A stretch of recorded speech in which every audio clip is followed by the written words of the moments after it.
Nişan almak. Dürbün. Adam vurma. Araba sürüyor. Araba spreyi. Magi. Araba patlatmak. Araba tarıyoruz. Araba sprey atmak. Konuş. Araba sprey atmak. Sprey Sprey atıyor. atmak. Oyuncu. Drive-by. Oyuncu. Araba giderken vurmak. Drive-by'da adam vurmak.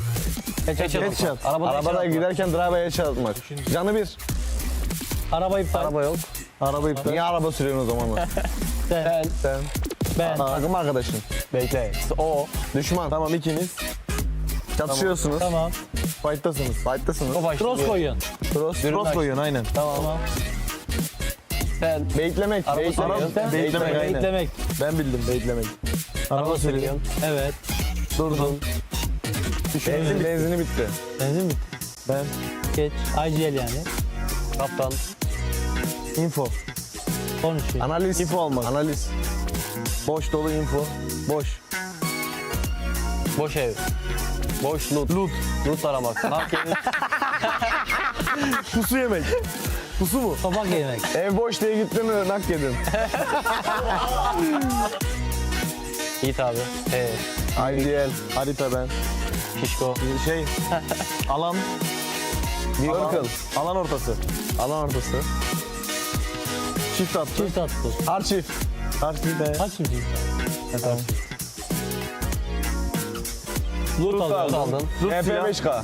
Silah aldın. MP5K. Hafif makineli. Skoplu. 0. Thompson. Iron sight. 8x. Dürbün. 2x. Tamam dürbün. Bir şey. Belime koydun. CS9. Ok, arbelet oku. E90. Uzi. E90. Vektör. Kapıyı açtın. Loot aldın. Skop takamıyorsun o silahı. Doğru mu? For every click, every clutch, every respawn, we were there. Now, the proud founding partner of EWC, powering the biggest event in gaming, shoulder to shoulder with the world's best. Greatness deserves a stage. Lenovo Legion, reach your impossible. This ain't no regular thing. I came for the ring, you know what I mean. You see my name in the lights, better get right, I'm champion.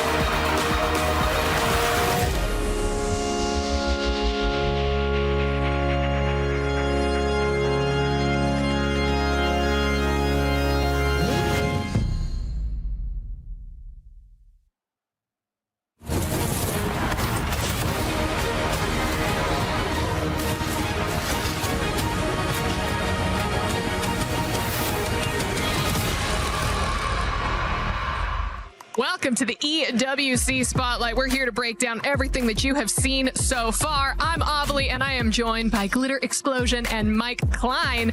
First thing we got to talk about, can we not get like a golf cart, a Segway, maybe some rollerblades or something for Magnus on that walk? I mean, like, what would you use as means of transportation there? Who knew track and field was an event? He walked 5K to get to the totem, and in fact, that's the most I've seen him sweat all week. His opponents didn't make him sweat that much, but we did with that trophy walk. Honestly, we should jump straight into what we saw in the Lions Vault because we just had the chess grand finals. Completely undefeated. What went down? Magnus actually almost had an easier time defending his title than winning his first title last year in Riyadh. He actually dropped a few games last year. This year, he was sick, a little bit weakened, and yet he still didn't drop a single game. He won the finals 3-1, 3-1 against the upstart Denis Lazovic. And he joked that he's the #1 player in the world, and the #2 player is a sick Magnus Carlsen, and that is exactly what happened. A sick Magnus Carlsen won EWC. I don't think he wanted to be sick, but nonetheless, even sick, he got the job done. So he won both sets, 3-1, 3-1. No third set needed. Got it done in straight sets, I guess we could say. And but Denis Lazovic had such a fantastic tournament. He's really made a name for himself in the online chess world. He's kind of a COVID chess baby because he got his start start. Back when we were all locked down, that was actually an advantage in chess because he played so many games online. That's And now cool. here he is proving himself sort of out in the real world. So, but Magnus, he's such a sportsman.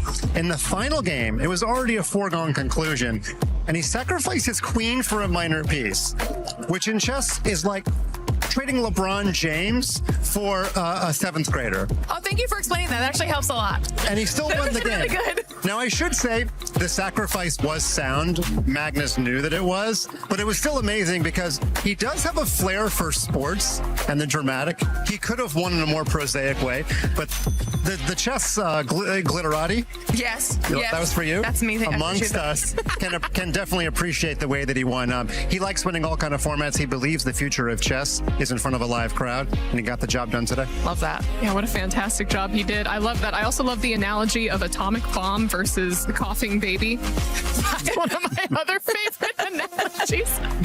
But of course, we did see what happened on the grand finals, but also I heard that there was a little bit of drama in our 3rd, 4th place match. Ooh. Yeah, turns out it wasn't just in the Allianz Vault, it was in all of EWC, but we had Hikaru Nakamura, Alireza Firouzja, both Team Falcons. You would think that, there's going to be a little bit of fraternité, if I can get into the French spirit here.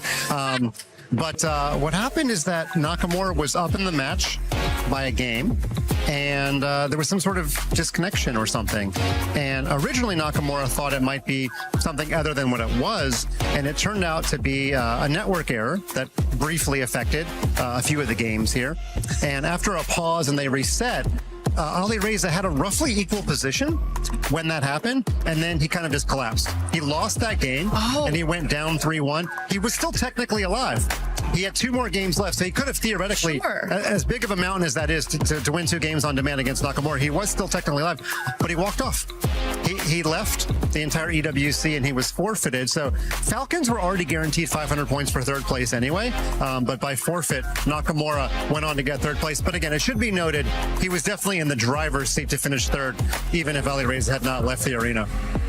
Glitter, have we seen anyone else walk off stage at EWC so far? Not that I know of, no. That's definitely a first. If you had asked me to play PUBG Mobile, I would walk off. That's, And you would be the second. Okay, I would be the second, but yeah. Hey, you know what? It's a difficult game to figure out for some people. We'll go ahead and allow it. But Glitter, on that note, let's go ahead and talk a little bit about PUBG Mobile at the Qiddiya City Grid. Yeah. What have we seen? Well, day 2 of the finals, still have 1 more day to go, which means that there's still action left on the board. However, things completely kind of shook up after the matches that we managed to get through, and that's kind of a big deal for 2 reasons.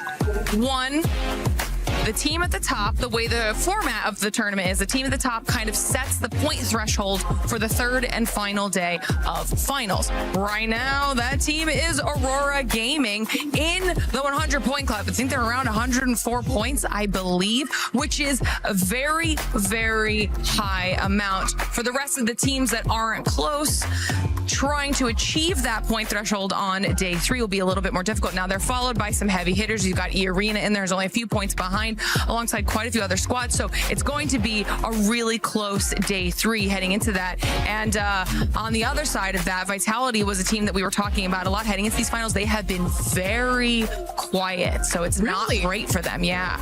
Oh no, because I remember you were hyping them up a little bit. I was before, excited. And then where are they? They're just asleep.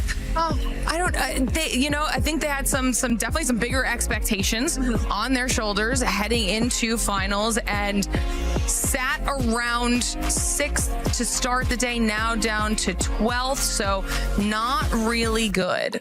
That is an absolute shame. But as you said, there's still day 3 to go. But over on the STC Arena stage, we had a little bit more Rocket League today. Yeah, Rocket League was really fun. We mentioned it previously. The way the draw went, every single matchup was actually an inter-regional situation, right? Exactly. So we managed to get through some of it so far. SSG beat Shopify Rebellion. That was the North American side of things. NIP beat gentlemates, which that gentlemates were not happy about. We've seen how crazy their fan base is in the best way possible. And so that was a very close back and forth. But still to come, we have the Mina face-off between Falcons and Twisted Minds. And this is where it kind of ties in with chess a little bit, because the points Falcons get for the CC side of things were still very helpful for the club. Can they do the same in Rocket League? We'll have to wait and see. And then, of course, the matchup between Vitality and KC. It's another big one. Oh, 100%. We will dive into those club championship points in just a moment. But before we do that, we still have one more stage to talk about, the Lenovo Legion Gauntlet stage with some Rainbow Six Siege. And girl, I can hear the drums. I know, we're so close to it. In the venue, I'm in the bathroom, I hear, I go, all right, I'm vibing. But what are they so excited about? Well, that's all Furia. Okay, that is the Furia fan base, and they have been going since last time they got to see Furia play. I mean, they are yet another dedicated fan base. Obviously, before Furia was on stage, there was a fourth decider match that was between DZ and Geek K, and DZ were able to take that one home. So that was kind of good for them, because I think they were potentially one of the teams that people were expecting to see in the finals. It ends up being an all Brazilian world championship, though, between FaZe and Furia, and maybe the drums are going to be what puts Furia over the edge. You don't know. Oh, it better be. Has anyone showed up with drums, vuvuzelas, or perhaps some sort of instrument? For every click, every clutch, every respawn, we were there. Fantastic pronunciation of vuvuzela. The South Africans are making a big name in the chess world. So, yeah. No, and no didgeridoos either. But again, we are working on it. We're a little bit of a newcomer on the EWC scene, and so we're accepting all invitations to get with the program. I can hear the drums around me as we speak. Yeah, if they would, they'd be beating for Magnus Carlsen, that's for sure. So Norway, get on it. Okay. Norway does the rowing thing. Remember from the World Cup football? Oh, that's actually my favorite thing. I was ready. That's what we need. The stage? We need to bring those World Cup football fans to EWC so we could see the rowing.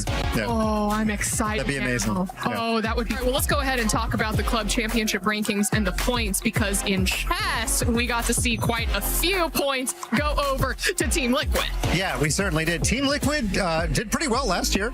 This year, they were sitting on 0. Yes. When the week began, they got 200 in Rainbow Six, and they got the full thou with Magnus Carlsen. And, it's kind of like a relay race. You want your anchor leg to be your best runner. I know we're only in the penultimate week of EWC, but Magnus got the job done. But also shout out to Denis Lazovic, because it was his performance that extended the lead by 250 points. He gets 750. Hikaru gets 500 for the Falcons. So Denis actually helped the margin grow a little bit greater there by even getting second place. So, but yeah, Team Liquid, they're on the doorstep of a top 10 placement. Yeah, absolutely. I mean, Glitter, this is something that we have been talking about recap after recap. We never saw Liquid on the board after 2 back-to-back runner-up years at EWC, and finally we saw them there. I think it was page 1. Yeah, page 1, baby.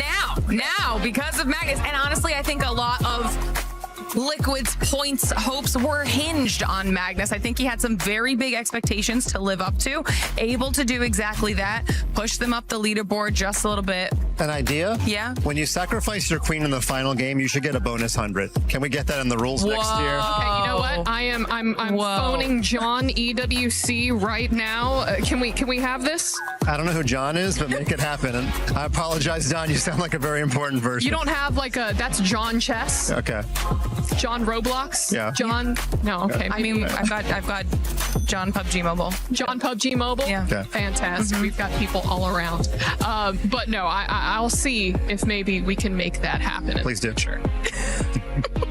Who knows? But yes, it's so nice to see more of these points up on the board for these club champions. Yeah, and not only that, I mean, you saw on the second page, there are the other orgs like that we just talked about. Geek K got 300 points for that 4th place finish. They will be on that list. Furia on there, FaZe on there, everybody we just talked about in Siege. So any additional bit of points does matter, because even if you're not able to claim the trophy, you're still jumping up and down the leaderboard. That's determining club championship prize pool money. So every win is still big. huge even. All right, well, this basically brings us to the end of Spotlight. But before I let you go, Mike, anything else that you want to say to all the adoring chess fans out there, the people who are excited for Magnus, or maybe the people who want to see someone else take the win in the future? Well, I just say that Magnus wants a good rivalry. He loves sports. Ooh. If you ask him about the 1980s NBA basketball, he'll tell you all about Jordan and Larry Bird and Magic Johnson. So he wants somebody to rise up and be a perennial challenger to him because he knows that makes a good narrative in sports. Maybe Dennis is becoming that person. Dennis is only going to get better at 19. Magnus, he might get better, but he's trying to hold on to his skill set. So we could see, this Dennis versus Magnus rivalry repeat at EWC next year. If not, there's, Nakamura still there, Ali Reza still there. So somebody is going to create a narrative to challenge Magnus every year. Or hear me out, Glitter. You start your chess journey right now. You start training, and we see you here next year. I've been thinking about it. This could be my calling. It could. It could. I believe in you, girl. Do you believe in Glitter? Yeah, and I'd like for Checkmate to have some glitter bomb drop on the board. You're making all the new rules from here on out. Special move. You throw the glitter whenever Yes. there's a potential misplay or a fantastic play. But listen, that is it for the EWC Spotlight. Thank you all so much for tuning in, and we will see you next time.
俺は畑かかしって名前だ。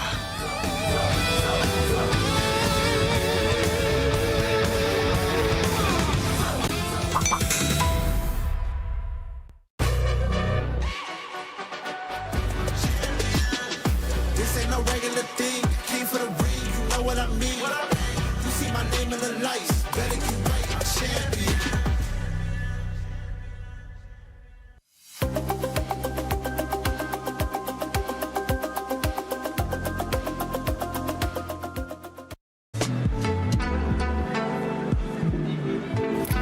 Jackie! Jackie! We only have 7 minutes and 7 seconds. For what? To get there. What happens if we don't? We lose.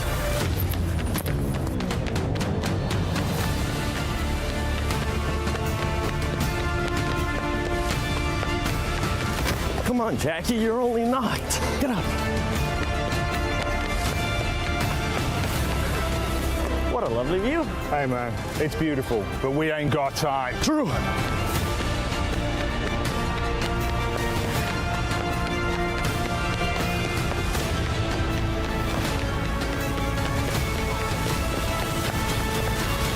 Yo.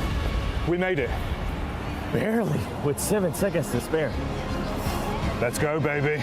The finals are here.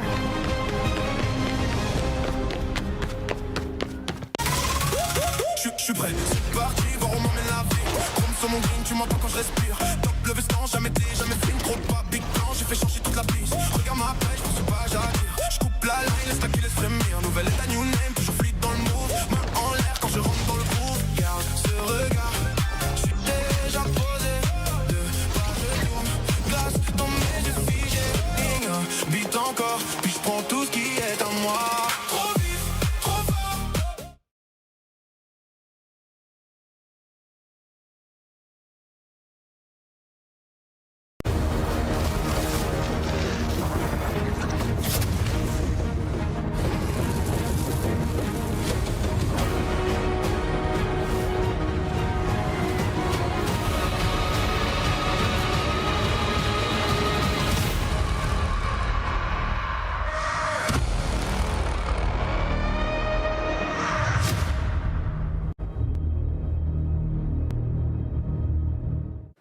Time for the last SCC rewind of PMWC for EWC 26, and we're going to look back at everything that happened yesterday, have a little bit of a talk about it here, Mr. John, and see how it all went down, because yesterday it was a marathon of games for these teams to try and struggle through. Yeah, we had 8 matches played, the 2 Miramars at the start of the day. They went pretty quickly. I mean, those first 5 that I was casting during the day, it felt like there was some real pace to it, and I feel like our teams wanted to get through it because there were just so many of them. What was really interesting was the dynamic of having 2 Miramar sets in the same day and seeing the adjustments between the two. So that was something that would have come through. But a big feature, obviously, is the top of the tables. E-Arena able to keep a hold of that one. Yeah, definitely. Their win to start things off really set the pace. Of course, they didn't quite get themselves towards podium, towards the middle stages of yesterday. However, extremely strong, consistent eliminations coming through across a lot of those games. So once again, E-Arena is now in a position where effectively they've set the smash barrier, and they're going to be the ones to try and challenge for that straight away here, John. Absolutely, but there's other teams as well who are going to look to try and push past that smash boundary. Getting past it, it was set at 122 points, so you're getting past that and then needing a chicken dinner. There's plenty of teams within striking distance of that over the 6 matches today. We were talking a lot about some of the other teams as well that are in that close contention. Nongshim and I think Nigma Galaxy are 2 that we're probably going to be highlighting here, with Nongshim able to get that late chicken dinner to really put themselves back in contention. I say Nigma Galaxy is in that direct spot. I think they are just outside it, to be fair. They were sort of, that's kind of the story of their day yesterday. An amazing moment for Coops, obviously, in that 1v4 going up against Furia. I think that is going to live in people's memories for a long time, especially Furia's, even though they did actually fight back in the next game straight away and actually get themselves a victory from a very similar spot. So Furia shows some great resilience there. But at the same time, if you look at the mid portion of yesterday, those 3 Erangels, John, we had a spectacular showing from S2G. What year is this? They get themselves a first, second, first. That was awesome for S2G to put themselves in the running as well. Absolutely, they had a really great resurgence, a name that we haven't seen at the top of the Turkish scene, let alone the global scene, for quite a while now, and I think that is brilliant for them to be able to come back. Without the name of Silas on side, though, which is a little bit disappointing for me. I would have loved to see him alongside, but that's not my decision to make.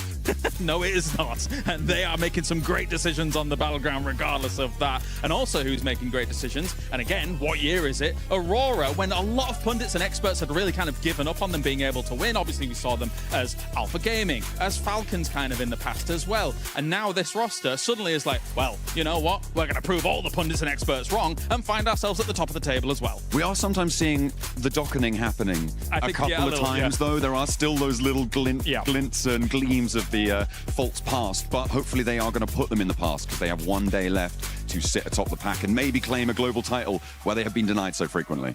All right, well, that does it for the STC Rewind here for the last day of the finals for PMWC EWC 26. You don't want to miss what happens today. At the end of the day, we will have a team placing their key in the totem and cementing themselves in history here at EWC. Ladies and gentlemen, welcome to PMWC at EWC 26. The final day. 2 weeks of grueling hard work from this squad is gonna conclude today. We don't know how many teams is gonna end up being, how many games actually is gonna end up being. It could be 2, could be 3, could be 4, could be 5, could be actually all the way to 6. But I'm joined by none other than Maxman, Neptura, and myself, the 7WG. Max, how are we feeling going into this final day? Oh, I'm so happy really for today because we are going to be 100% going to be crowning a new PMWC champion here. There's no Yangon Galacticos, there's no Alpha 7 to get that trophy back for themselves. So today, one team will be making history at Paris. There will be making history. And for everybody, before we show anything else, just a quick reminder, the prize pool, $3 million. First place is gonna get a cool $500,000. But before we even talk more about that, just remember, if you are going to be using social media, use that hashtag EWC, hashtag EWC26. And while we're at it, let's give them a cool post so they can actually screenshot it and share it. Ready? 3, 2, 1. There you go. That's all you guys get. Hopefully, you'll be able to share with the hashtag EWC and hashtag EWC26. And don't forget to do your predictions as well in the EWC app. Put in your predictions. Our predictions aren't doing quite well, but maybe it will be the turnaround today for some of the squads. But talking about the prize pool earlier on, $3 million, life-changing money, especially for first place. Don't forget, we also have the finals MVP, the Sony MVP, which is going to be $25,000. 25K for just fragging out completely. I can't wait to see who's actually going to bring that one home. We are looking at a few different contenders, I feel like, Max. You know, you do have Milu in there. We did see Hyunbin popping off. We saw, I think, Aaron as well was MVP for one game. So again, still, you know, doing some really good stuff there. So still very contentious for that. Looking very much forward to today's 7. I think it's going to be a fantastic day. The games are going to be awesome. However many we have, just gonna be super intense, and that rondo to kick things off. Let's go. Super excited for that. I can't wait for the rondo, but first we gotta talk about some of the amazing plays that we've been seeing so far. Earlier, Kalara's got a chance to mention it too. Coops has been popping off for this squad so much that I gotta say it one more time. Coops! Yes. No, I mean, you see in the first clip here is the 1v4 against Furia. Again, I don't know why Furia were like, no, we're going to send on the mountain. This is Coop's Mountain now. It's what it's officially called. They're going to add it on the minimap in the game. But no, Coop's able to get himself some sig grenades, gets that 1v2 at the end, and then the final player. This guy is absolutely insane. And keep on top of your mind, of course, there's no hot drop with Ida anymore on Erangel. Exactly. So that's another big advantage. So NGX, they're not too far from the podium. They could be making a big jump. And another player that has been putting up great performances is none other than Spower from Godlike. This man, and even if it's not going to be challenging for the first place, which hopefully they will be challenging for at least a top 5, he's been putting up performances. I am so impressed with S-Power, I have to say. Coming out here, you know, again, not much experience. You're going, okay, they're not going to really be up to the par of these massively experienced teams at a global level, but S-Power, he's got the peaks, he's got the angles, he's got the game sense. I mean, I would not have batted an eye if you had told me, oh yeah, he's been playing global for 3 or 4 years. That is where we're at with him, so I'm super duper impressed. Can't wait to see what he's got still up his sleeve coming into today, because however many games we got, I know he's going to absolutely crush it. He also has the Molotov, by the way. Yeah, that was a really good Molotov. Is it a hair buff? He has the best hair. He does have the hair buff. Don't bring it up. I'm super jealous, okay? So am I. So am I, dude. We'll figure it out, Max. Maybe by next PMWC, we'll have just a full set of hair. But we got to talk about what's currently going to be at play, which is none other than the Smash Zone, which is currently set at 122 points. For everybody that might not be familiar, that might be watching EWC, might not be familiar with PUBG Mobile Esports, don't worry, we got you covered. Today, the Smash Roll is going to be in play. A team needs to be able to achieve 122 points, And after that, if they get a win, they will be able to win via Smash Rule. If they don't win within the first 6 games via Smash Rule, then after 6 games, we will go to the team with the most points in the leaderboard. But let's take a look at the overall so we can actually get an idea of where the teams are at, because E-Arena finished off the day great yesterday, and they're currently with the team that's at that Smash Zone, and they're at 112 points. E-Arena, I think they could definitely do it in this first game, right? Because we have seen before that some teams who are right there struggle really badly to actually make that threshold at all. That pressure just gets to them. But for me, E-Arena is definitely one of those teams that I don't think will have a problem with that. They just need to smash it out of the park in this next game, maybe next 2 games. And I think we could definitely have a smash threshold by game 2 with them. Could be happening, really could be happening, especially with that stadium finish they got just a few days ago, right? So definitely a big opportunity for them to make it happen. Though I'm looking at Nongshim Red Force. We used to keep saying, right, going into a global event, we never got an international smash. It never happened. That's now changed with PMMI, the Macau Invitational, and it was Nongshim Red Force able to snatch it away from the grasp of Furia. So Nongshim Red Force being the team just behind E-Arena, that's a scary, scary prospect for all of Thailand. It is, and then you have in third place one team that has been very consistent, that usually we give them a lot of feedback because they tend to be very inconsistent, and it's none other than Aurora Gaming. Aurora Gaming within that striking distance, and this is a team that we really haven't gotten a chance to see any insane pop-up performances that we know they're capable of, and I wouldn't be surprised if we do end up seeing that Aurora Gaming today. I am going to be very intrigued to see what Aurora do here, because I feel like they are a day 3 team. They do come out of the woodwork somehow. They are very, very quiet for the first 2 days, and then day 3, oh my goodness, completely different ballpark. So I think that could definitely be something that we're going to be seeing, specifically in the first rondo, because they have been known to put up massive elims in that first game.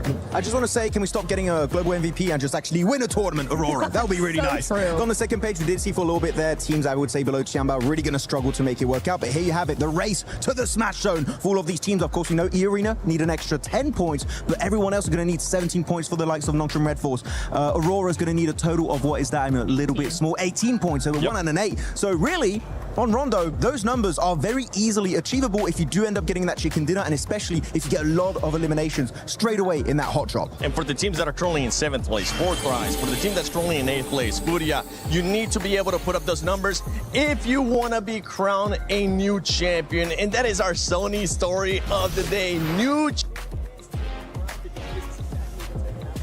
With some of their squads. And I can't wait to see who's the one that's going to be taking it. By the way, 4th drives, they are 45 points away from it. So I'm hoping that for 4th drives, they're going to have a great, and I mean a great start here in Rondo, but we're going to talk about E-Arena because that was one squad, Max, that was able to perform really, really well. We have to go a little bit deeper on the Arena, the White Rabbits. How are things going to go down for them? We're going to check out the individual player stats, which I was a little bit critical yesterday. Looking at the player stats, I was like, look, they're actually quite low for a lot of these players, right around like between 1 and 2. The thing is, every player gets that every single game. It adds up really slowly, but over time it adds up to, like, I think it's total of what, 80 eliminations, which is crazy. So the fact is not just like, oh, you don't have 2 really good players or 3 really good players. No, every single one on this lineup is doing so well. Mormon, Joker, Schweppes, and Tony K are definitely showing up massively for Thailand.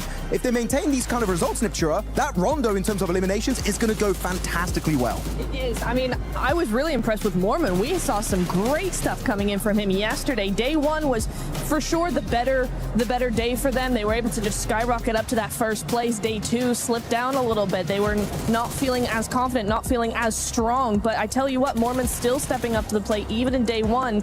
So I think also a lot of teams, like we were talking about Aurora, right? They are also a day 3 team. There's a lot of teams that do have that sort of up and down, just how it works out, right, in those finals. So for me, EA, day 2 not being so great.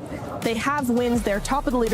It's not the end of the world for me. I have one slight tip, though, for E-Arena. Tell them. When you take a fight, don't use 20 billion smokes to hide yourself. Just hold on to your utility. I'm telling you, they're quite useful in this event.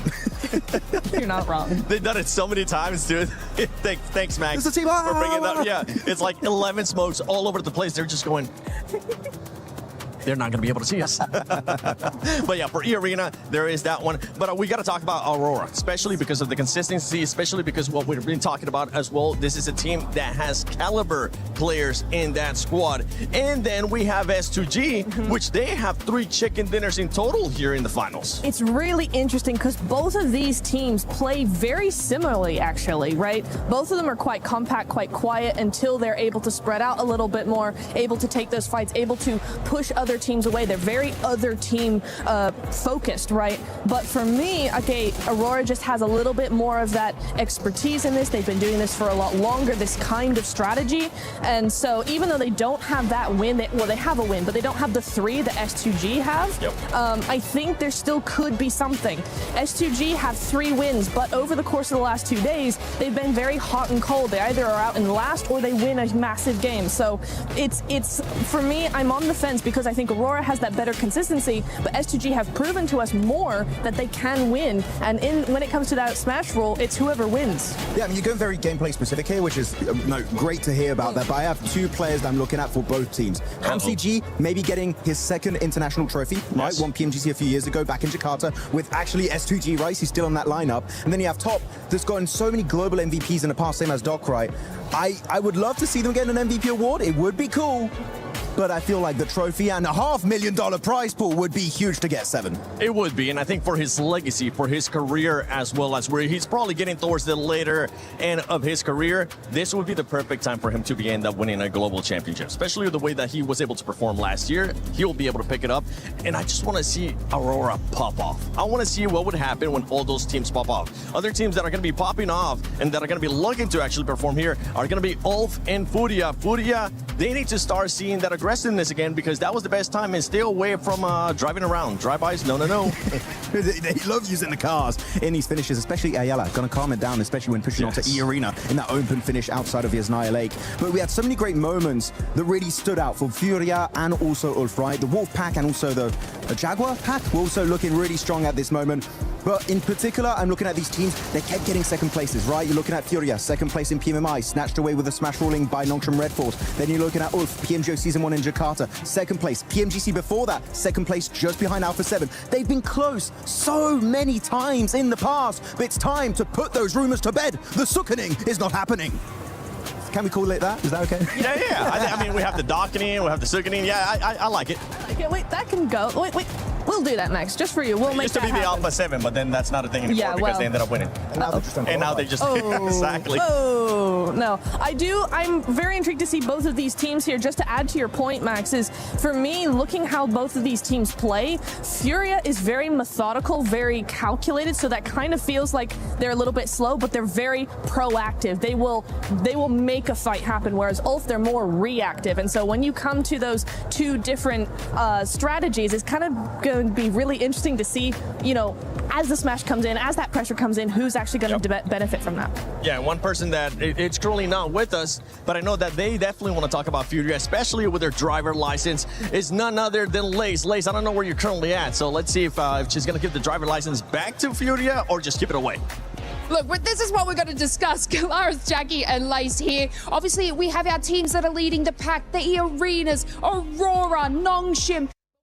Are going to talk about Rondo, specifically the map coming up, along with our middle pack teams. And one of these teams, Kalaris, for Thrives, our PMWC champions at 77 points. What are their expectations today, especially going into Rondo? I think they've got to make some adjustments, to say the least. Obviously, our first day, second day for Thrives, they were looking a bit of a shadow of their former selves compared to what we saw in the group stage. They looked a bit more opportunistic there, as well as able to allow Phalanx gunplay to really kind of flex out against some of these teams. So I need to see them just almost take a few more risks, but just kind of find themselves like a bit more forcefully moving into some of these circles, as opposed to sitting on the edge meekly and not really kind of doing much. And Rondo's the map to take risks, right? Yeah. We expect this is where you will gather most of those eliminations. And obviously, you know, they got to chat a little bit about Furia, but Jackie, I want to pick your brain about Furia because we all know how I feel in their drive-by special. But this is a team that sort of can maximize eliminations, and they are at 74 points.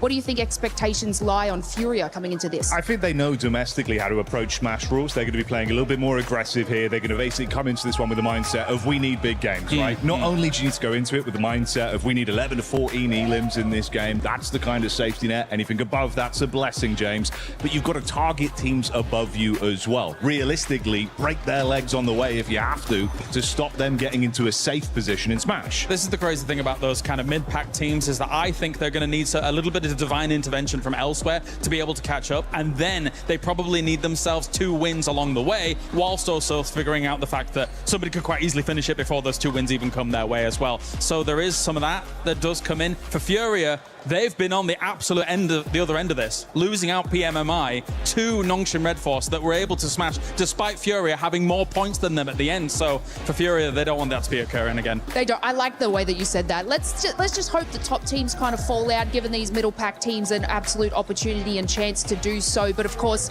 we're going to have to wait and see. But 7, I am going to bestow the driver's license back to Furia so they can do the absolute craziness it is Rondo in this map. Okay, I like it. I like it. Let's see what kind of craziness we're going to be getting here in Rondo coming up. But I know with everything going on here at EWC 26, there's a lot of movement happening within the club championship. So, Glitter, what's currently going on with the club championship? To get through, so let's dive into it. We have had so much going on here in our championship weekend, and right now 2 grand finals have officially completed. Yesterday over in chess, it was Magnus Carlsen who was able to take home the title when he faced off against Dennis Lazovic. That of course means that Liquid got the 1,000 points when it comes to the club championship, and AGAL were managing to get that 750 points that were already accounted for last time we spoke. But that wasn't the only grand finals that happened. We then moved on over to the Lenovo Legion Gauntlet, where we had Rainbow Six Siege finishing their grand finals as well. That was a massive face-off between 2 Brazilian orgs in Furia and FaZe, and at the end of the day, it was FaZe who was able to take home the win despite all of the support from the Furia fans in the crowd. Both of those squads are also in the club championship as well, so some points on the board for them. But now we're focusing on what we've got going on here today, because we have 2 more grand finals that will be ending today. One of them will be in Rocket League. Now, they still have to determine which teams will make their way through to their grand finals, as they'll be starting off with their semifinals matches here today. And these are going to be some big ones when it comes to the club championship side of things, because on the top side of the bracket, we have KC versus Falcons, and we know how everyone is keeping their eyes on Falcons to see what they're able to do with the points. Then on the bottom side of the bracket, we have SSG and NIP. So it's going to be an action-packed day from Rocket League as well. But Seven, I'm going to send it back on over to you so we can get into what we have going on in PUBG Mobile today. Shout out to the amazing Glitter Explosion, getting all those updates, running around to every single stage, and just keeping us updated with what's going on within that club championship ranking. But right now, I want to get some predictions out of you guys, because we've been getting the predictions out of the viewers. Max, which is the team that's going to be eliminated first in Rondo? Oh, I thought we wanted like a pick of who's going to win. Eliminated first, Aurora. It seems like something they would do. That's crazy. That's wild. No. For you, I'm going to switch it up. Oh. Hold on a second. Slow down. All right. Which team is going to be winning Rondo? Which team is going to be winning Rondo? 4 Thrives. Yes! Do it. It ain't happening. Sorry, guys. Dang. Don't listen to him. No. Hold on. That might be a good thing, because they might be able to just reverse that curse. And it could be a blessing here for 4 Thrives. But ladies and gentlemen, we've been talking enough. We've been waiting for this moment to start. And I think it's time we get started with PMWC at EWC 26, the final day.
journey has been relentless and the finish line is in sight. Just 6 maps sit between your team and the PMWC title. But Barney, the Smash Pool is here, so anyone who reaches 122 points can snatch the victory with 1 last chicken dinners and become our champion. There's something brutally honest about the final day. Indeed. Don't give me excuses, just give me results. My name is Barney Banks and I'm your host alongside the awesome Luti. And welcome to Smash Sunday! I hope you're ready at home because we are ready.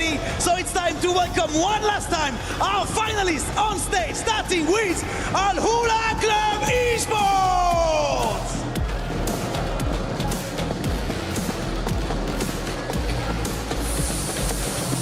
Orangutan!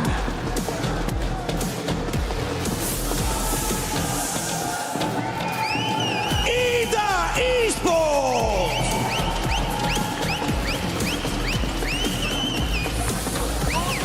Team Vitality!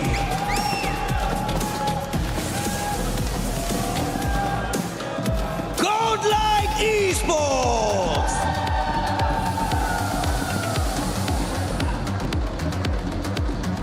Hora Esports!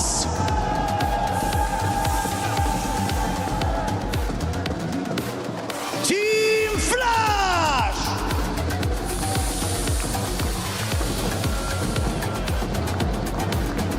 Tianba!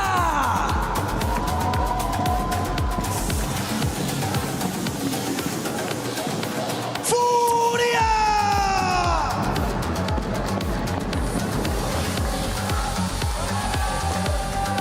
Four Thrives Esports!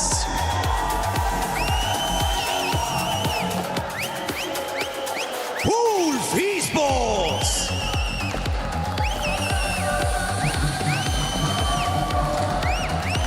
Nigma Galaxy!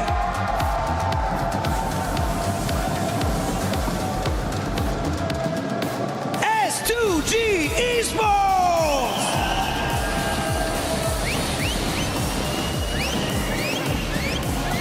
Aurora Gaming!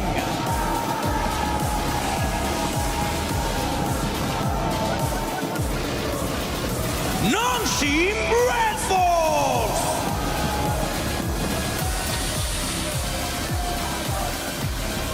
And finally, leading the charge, we have E-Arena!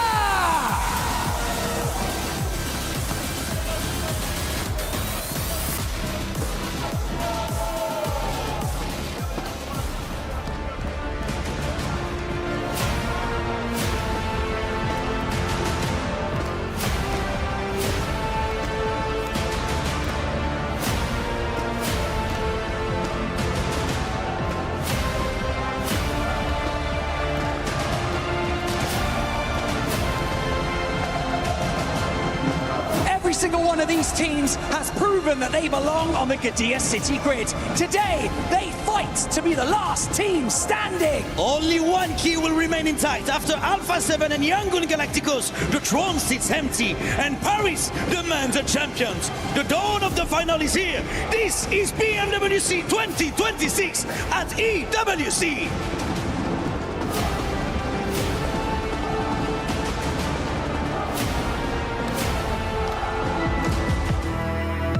Months of preparation, thousands of hours played, and sacrifices have led to this point. Life-changing money sits on the horizon, and a legacy that dreams are made of.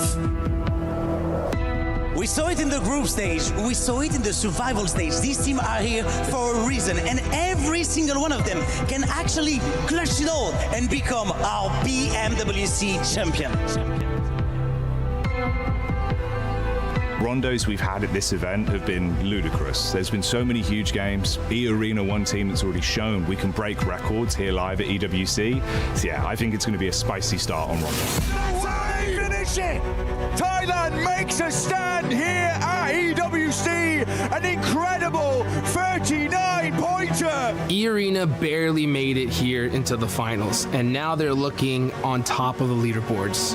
If they could just continue to be a little bit consistent, we should be able to see them win the whole thing. It's just Raouf, and that is it. E-Arena get the first chicken dinner here today. I'm so very excited. พวกเรารู้ดีครับว่ามีอะไรเป็นเดิมพัน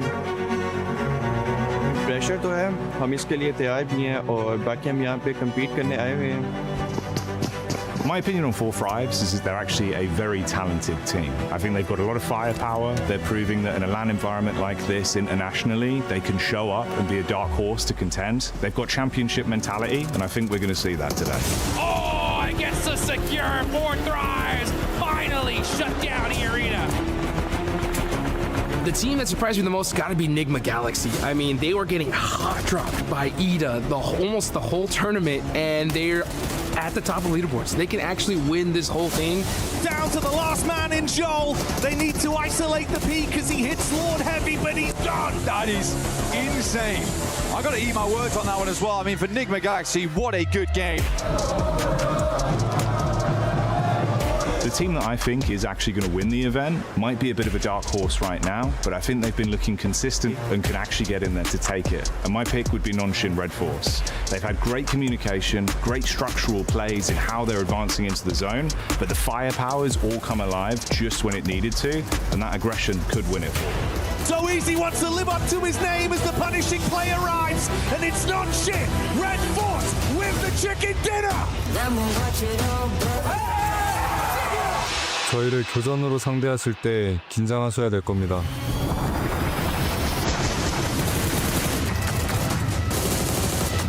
My dream scenario is if we see 6 matches with like 6, 7 teams in the Smash Zone just battling it out to see who's gonna take the whole thing. And the most wildest thing ever, if we just see like a 6th place team somehow clutch up a chicken dinner and win it. Like that, to me, that would be just the best.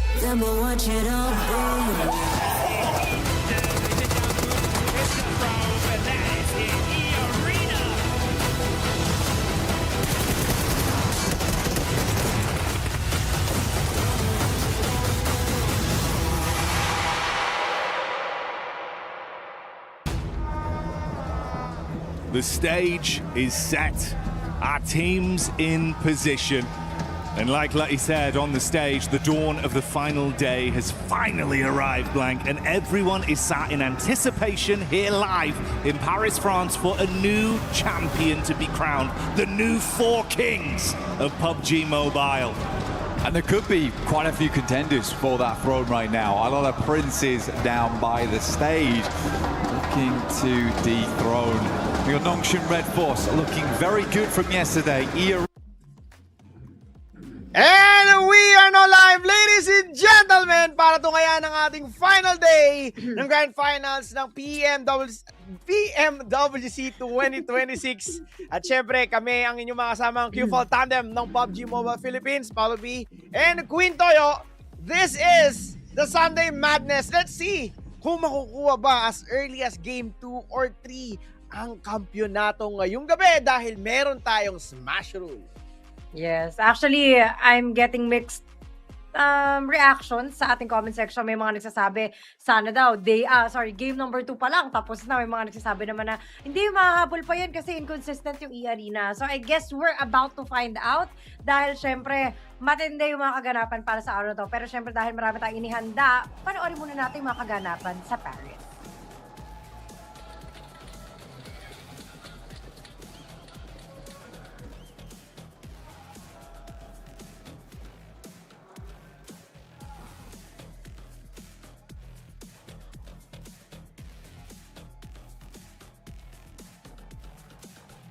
Hindi natin patatagalin pa dahil ito naman yung rason kung bakit tayo nandito ngayon. Ang unang laban kung saan rondo ang ating mapa. At kagaya nga ng pinag-usapan natin kanina, no, nung hindi pa tayo nagsisimula, Paolo, malaki talaga yung chance na ma-reach kaagad yung match point. Not just for E-Arena, but also yung ating NS, Aurora at S2G kasi nga dikit-dikit lang naman yung puntos nila at plus 10 lang naman dun sa puntos ng E-Arena. So ibig sabihin 122 lang ang match point natin para sa araw na to. And since rondo equals pondo, madali lamang ma-achieve ito. Again guys, plus 10 for the rank 1 total points. So 122 Do the math para sa Nongshim Red Force, Aurora, and S2G since sila yung may 3 digit na scores. Respectively for Red Force, meron silang 105, 104 ang Aurora, and 103 for S2G. Now, ito yung pinag-uusapan namin ni QT. Madalas na madali talagang maabot ang 10 points. Pero, coming sa history ng lineup ng E-Arena ngayon, medyo maalat sila pagdating sa Smash Rules. So, ang dami talaga nating kailangan intindihin. Pero syempre, this time, marami pa rin ang bumabagsak. Meaning to say, again, it's all about points right now. Lahat ng mga nasa baba ng ating leaderboard, basically, kailangan lang nilang iangat para mas mataas yung kanilang ranking at the end of this day. Let's see kung pang ilang game makakumit ang ating Grand Finals. Now, S2G, isa rin sa mga masasabi nating malapit na makabot ng Smash Rule, ay bumabalagbag na kagad ngayon dito. Now, of esports, we have Catch. Muntikan niya mag-catch. Dito yung kanyang kalaban with another spray, but he will fall down. And this time, bumabalagbag lahat ng mga teams ngayon na nasa Test Track at Neox Factory. Actually, ramdam na ramdam mo talaga na nandito na tayo sa ating Day 3 Finals kasi matindihan na talaga yung ating bakbakan at talagang siniguro na nila na marami tayong magiging sabayan. Halo-halo yung nakikita natin dito sa ating kill feed at unfortunately for Vitality, mukhang sunod-sunod din ang pagkaka-eliminate ng mga players nila. Isa na lamang natitirang nakatayo at hopefully ito yung nakaabang sa ating recall tower, no? But as you can see, mukhang sunod-sunod din ang pagkaka-eliminate. Ibang mga players na nandito nga sa area na ito. And yun ba natin, nagre-ready ng flashbang pa nga yung mga kalaban mo magkakabulaga na bang yung ating Aurora naman na kasalukuyang nasa top 3. Kita nyo naman, godlike din naman ang kalaban nila kung saan sila ay nakikipagpakiramdaman pa lamang. Hindi man sumabay sa nakararami pero may kalaban pa rin naman and so doble ingat ang kinakailangan. Again, tignan natin kung paano at sinong mananaig ngayon pagdating sa mga team fight. Pero speaking of team fight, 3v1 yan, Lods! Now, turning point of that match as he goes down. Pero ang trade-off naman nun ay dalawa. Make that a 2-4-2 exchange. Now, E-Arena sweeps right now is on to the area. Ito yung pinag-uusapan namin ni Pong nung mga nakaraan. Ang bilis ng responde ng mga foreign teams natin kung i-compare sa mga PH teams. But this time, nakita naman natin kung gaano kabilis yung approach ng E-Arena. Now, going back into this building kung saan godlike, muntikan pang ma-eliminate dito si Admin. And that is it. Grabe yung mga galaw, grabe yung mga push, at grabe yung mga palitan talaga ng mga score ngayon. Speaking of score, unti-unti nang naabot yung 10 points ngayon na kinakailangan ng E-Arena. They got 3, but this time, another 1 by the dust, kung saan si IQ naman ng 4 tribes ang makakomit ng magandang play. Grabe si Yunbin, no? Hindi inasahan na may tatalon sa bintana, tas shotgun pa pala yung hawak niya. Pero IQ natin, naka-ready na. Habang si TZ naman, nakaabang lamang din dito. At mukhang gustong ma-confirm si T24. Pero ang tanong dyan, alam kaya ng katapat niya na nandito siya? Pero TZ with a shotgun, mukhang nakikipaghintayan. At doon nga sa may pintuan, muntik na siyang matamaan. Naku po, again playing with a micro skill, ladies and gentlemen. Again, hanggat may play, hanggat may mga pwede putahan, may pag-asa talaga na magkaroon ng elimination. Now, IQ, let's see kung gagana ba yung 999 IQ niya dito. And what an amazing play coming in from TZ, Nongshim Red Force. Now he goes down, and that is it as IQ will claim him. Pero that is a good trade kung saan Nongshim at least kahit papano makakapag-revive at yung kanilang mga kalaban ay nakakuha din ng points. Now, speaking of points, 4 tribes, unti-unti na rin umaangat onto the kill leaderboard, rather kung saan sila ang may pinakamataas na elimination point as of the moment. Grabe, no? Talagang habol kung habol ang kanilang ginagawa. And so far, mukhang sila ay kumpleto pa naman. At dahil dyan, mukhang matagal-tagal pa yung ating magiging laban. Pero yung ating E-Arena, again, 10 points lang ang kinakailangan nila para ang match point ay makomit nila. And so far, yung 3 points na yan, posible pa yung madagdagan. Ibig sabihin, maaga talaga silang pupondo. At kagaya nga na sinabi natin dito, napakadaling ma-achieve ng ating match point. And rondo pa naman tayo nagsimula. So, ibig sabihin, ang laking dagok nito sa mga humahabol pa. Kagaya nga na sinabi natin, if we have the smash rule in place, napakahirap talaga kapag malayo kayo sa kung sino man ang nag-set ng match point dahil 10 points lang yung hahabulin nila. Again, 10 points is 10 points. Pero kasi yung hirap ng stress, yung takot na lumabas sa rotation, yun yung mga magiging malaking kalaban ngayon ng mga team for those teams that who is near into the match point or yung qualified points natin para sa ating Smash Rule. E-Arena, S2G, Nongshim at yung Aurora, we have a total of 4 teams. So we have a lot of chance, no, na matapos ang gabi natin ng napakaaga. Pero mas maganda, no, at least for E-Arena.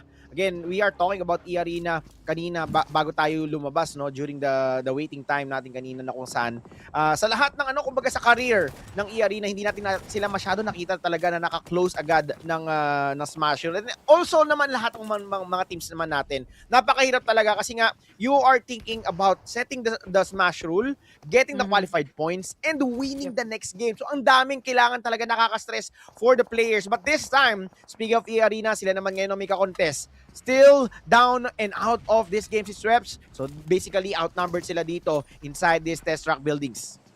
And as you can see, yung Furia natin, knowing na sila yung kalaban, mukhang gusto na talaga silang maubos ng ganun-ganun lang. Pero pumapalag pa rin talaga. 2v3 ang ating nakikita.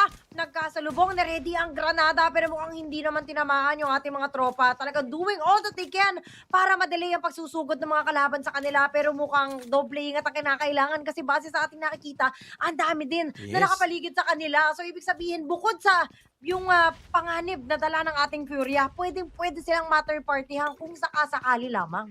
Naku, lalo pa yung godlike, no? Yung, again, yung mga ganitong klaseng game, guys, lalo na for the final game, or final day rather, no? Yung mga nasa baba, talagang they will have to do everything in order for them to get some points. Mapa-third party man yan, mag-push man sila na mag-push. Kasi wala grand finals na to eh. Ano man mawawala sa kanila, possible, yes, yung ranks, pero kasi once na mag-gamble sila na maging aggressive, so pwede pa silang umangat sa current ranking na meron sa kanila. So right now, on to the minimap, we could spot godlike nearby the area. I think they are waiting patiently sa magiging teamfight ito since wala pa lumalabas ang mga pangalan sa kill feed nila. Now, Joker and Tourniquet, nakapag-invest sila ng marami utilities habang yung Furia, wala naman silang ginawa dito. They are just, again, poking those utilities coming from the 2 players of E-Arena. So wala pa silang masyadong ginagawa ngayon, QT. So this is very, very dangerous for the side of E-Arena, knowing na mayroong pang mga team na nasa baba nila sa ranking that who is willing to catch up sa kanilang Smash Rule points now. Hindi man maging maganda yung exchange, pero naka-knockdown ng isa dito. Let's see kung makakapagkaroon pa ba ng isang magandang knockdown si Tourniquet as he will be releasing that frag grenade, but he won't do any damage at all dito sa mga knockdown na nasa baba. Nako, pinabanda yung Granada. Problema hindi umabot kanina, pero eto na! Ang problema! Grabe, left and right. Talagang inabangan siya. Hindi na talaga bubuhayin itong ating tropa. Pero syempre, mukhang yung recall tower naman natin ay nakabantay pa naman sila at hindi pa naman ito nagsasara. So may pagkakataon pa naman na sila ay mabuhay pa.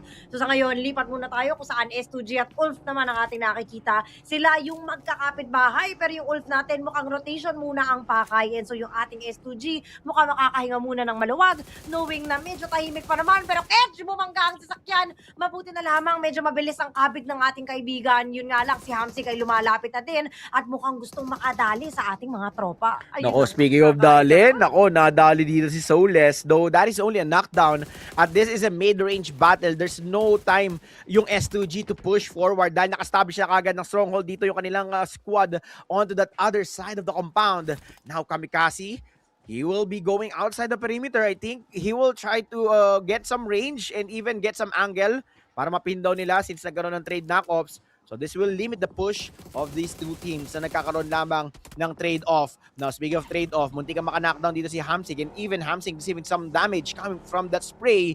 That is a very aggressive overpicking coming from Hamsik. S2G, nangangailangan din sila ng puntos at this time, QT, kasi ang kumbaga yung rank 2, 3, and 4 team, medyo mararatil yan dahil as much as possible, as early as right now, umangat yung points na meron sila. Lalo-lalo na for S2G, meron na kagad silang 4 points. So basically, yung momentum dito para sa kanila is overflowing. Yes, definitely. And kumbaga, makikita din naman natin na lahat talaga eh. Kumbaga, nagbe-build ng momentum as much as possible. Yun nga lang, yung Aurora natin dito, medyo tahimik ang nagiging galawan nila because so far, wala pa silang puntos dito na nakukuha. I think, kumbaga, they're trying to play the long game kung saan doon na tayo sa huling circle, makikipagbakbakan kaysa naman tayo ay maunahan. Because again, 122 points is very doable given na 104 naman na ang meron sila. Kumbaga, pagdating din naman sa final circle, wala ka rin naman choice kung hindi bumakbak pa. Tapos kung sakaling makamano kayo, 10 points, malaki na rin naman na madadagdag pa. Pero medyo na nahimik tayo ng bahagya kasi nga yung iba, nagamit na yung second life nila. And so sa ngayon, makakahinga tayo ng medyo maluwag-luwag. Pero pag lumiit na naman yung bilog, panigurado, sunod-sunod na naman yung ating magiging bakbakan. Actually, magandang gagawing play dito if in case lamang that Aurora will be pulling off a very safe play pagdating sa gantong klaseng bakbakan. Yes, doable yung kinakailangan nilang 122 kasi kung given na yung makuha nila chicken dinner, basically meron silang 10 points and as possible talaga makuha nila yung chicken dinner, kalakip naman nun is yung mga elimination points. So possibly makakuha sila ng enough elimination points to get as much as close as the smash rule o yung required points ngayon na naset ng E-Arena. Now, the circle shifted even smaller and as you can see, yung traffic ng mga players natin QT ay nagsisimula na at almost everyone is onto the middle part. So medyo outskirts perimeter yung yung circle natin. I don't know kung anong magiging takbo ng ating game, but right now 15 teams still remains with 60 players. So basically isang buong squad pa lamang literal ang nawawala at kumpleto pa yung 15 teams natin sa kanilang squad lineup.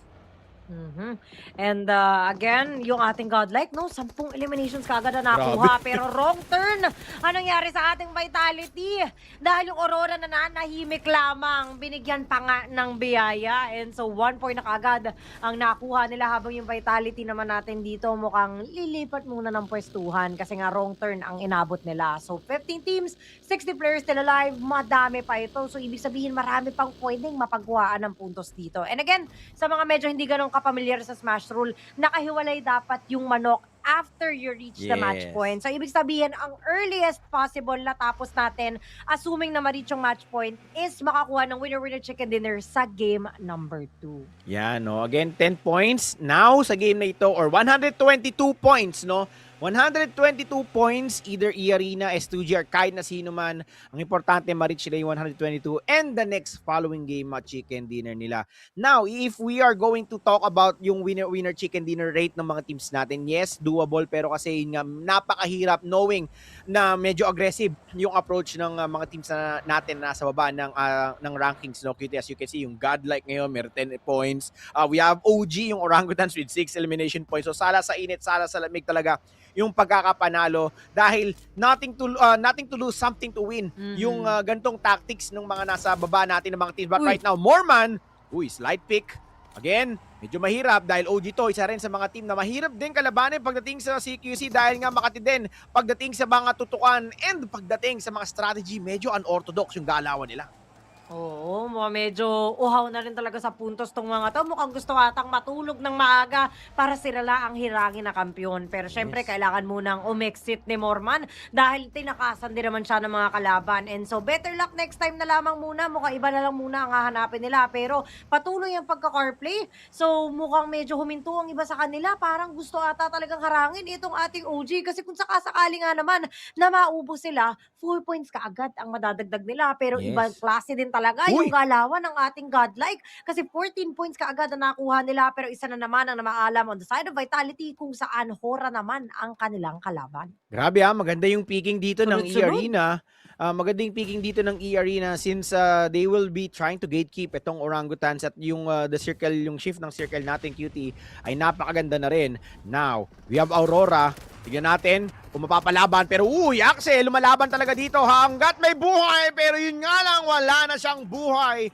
As vitality will bid their goodbye para sa ating game number 1. with only 2 elimination points sa ating rank 13 na possibly mataasan pa sila ng Orangutan since meron na silang 6 elimination points. Now Aurora securing kills after kills as of the moment because we are entering the mid phase of our match, QT. So this is the good phase ng stage or ng game ng Aurora to pick those fight and also pick those elimination points para at least mas lumapit sila sa tinatawag nating smash rule.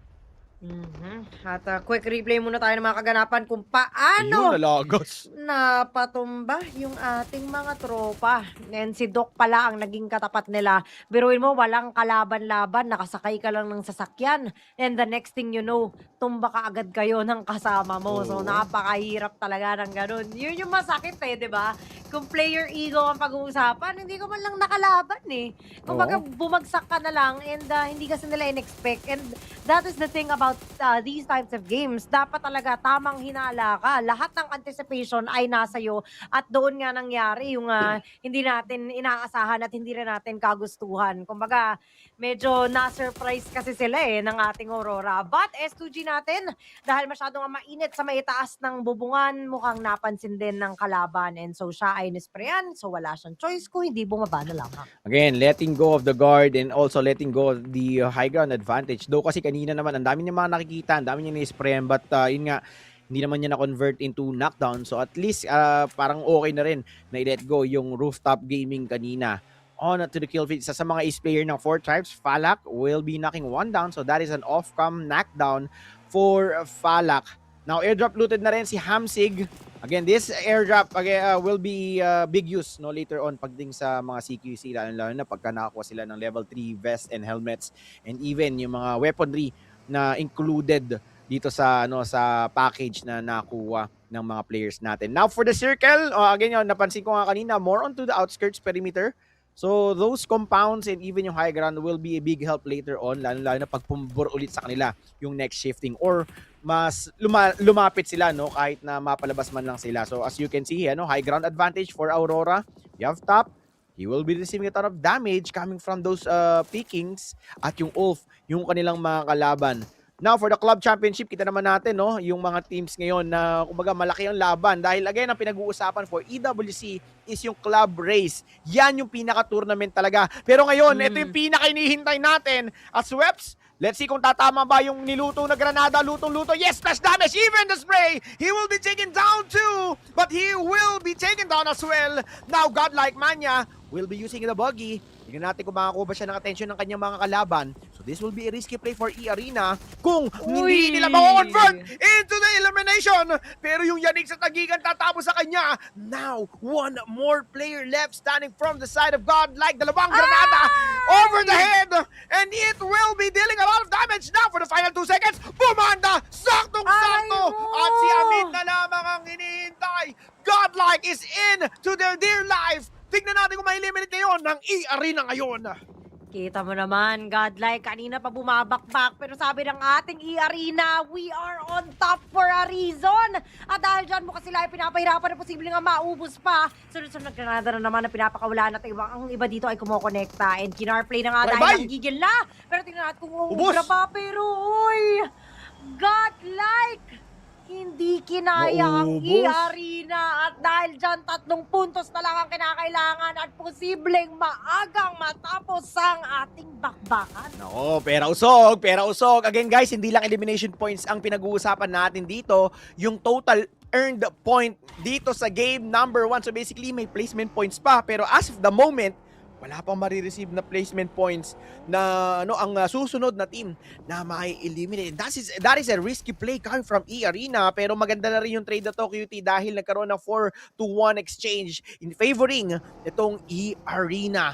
Now, Aurora, isa rin sa mga magaganda yung momentum, has been eliminated during the team fight kanina ng godlike ng E-Arena. So now, for Aurora, well, basically, kailangan nyo pa rin i-commit yung 120 total points or 122 total points for the next following game. Now, we have S2G, isa rin sa mga contender for the Smash Rule with only 5 elimination points. Slowly but surely building those point needed para sa game na ito. And surprisingly, nakakatagal pa rin sila. Yun nga lang, out of nowhere, medyo na-stack up onto the mid phase ng kanilang rotation. Uy, sa nang Nako, isa-isa nang nagkakaubusan. S2G is now out of the game as well. Kung saan mabibigyan ng pagkakataon yung mga kapatid na makahabol ng tuluyan. Pero kita nyo naman, yung ating i-arena, medyo banayad lamang ang galawan. Slow but steady, ika nga nila, lalo pat nakapitasan sila ng isa. Pero yung 7 points na kinakailangan nila, pwedeng maklose kasi yung match point natin. Kasi kung titignan mo, 7 teams na lamang ang natitira. Oo. So may placement points na sila kaagad. So ibig sabihin yan, konti na lang talaga ang kinakailangan. Pero sa ngayon, basta nakikita natin dito, tamang car play at tamang pwestuhan lang muna. Gedli lang muna para hindi sila magkaipitan. Pero yung OG natin, meron pa tayong isang nakikita habang yung 4 tribes naman natin ay kompleto pa. So Nag-uoy na. tamang hukay lang muna. Tila ba magtatanim ang ating mga tropa, pero kailangan din kasi yan para meron silang mapwestuhan, lalo pat open area na naman yung ating labanan. Actually, ito yung pinaka gusto ko sa update ni PUBG Mobile, no? Yung mga ganyang klaseng interaction sa mga terrain. That can be a big help for the final play, yung final stage ng circle natin, and even making some kumbaga defensive play. So napakaganda nung gantong klase. But as of the moment, look at the split. 2-4-1 split for E-Arena. Sobrang layo. I think they want to anticipate the next shifting na circle, whether sa southern or the northern part pupunta. Pero pasok pa rin sa compound kung saan nandirito yung 4 tribes. Now, yung mga hinukay kanina nila Sweps at ng E-Arena ay mababaliwala. Pero look at that rotation. They will be heading towards to the southern side. Tamang edging muna sila. May high ground and even Regis silang pwedeng makakuha dito. So waiting game na lamang yung E-Arena at I think makukumit talaga dito, QT, yung tinatawag nating guaranteed points for the smash rule. Definitely. And 25 teams na lamang ang natitira. Yung ating NS mukhang balak talaga humabol sa ating E-Arena. Again, in any case na ma-reach natin yung match point, may pasakit pa rin naman sa ating E-Arena knowing na kailangan nila makapag-secure ng chicken dinner para yung ating smash rule ay ma-meet nila yung criteria. But then again, ang mahirap din kasi dyan, kapag alam na ng ibang mga kupunan na na-reach nyo na yung match point, kayo na yung magiging mainit sa mata. Posible na salubungin kayo sa inyong mga rotation or pwede namang magkaroon ng sabayan pa. So medyo complicated din talaga yung smash rule natin dito kasi sinasabi na iba, magpe-play safe na lang para yung chicken na lang kukunin. Again, kung sakaling walang maka-reach ng match point at the end of match number 6, balik tayo sa overall rankings. Kaya hindi pwede na tamang play safe ka lamang. Kasi baka kaka-play safe nyo, yung overall rankings, doon pa kayo matalo. Yeah, speaking of, look at that. 5 elimination points na with 110. So 9-point differential na ang Nongshing Red Force. 110 na rin ang Aurora as of the moment na na-eliminate sila. So basically, doable na mahabol.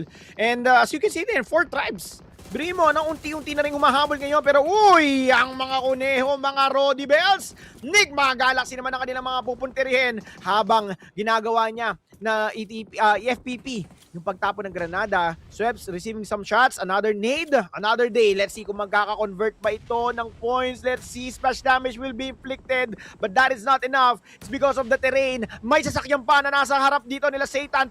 Grabe ang tindi, pag pinagsama talaga si Lord at si Satan. Dito nyo lang makikita yan. Pre, ang tindi ng ngapit. Ngayon mo lang masasabi na si Satan ang nilalapitan ni Lord. Oo, diba? Kumbaga, talaga nagbibigay pa ng mga paunang lunas dito eh. Dito lang sila nagkakatulungan, guys. Only in PUBG Mobile, ika nga nila. Ang laki si PUBG Mobile, no? Birimo, pinagsama. Oo, pinagkampi pa. Diba? So, dito yun lang talaga makikita yan. And maganda yung tandem nila. Sila nga yung duo dun sa show match kahapon. Oo, So, ang tindi nun. kakaibang May show match pa kahapon. imaginein mo May show match na, naka 8 matches pa. Talagang sulit na sulit kami na Aya. Pero speaking of sulit, ang bakbakan, 1v2. Pero hindi kinaya. Ulala! Ang sabi nila, dahil yung flash na-eliminate in a flash. Kasi nga naman, mag-isa na lamang yung natira. Yan, ako, 11. Look at that. The final day. Halos lahat nakakuha ng elimination points. Godlike has 15 elimination points. Hindi ito yung typical na numbers na nakukuha nila. 11 points ang Al-Ula. 11 din ang 4 tribes. Again, come to think of it, if this number ay nakomit nila nung day number 1, so literal that this will be a tight battle for the smash rule or kahit na sabi natin yung overall rankings. Again guys, going back doon, hindi pwedeng i-secure lang ng i-secure dito ng E-Arena since ang hirap din kasi, no? Think about it, that you will be going for a safe play after this match Iiwas ka sa isa or dalawang team, and sa pag-iwas mo, andayo mo pang mga kasama or madidikitan na ibang mga teams. Possible na maipit ka. So yun yung stress, yun yung malaking problema sa madaling sabihin na smash rule program nitong tournament na to. So madali lang, kumbaga, andali lang pakinggan pero mahirap talaga i-commit. Pero ngayon, Joker with a good spray, trying to secure his knockdown from the side of Al-Ula. At ngayon, circle shifting na naman ang ating matutunghayan. Remember, kailangan pa pumasok ng E-Arena in as of the moment. Parang added na yata, kung di ako nagkakamali yung placement points dito sa mga teams natin. At the end of the match-up, may malalaman natin kung abot na ba talaga ng E-Arena, kung may eliminate sila. Pero coming and looking at the minima, pasok si Morman sa ating circle. So nakasecure na kagad siya ng magandang rotation. Yep, and right now, mukhang tamang hold lang din muna, no? Habang hindi pa lumalapit yung kanyang ibang mga kasama. So, sa ngayon, nakikita natin, nandito pa rin sa loob ng mga kabahayan, yung ating NS, kung saan 4 tribes ang kalaban nila. Mukhang medyo nagkakaroon tayo ng mga IQ play dito para nga naman makapitas ng paisa-isa. OG natin, meron ng isang tumba. Habang yung NS naman natin, dikit-dikit pa. Medyo nagbabantay sa kanilang likuran para nga naman masecure at masiguro na hindi sila matadali ng mga kalaban nila. Ang problema, IQ, going for that IQ play as well. Yun nga lang, alam kung ikaw ay nasaan at dahil dyan, kailangan magrepo ng ating kaibigan. Pero yun natin nakaisa on the side of Ula, kung saan R38 naman ang nadali niya. Pero yes sir, ang sabi niya, ako ang bahala sa iyo. Kaya naman sila ay makakapag-heal pa. Pero sunod-sunod na granada ang pinapakulan. Ang problema, hindi ito kumukonektas. Yung ating Ula, nakakapag-buy time pa. Nako maganda yung play dito ng Nongshim Red Force. Remember, 122 total points. And as of the moment, isang elimination at isang secured na chicken dinner. Posibleng makomit ng dalawang team natin. No? Ngayon, as of the moment, yung tinatawag nating guaranteed points for the smash rule. So kailangan talagang pag-ingatan ng E-Arena yung ganitong klaseng play. Now, E-Arena having 8 elimination points, slowly but surely kailangan nila makipagsiksikan sa loob ng compound na ito. Speaking of siksikan, almost some of the teams right now, speaking of teams yung Nongshim Red Force ay nasa rooftop na.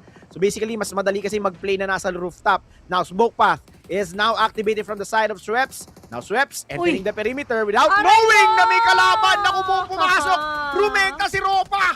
Walang kabog-abog, pinasok niya yung pinto ng kanyang kamatayan. Ngayon, dalawa na lamang ang natitira from the side of E-Arena. Make that one! Ayan na nga ba sinasabi ko, yung akala nating magiging madalian, mukhang nadali pa yung ating mga tropa. And so si Morman na lamang ang natitira kung saan 8 eliminations pa lang ang naipopondo nila. Kakailanganin pa ng 2 puntos upang yung ating 122 na match point ay ma-reach. Nang sa ganon, manok na lamang ang kanilang problema. Ang problema din dito, kita mo naman, papasok pa lamang siya. Halos lahat ay nakapwesto na. So, hindi rin kaya maging sneaky ang galawan kasi kagaya nga nangyari sa kanya mga kasamahan, hindi na malayan na meron na palang nakapwestong kalaban. Pero OG yata ang papasukin niya. Pero sa ngayon, naku, sinusubukan sana niya ang problema, parang hindi pa pasok sa bilog yung ating tropa. So, mukhang gagapangin talaga niya. Malala ang problema. Ang dami na rin ang nakabantay sa kung nasaan siya. Ini-invest dito ni Morman yung kanyang mga offensive utilities in order for him to again deep itong yung mga holes dito sa kanyang harapan sa terrain. Yun nga lang, may high ground advantage yung 4 tribes, and that is it, as IQ will be the one to take Morman down. At nakumit pa, QT, pasok sa 122 points ang E-Arena, so secured sila ngayon. Pero wait, there's more. May 4 na miyembro pa ng Nongshim Red Force. And right now, we are down for the final 5 teams with 14 players left. Through that window, that is a good player coming from XYZ. Now, they need to move forward. Every Nongshim Red Force player naglalaro na ngayon sa ating rooftop at unti-unti at isa-isa na nilang ikukumit na ipitin yung kanilang mga kalaban at mauuna dyan yung mga orangutans. Ay, grabe E-Arena. Sumakto, pati placement points. Kaya naman manok na lang ang problema sa susunod na laro. Habang yung ating NS naman dito, kita mo naman, puro pausok na ang kanilang ginagamit upang mapasok ang kinapupwestohan ng kanilang mga kalaban. Habang yung ating mga OG, sunod-sunod na granada, pinapakawalan yung ulan natin ng naiipit pa dahil yung 4 times natin ay nandito na agad tinulat. Ni Usay pa ang ating OG without knowing na nandito na pala siya ang problema. Si Lord, mukhang hihingi ng patawad ang mga kalaban sa kanya dahil kita mo naman, nadali pa siya ng ating Al-Ula. Nako Lord, patawad! Tatlong team na lamang ang natitira. Buhay na buhay pa ang Nongshim Red Force. Yappy Ballers, mga kapatid. Makakuha pa ng isang elimination. Now, dalawang team na lamang ang hinihintay natin. 4 tribes and Nongshim. Parehas pa na mataas ang puntos ngayon dito sa game na ito. Now for 4 tribes, if they will win this game, this will be a big boost for them para mas umangat sa rankings. At pwede natin masabi na malaking threat ito para sa championship. Now, for Nongshim, if they will win this game, isa na rin sila sa mga masasabi nating big threat for the Smash Rule. Habang si Suez, Nongshim Red Force, nilabas na yung shotgun, but he gets spotted. Now the zone is getting smaller. Ang tanong, sino ang may ipit? Padamihan ngayon, pero mukhang na-corner ngayon yung 4 tribes. Husay pa, hindi ka ngayon mahusay. At Nongshim Red Force, welcome to Smash Rule, baby! Dahil dalawa ang team ngayon na posibleng magkampiyon as early as Game 2. Nongshim Red Force getting the winner chicken dinner sa Game number 1.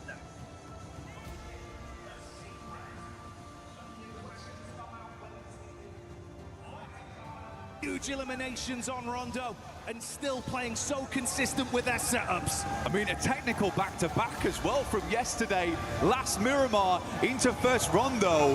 Nongshim is just a different beast coming into these last 2 days of finals. Especially coming off such a long 8-game day set into day 3. You're in the finals. It's getting nerve-wracking. You just open with a chicken dinner. These guys must be so confident. They don't look rattled. They don't look bothered whatsoever by the sheer pressure that's on their shoulders. We know there's going to be a new champion, and Nongshim are eyeing up that trophy. They want it branded with their organization, their legacy. And if they keep this up, Lang, there is a decent chance they damn well do it. Just fantastic stuff. Good to see Nick McGuice as well. Lord stepping up right at the end there. 4 Thrives also making some more aggressive plays, which is great to see. They had some familiar faces. I think E-Arena panicked a little bit, but they just about made it right at the end there. Losing for Lack for 4 Thrives was a fairly big deal, but OG also getting in towards a late game. Aru making some good calls that match. I think Nick Bagaisi also was very resilient that game to get where they did from where they were playing, so difficult, and then Lord able to sneak his way in. Oh man, you were bigging up Lord earlier into the tournament, right? Saying it's the fact that you've got Coops and Lord. That sort of collective in unison that's doing so much for this team. And again, there, in a situation where it felt like you were out, Lord goes off with the solo shenanigans. Oh yeah. Hey, do you know what that is? He's got the Brandon on the go, mate. That is the stamp to get into the Winners Club. Nongshim fighting, we'll be back soon.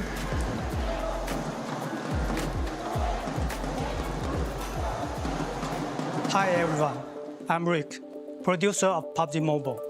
For the past 8 years, PUBG Mobile has continued to grow together with players around the world. And even today, we are still fully committed to this battleground. We are continuing to invest more resources, improve the experience, and bring PUBG Mobile to more players in more ways. Today, I'm excited to share something important with you.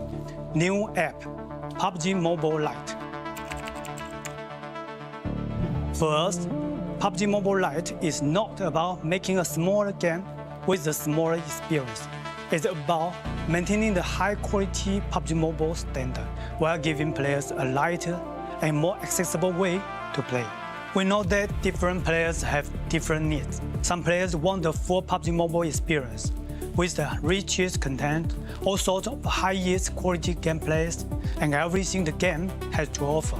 For those players, PUBG Mobile will continue to be the best choice. But some players want to jump into battle faster, save more stories, and reduce the burden on their devices. That is why we are creating PUBG Mobile Lite. PUBG Mobile Lite is a lighter version of PUBG Mobile, built for players who want a faster and more flexible way to enter the battleground. The initial download is only around 1 GB on Android and under 2 GB on iOS. There is no extra mandatory package before your first match. Once the download is complete, you can load in and get straight into the battleground. We also made PUBG Mobile Lite more flexible. You can choose which extra modules to download based on how you like to play. At the same time, PUBG Mobile Lite is still connected to the PUBG Mobile experience. The classic Arango map, supplies, and core combat are designed to match PUBG Mobile, so the battle experience remains authentic and uncompromised. If you already have a PUBG Mobile account, you can log in with it on PUBG Mobile Lite. Your own items can carry over, so you can continue using the outfits you love.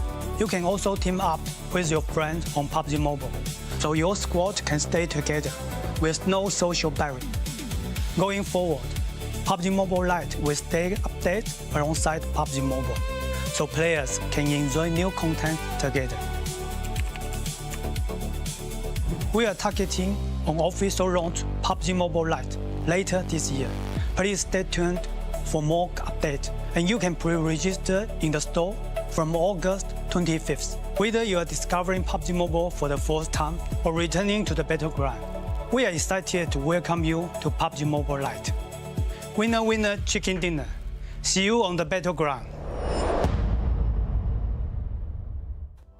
We will see you on the battleground. PUBG Mobile Lite pre-register August 25th. I'm excited for it, Max. I know you'll probably end up making a video about it on your Instagram, which is what? Remind me again? It's Maxman Cast right now on Instagram. But no, I get comments, I'm not joking, Seven, every single day about PUBG Mobile Lite. When is it coming back? When is it going to get an update? It's getting an update later this year. Oh my goodness, the world is going to be loving some more PUBG Mobile action. 100%. I'm excited for it. Hopefully you guys are. But I'm excited for the match that we just had here, because E-Arena definitely able to cross that threshold for being in the Smash Zone. I mean, they truly analyzed the situation. They had every opportunity to get rid of NGX from that, I guess, southern side of zone. But no, they kind of already knew that they did enough to hit the threshold. And I mean, it was kind of all to Mormon's sort of intel on OG and 4 Thrives. They had quite a bit of line of sight on them, their position in zone, but incredibly calculated from them.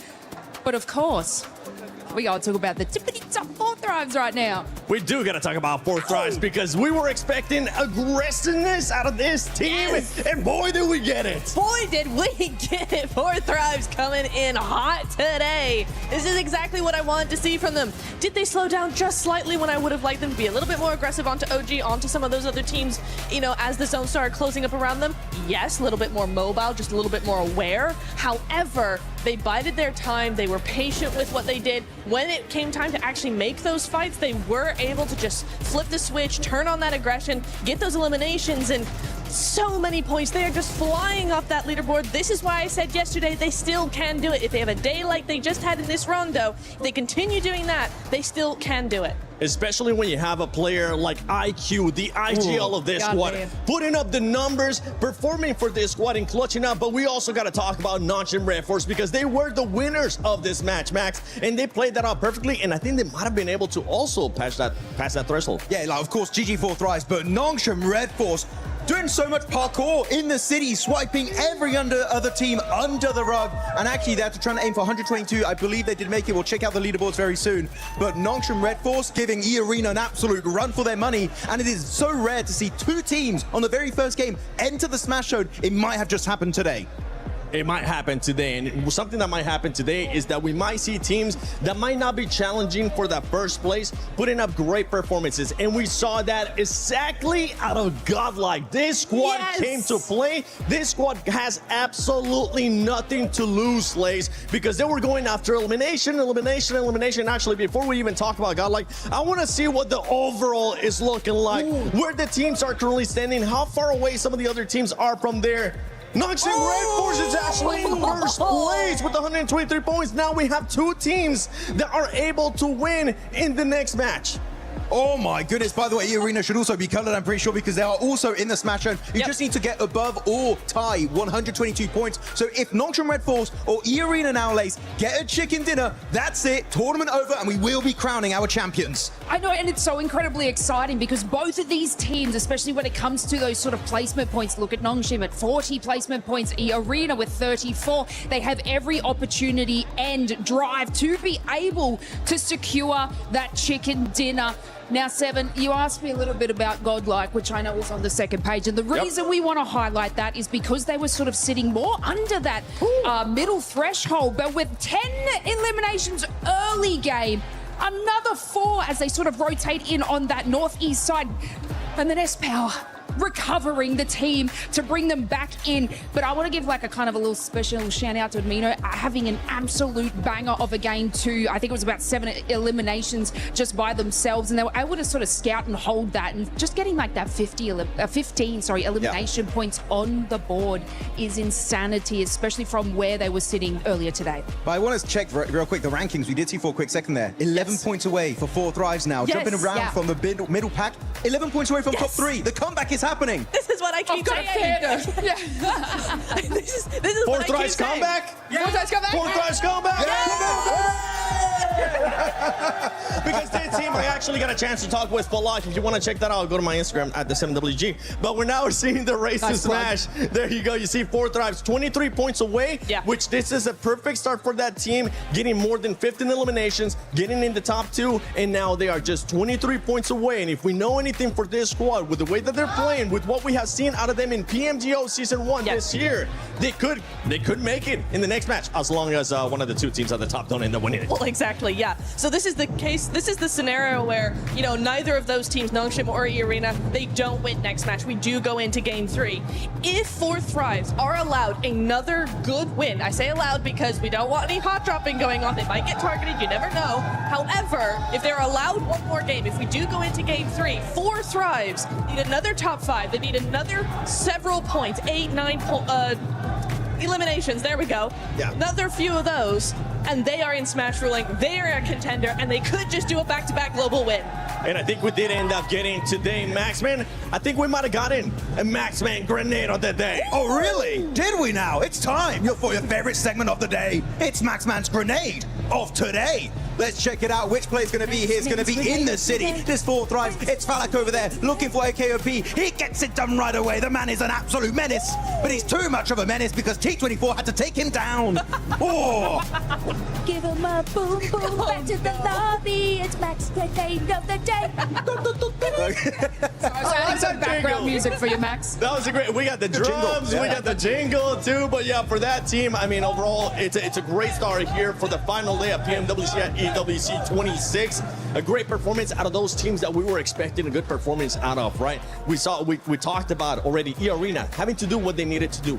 Now Nongshim being able to show up when they needed to show up, starting off great here with the win as well. One thing that we do need to talk about is possibly this team's being targeted. When I say being targeted, I don't mean getting a hot drop right away, but we are going to be looking at those rotations, because if we look at E-Arena, E-Arena has 2 wins so far this PMWC in Erangel, and in the finals, E-Arena has already gotten 1 win in day 1, match 3 in Erangel. Actually, I do want to say, I was talking to Kalaris earlier. Nongshim Red Force, they got back-to-back wins, right, on the island finish. So that's going to be something that you got to keep into mind also, because they did win PMMI by Smash Ruling. Literally, all of the storylines are merging together in favor of the South Korean team of Nongshim Red Force. They could be looking fantastic. But of course, that's if E-Arena get a win, or if Nongshim Red Force get a win. But if Tura, we got to keep in mind, it's not Rondo anymore, it's no Recall Tower anymore, meaning the teams that are not currently in the Smash Zone is going to be even more complicated for them to reach 122 points. Oh, absolutely. And then you've got, you know, when we've seen this a lot of times in, you know, Smash Ruling last day, all of this sort of stuff, you do tend to see other teams actually go ahead and change their drop location to avoid getting targeted. But you're right, Seven, right? We are going to be looking at those rotations. We need 4 Thrives, we need Nongshim, we need E-Arena, we need Enigma Galaxy as well. All of those teams. Aurora did not have a good game at all, so they're still chasing that. They need to make sure their rotations are on point, that they might change them a little bit just to avoid any early eliminations, because right now it is now or never. We got 2 teams in Smash Ruling You do not want to take any chances going out earlier. You're gonna have to use those spidey senses if you're currently at the top. If you're 4th thrives, you want to continue your frag out. Here you go. You can actually have it back now. Thanks so much for letting me go. If you're some of the other teams, E-Arena, Nongshim, you gotta watch out for everything going on your way. And I know right now around the arena, we do have a special guest crawling by.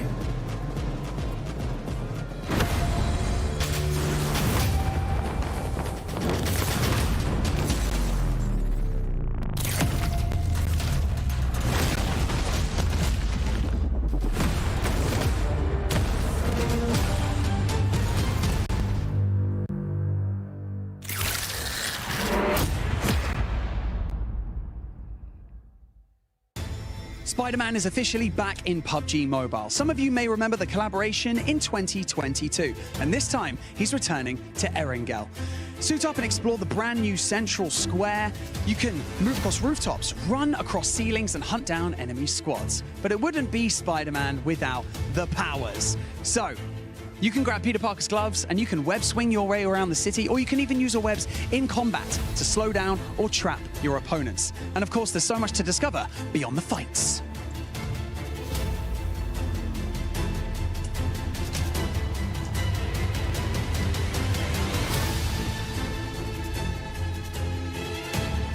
You can visit Peter Parker's apartment and hunt for hidden Easter eggs inspired by the world of Spider-Man. From Peter's messages, to secret clues, to hidden surprises that you're going to have to find yourselves. And remember your favorite Spider-Man movies? Well, here's your chance to recreate those iconic moments.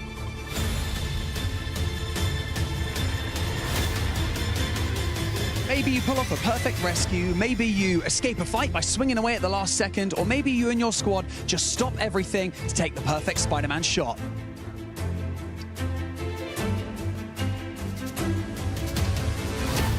So, if you haven't jumped in yet, grab your squad and experience Spider-Man in PUBG Mobile. Also, Spider-Man isn't only swinging around Erangel today.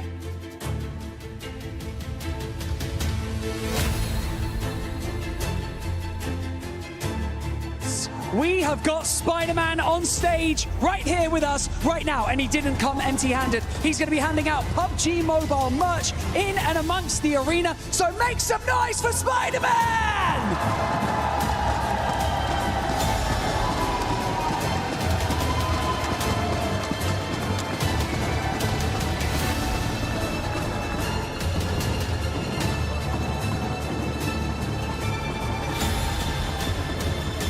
It's good to see the heroes back in action on every single front, from Spider-Man to Hyunbin and the rest of Nongshim. Heroes is the name of the game today. These teams have been heroes in their own right. For Nongshim Red Force, what a push to hold down Maaaring and find their way to that smash zone. E-Arena held their nerve. They played that west side well, and they just got across that line. It was surgical precision on that 122. Surgical is the perfect word, because Rondo did not disappoint. Yeah, we got Spider-Man here to save the day, but we got two massive threats in the lobby now. We've got E-Arena and Nongshim Red Force that can end the tournament right here, right now, with one single chicken dinner. That's all it's going to take. We saw Nongshim just do it. Can they pull it out the bag again? But it's not just those two teams. As the desk, as Blank and Jackie were saying before as well, there are other teams waiting in the wings, now staged with the points that they earned from that previous game, from that rondo, to jump into the smash zone. There are probably at least 6 teams that can do it this match and join them. So if we don't get one of those smash chicken dinners, it is going to get hotter and hotter as the day goes on, because I don't think we're only going to see 2 teams breaking that barrier today. Yeah, I'm glad we were able to get on the cast here for it to at least cast one game, right? Absolutely. This is absolutely insane here. My hopes and dreams are coming true. Could we see 6-7 teams in the smash zone with one single squad that could win it? That would be insane. At the same time, though, right? You gotta stop these 2 squads, because it... 2 major threat for the Smash Room, ladies and gentlemen. Game number 2 is about to start, and possibly the final game on today's game or grand finals We are now back for the first Erangel. Right now, Nongshim Red Force 123 after that winning game. And E-Arena glitching their way in para sa 122. Dalawang team, isang smash rule. Let's all find out sino makakuha ng smash rule for this game. Grabe, no? This is one of the first few moments, if not the first time na dalawa kaagad yung makaka-reach ng match point, no? As early as game number 1. Kaya naman, mas malaki yung chance natin for the smash rule dahil dalawa nga lang yung naghahabol ng manok para dito sa round na ito. Minsan nga, inaalat pa no? Yung top team, hindi na-reach kaagad yung match point. So, tingnan natin kung lahat ba tayo ay magsisleep early dahil sakto Monday bukas. May pasok yung iba, baka naman makisama. Pero again, yun yan, no? Nongshim, ang kasalukuyan nangunguna. Pero again, when it comes to the smash rule kasi, hindi na mahalaga kung sino ang nangunguna Kumbaga, pag makamanok, kahit na top 2 ang ating E-Arena, tas mamanok nila yung match number 2, tapos kaagad ang laban. So that's how the smash rule works. So ibig sabihin, sa mga medyo nalilito pa rin sa smash rule, dahil tapos na sa first step yung ating NS, pati E-Arena, manok na lang ang problema nila. Habang yung mga kasunod na teams naman, kagaya ng Aurora, S2G, NGX, or yung mga iba pang mga teams, kailangan mo na ma-reach yung 122 points. And then sa susunod na mga matches, pwede ng chicken na lang yung target nila. Ayan, ako, again, dalawang team pa lang as of the moment. Mahaba pa ang gabi. Meron pang Aurora at meron pang S2G. Nigma, let's see kung makakaabot ba sila. But as of the moment, we have E-Arena. They are very far from our first stage of the circle. Regardless, no? Regardless kung napakalayo, ang importante for these two teams, E-Arena and Nongshim Red Force, they need to win this match kahit na anong numero ng kanilang elimination points. So whether 2 points, 1 point, or kahit na 20 elimination points, ang importante, chicken dinner para sa kanila. We have Tianba and Ida Esports. So nagkakapalitan. Remember, there's no going back after you get eliminated for this game dahil Erangel na to. So wala nang recall. Now for the Gatka, mukhang ito na yata ang bagong Pochinki. Ito na ang bagong Hatrap as Tianba now clearing up this mansion house kung nasaan yung kanilang kalaban from the side of Ida Esports. Tianba, Eagle goes in for the second floor building pero guarded dito ng kanilang mga kalaban. Yun lang. The split time. Saktong-sakto yung pagkakaposito ni Aching as Ching para sa kanya yung mga points. 3 elimination points out of 2 casualty ng Tianba. Grabe, no? Napakabilis na mga pangyayari. Pero Ay, ito na, hora natin. Sabi nga ni Aching, literal na para lang nabahing. Tapos kaagad ang laban kung saan si Eagle na lamang natitira. Pero tinapos kaagad ang paghihirap nila. Hindi ka na daw hahayaan na mag-camp-camp pa kung saan-saan. At dahil dyan, wala pang 5 minuto. May mga nabawas na ng agad-agaran. Grabe naman! Talaga nang gigigil lahat. Ramdam na ramdam mo yung huling araw ng ating finals. Pero kasi medyo mga nag-iingay yung mga nasa bandang gitna pa ilalim So yung mga nasa bandang itaas, yun yung medyo tahimik pa. Lalo pa sa NS at E-Arena kasi manok na lang yung kanilang problema. Actually, yun yung nakakatakot talaga for the side of, actually kahit na hindi lang yung dalawa, hindi lang NS tsaka yung E-Arena. Even for Aurora and S2G, actually pati yung Nigma since nasa 100 points na rin sila. Ito nakakatakot kasi ang mas nag-iingay ngayon at mas aggressive pagdating sa mga gameplay is those teams na nasa lower part ng ating rankings. Why? Kasi mas pinipili na lang din ngayon ng mga nasa lower rankings na isugal na lang yung final day nitong grand finals para mas umangat sila sa rankings. Kasi regardless kung nanggaling lang sila sa group stage, may earnings na sila plus yung earning ngayon. Yung iba naman nanggaling pa sa sa survival stage at may earning pa sila doon, tapos magkakaroon pa ng earning ngayon dito sa ating grand final. So basically, it's a win-win situation for those teams na nasa baba.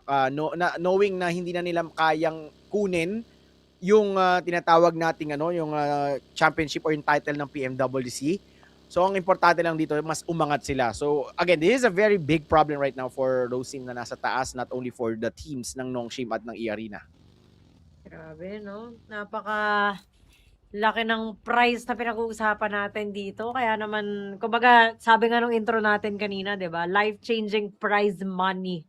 Kasi Oo. $3 million yung prize pool natin, if I'm not mistaken. So, Yes. imaginein mo magkano yun in peso. Though, yung prize pool naman, syempre, prize pool nga. Ibig sabihin, hindi naman yun buong $3 million, pero ang laki pa rin kasi na makukuha nila. Pero, medyo matatahimik muna tayo na bahagya kasi meron tayong commercial courtesy of Ula. Yes, sir! Nakasakay dun sa kanyang hovercraft dito, pero mukhang sumakses naman sa pagtakas at iniwan na lamang niya yung kanyang sasakyan. Tamang takbo na lang daw muna, lalo pat maganda naman yung panahon sa kasalukuyan. And so yung NS natin ngayon, mukhang medyo chill-chill lang muna sa kanilang pwestuhan. Medyo tricky yung napili nila, no? Dahil 2-2 split ang meron sila. So mukhang ito yung mag-a-apply, 1, 2, 3, kanya-kanya na, bahala na, basta yung manok ay ating makuha. Kanya-kanya discard na lang mag-survive eh. Oo, kumbaga yung klase ng split na meron sila, mataas yung chance na ma-eliminate sila, mataas yung chance na kumbaga possible na magkaroon ng casualty, pero mataas din yung chance na may panalo at ma-survive, no, yung ganitong klaseng rotation. Again, this is a very nerve-wracking game for the two teams, lalo na for Nongsing Red Force, kasi at the very beginning of our game number 1, E-Arena lang talaga yung kumbaga big threat for each and everyone. But surprisingly for Nongsing Red Force, na pull off nila yung kumbaga yung 122 total points. So napakalaking kumbaga momentum swing, and even syempre ang laking kaba ngayon ng Nongsing Red Force, since eto na no, they are at the tip right now ng championship, tapos dalawa pa sila ng E-Arena. So let's see kung ano ang magiging takbo ngayon ng game, and so far so good for each and everyone. Pero nakakita tayo ngayon ng mga rotation ng iba't ibang mga teams, but surprisingly everyone is very quiet. Now we have NGX. This is a very interesting place na nasa open sila, nasa edge ng ating cliff, though yes, given na yung circle ay, or yung land area ay walang playable area dun sa may katubigan. So all their focus right now is onto the front side. So isa sa mga pinakamaganda talagang i-hold yung mga cliff, but they are out in the open. So this is an early play and rotation for NGX. Nako, ano kaya mga susunod na mangyayari dito? Sabi nila kasi wag daw muna para mas masarap yung ating laban. Pero kasi syempre, again, meron tayong mga teams na may gustong patunayan. Even though we have this Smashul in place at mukhang mas madali siyang ma-achieve. Actually, kung mapapanood nyo or kung nakasubaybay kayo sa mga tournaments na meron tayo, hirap na hirap yung mga players natin. Once yung match point ay nakuha na nila. So it's not as easy as it seems, no? Kumbaga, yung pressure and kagaya na sinabi natin, mas naaabangan sila at mas mainit sila sa mata ng ibang mga koponan. So hopefully, yung mga teams natin na naka-reach na ng match point, meron silang contingency plan when it comes to their rotation para nang sa ganun, hindi sila madaling ma-predict ng mga kalaban. Otherwise, mukhang sila talaga ay mahihirapan. Pero, circle check muna tayo. Halos lahat sakto ang anticipation pagdating sa ating bilog, pero mukhang marami-rami pa rin ang papasok. Tapos yung E-Arena nga na nakikita nyo na pasok na sa ating match point, mukhang medyo pahihirapan muna ang kanilang magiging pagpasok. No, again, everyone is inside the circle. Yung ibang mga teams, I think, parang mga tatlo yata, including yung Vitality. So Vitality right now is on to inside the blue portion of our blue zone kanina na nakita natin. So kinakailangan pa rin nilang mag-rotate, no? As early as right now, dahil nga majority ng mga teams natin ay pasok na agad-agad. So meaning to say, iilan na lang yung mga area na pwedeng i-occupy ngayon ng mga teams, plus syempre yung possible pa na malate yung rotation. Now Lord, let's see kung lalabas ba sa LOS. Nasusunog si Lord. Now Raul, uy nako, si Lord. Naku po, pasensya na. Kalaban niya ang sarili niya. And that is it. Very big misplay for Lord. And as NGX right now, isa rin sa mga possible na maging malaking threat for the Smash Rule at nearly getting their points sa ating 122, down to 2 players na lamang po sa kanilang squad.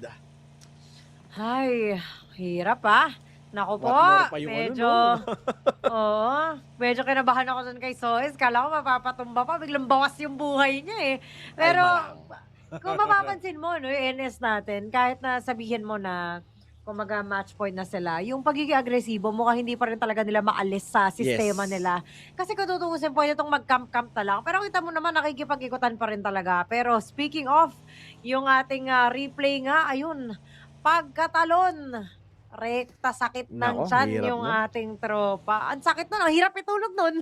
Oh, tsaka this is not the perfect time na to make those mistakes, no? Yung mga ganung totoo klase. naman. Though di naman natin masisisi dahil nga unang-una, syempre iba yung feels ng grand finals, lalo for the final day. At syempre iba pa rin yung pressure na kumbaga pinupush kayo ng buong team na okay, you have to make this play, you have to get this kind of number per game para mas umangat pa tayo sa rankings and para maging threat tayo for the title itself. So, ang laking pressure nun. And those kind of mistakes, kumbaga factor na rin yan, no? Na okay, medyo nararatel, syempre ini-sprint siya. Na-knockdown si Rauf, the first na player ng NGX, and then yun nga, kasama niya na nagro-rotate, tapos pasabog ni sasakyan. So, halo-halo na yung nangyari ngayon. But that is a big misplay coming from NGX, and they have to deal with it with 2-man strong now sa game na ito. Grabe. Medyo yung pressure is on for, not just for the players, no, na may habol pa, pero mas matindi yung pressure kasi dun sa first two teams. Kasi aside from making sure that they reach yung winner chicken dinner para nga tapos na yung ating laban, syempre kasama sa pressure na pinagdadaanan nila, yung nakakahabol din kasi yung ibang mga koponan. And mas maraming makareach ng match point and lesser chances of them winning kasi mas may madadagdag sa katunggali nila eh. Sa ngayon kasi, NS, ang problema lang nila yung E-Arena and vice versa. But for the other teams, kumbaga, ngayon, yung goal nila, especially kumbaga hyper-focus sila, is to reach the match point as soon as they can. Kaya naman, in-expect natin maya-maya lamang panigurado yung mga medyo dikit lang, magkakaroon pa tayo ng mga agresibong bakbakan. But right now, NS trying to push in closer to the middle portion of the zone kaysa saktong gilid lang para nga naman hindi sila mahirapan when it comes to the movement mamaya. Nakikita natin may NGX sa hindi kalayuan. So, kailangan talagang mag-ingat. Pero honestly speaking, yung napili nilang pwestuhan sa Milta Power, ang maganda doon is, kumbaga, safe. Kasi meron silang warehouse na matataguan. So, meron silang cover at posible for third-party situations, yung mga bintana, kung mata-utilize nila ng tama. Yes. Tsaka hindi ito, yes, doable for the crash ng mga kalaban. Pero ang hirap kasing i-crash ng nung Milta Power na yun, lalo na dun sa mga fences. No? Bago pa lang pumasok, possible may mga knockdowns na, tapos yung ibang mga teams pa na nearby the areas na pwedeng third party. But again, let's see kung paano nila may-utilize yung kanilang area. As of the moment, ayan, so kinakailangan pa rin pumasok ng ibang mga teams, and those teams that right now is inside the circle, mas pinipili at the very edge, no? Edging muna yung ibang mga teams natin. Now we spotted Federales and the rest of Vitality. This is not the Vitality play na nakita natin during the group stage. So medyo nakakalungkot since we are expecting big for the team of Vitality. Pero kasi totoo kasi yung kasabihan natin no, na iba ang performance, iba ang laban pagdating sa Grand Finals. And ito na nga, biruin mo no, we have E-Arena na nalaglag sa survival stage, tapos ngayon top 2 na sila. Kanina isa lang sila sa threat for the smash rule. So kumbaga iba yung pinapakita ng mga teams natin sa Grand Finals. At nakakagulat na mapapatanong ka, bakit hindi ganito yung pinakita nila ng group stage?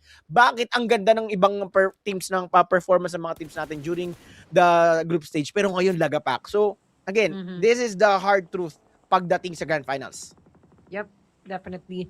Kumbaga, iba talaga kasi magbaback to zero kayo. Yun yung mahirap doon. And of course, when it comes to the Grand Finals, different sets of teams na naman yung makakalaban ninyo. So, a lot of people are saying, palupa yung mga nanggaling na survival stage. Sabi nga namin, ang maganda kasi dyan, tuloy-tuloy yung momentum kasi na meron sila. Kasi, when it comes to the survival stage, kahit sabihin mo na sila yung mga hindi umabot ng Recta Grand Finals, yan yung mga mas may pinaglalaban So, kumbaga talagang pahirapan, makapasok kahit na sabihin mong 6 yung kukunin dyan. At yan nga mismo yung nangyayari base sa ating nakikita.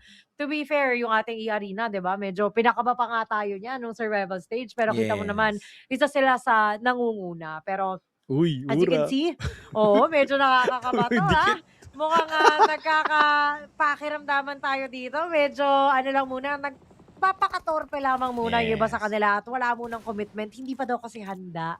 Pero sa ngayon, Tago muna, no? Tago muna. Oo, itago muna sa publiko ang mga binabalak ninyo. Otherwise, posible kayong madali dito. Pero yung hora natin, mukhang hindi talaga muna magko-commit muna. Pestuhan muna ang uunahin nila. Lalo pat nasa labas na rin naman ng zone. At ba sa atin nakikita, stage 4 na tayo. Kunting panahon na lamang, kumbaga lilit na naman muli yung ating bilog. So as much as possible, kailangan mas pumasok na sa circle para hindi na mahirapan kung sakaling mag-shift away ito. Oh, NGX down to the final member. We have right now the rotation of Aurora. Let's see kung paano gagawin ngayon dito. They will be taking a very long road onto the backside of that Milta Power. Kung nasan kanina yung Nongshim Red Force. Kanina yung Nongshim at saka yung E-Arena ay nasa north and southern portion ng ating circle. So point to point yung nangyari. But looking at our rankings, nalagasan ng isa. Ang E-Arena, mga ropa. Ito yung sinasabi ko, guys. Biruin mo. Again, tingnan nyo. Lahat ng eliminated nasa taas ng portion ng rankings. So you can see S2G right now, down to the final member na lamang po. We have Sol K and the Hamsig. Possible na may eliminated. And that is their final bid dito sa ating game na ito as Kamikaze na lamang ang natitira. Now, Kamikaze wondering kung saan siya pwede pumunta. Merong flash sa kanyang left side. Merong orangutans onto the upper side. So, ipit na ipit ngayon knowing that we still have a lot of teams. Kanina nagkukwentuhan lang tayo, nag-explain lang tayo ngayon.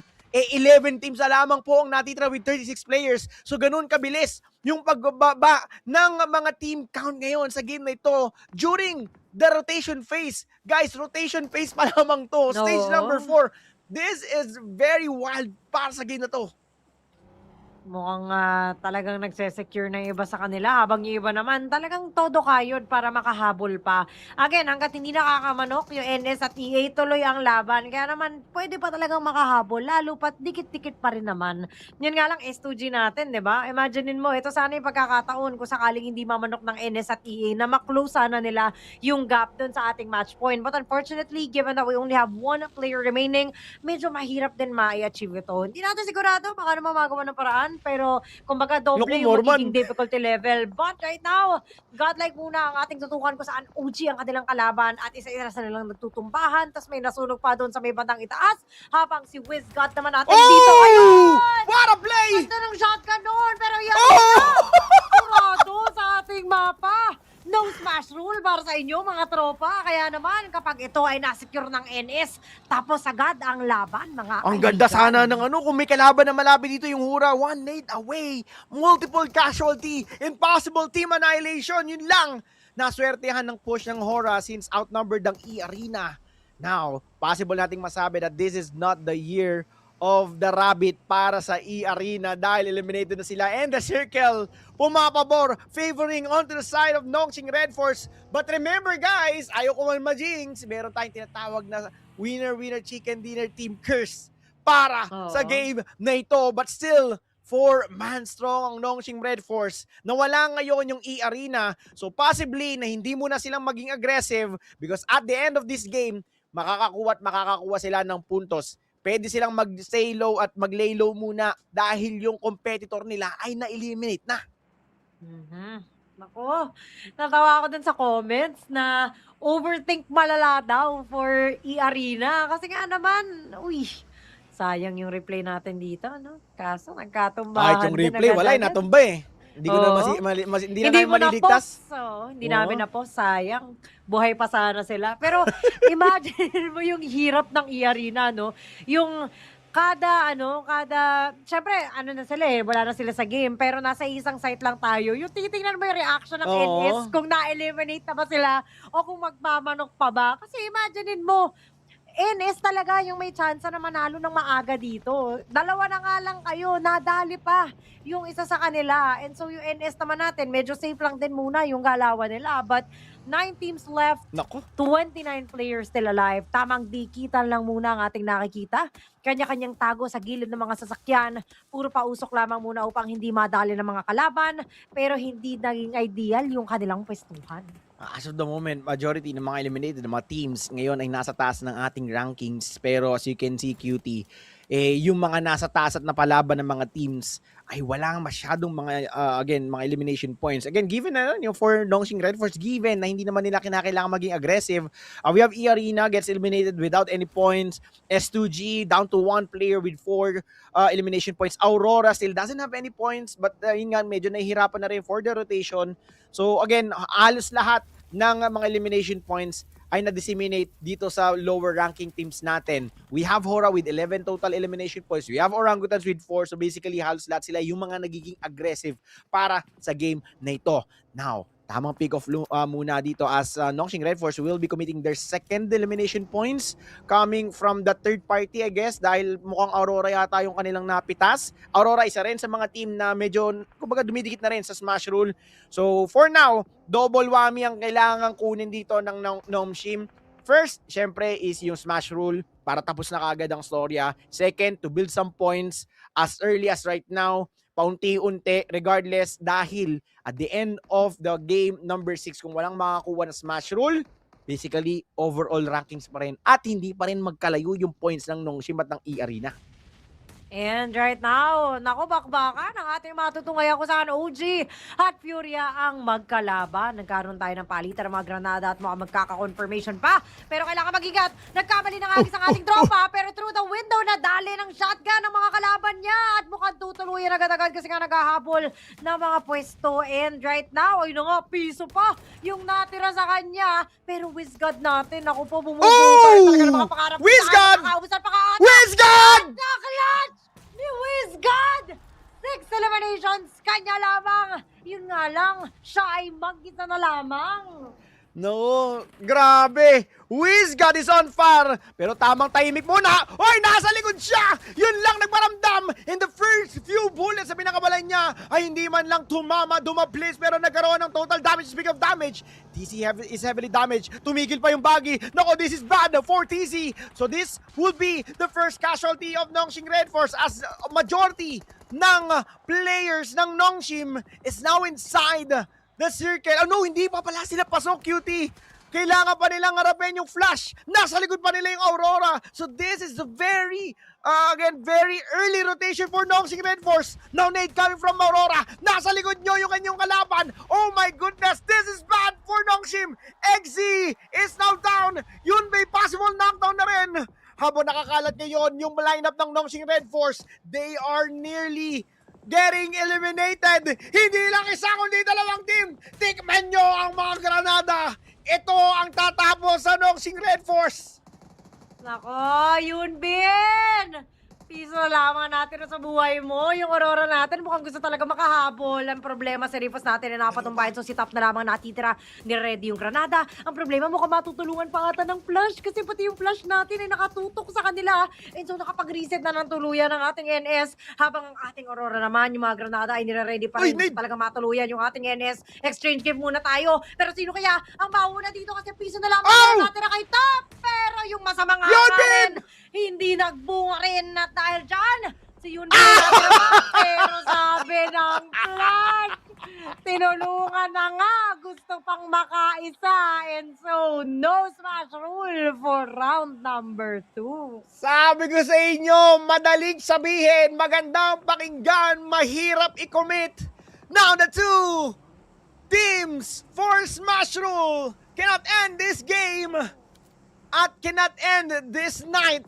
Dahil eliminated na rin sila but still close to each other yung points at yun ang mahirap for Nongshim Red Force. They had the chance to get some points pero hindi nila nagawa at hindi nila ikinumit dahil ang focus nila is to get inside the circle, close this game with a winner-winner chicken and then grab that smash rule out of the hands of everyone. Yun lang, nagpa-super safe play sila and dikit na dikit pa yung puntos ng Nongshim at E-Arena but still, mahaba-haba pa ang gabi, marami-rami pa tayong game at possible pa na makuha ng Nongshim or ng E-Arena and possibly may iba pang mga teams na mas umangat yung kanilang mga scores. Yun nga lang, S2G na lamang yung pinakamalapit sa 122 at down to the final member na lang. Halos lahat ng mga teams ngayon, cutie, ng mga natitira ay nasa baba ng rankings natin at sila yung nakapag-farm ng mga puntos at mukhang yung prediction natin tamang-tama. Sila yung mga mas nagiging aggressive ngayon kesa sa mga nasa taas. Alam mo, natatawa lang ako kasi imagine mo yung E-Arena nung naubos yung NS. Talagang nakahinga ng maluwag. Pero speaking of, paghinga ng maluwag, Mapapa-nice one baby ka talaga naman yung dun. dibdib ng S2G dito. Top 4 na lamang ang natitira. Flash, Hora, Vitality, at Ula. Grabe. Ito yung mga teams na medyo malayo eh. So, Oo. ibig sabihin, Pero pwede na yan. lamang ng puntos yung magagawa nila dito. So, better luck next time, ang sabi Grabe. sa ating NS, pati na rin dun sa ating E-Arena.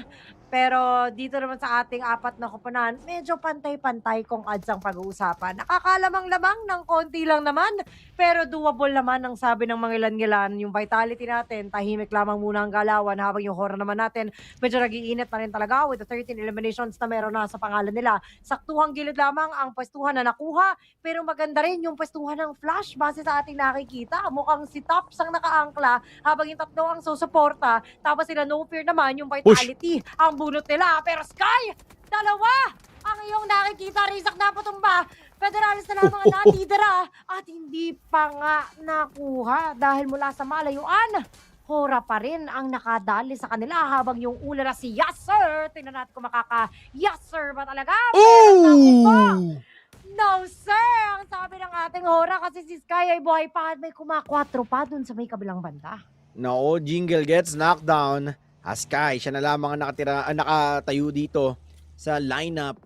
At right now, binabahayan ngayon ng Hura yung bahay kanina ng Vitality. Pero yun nga lang sila, yung heavily contested ngayon dahil nga after the team fight ay magkadikit na. Actually, this is a very crucial stage ng circle natin, QT, dahil nga once na mag-commit ka ng team fight, halos doon na pupunta yung attention ng ibang mga teams. And ito na yung nangyari. As Hura invade the position of Vitality, nakuha nila yung attention ng ibang mga teams. Yun lang, no? Siyempre, paliligoan talaga sila ng mga utilities dito. Yun lang.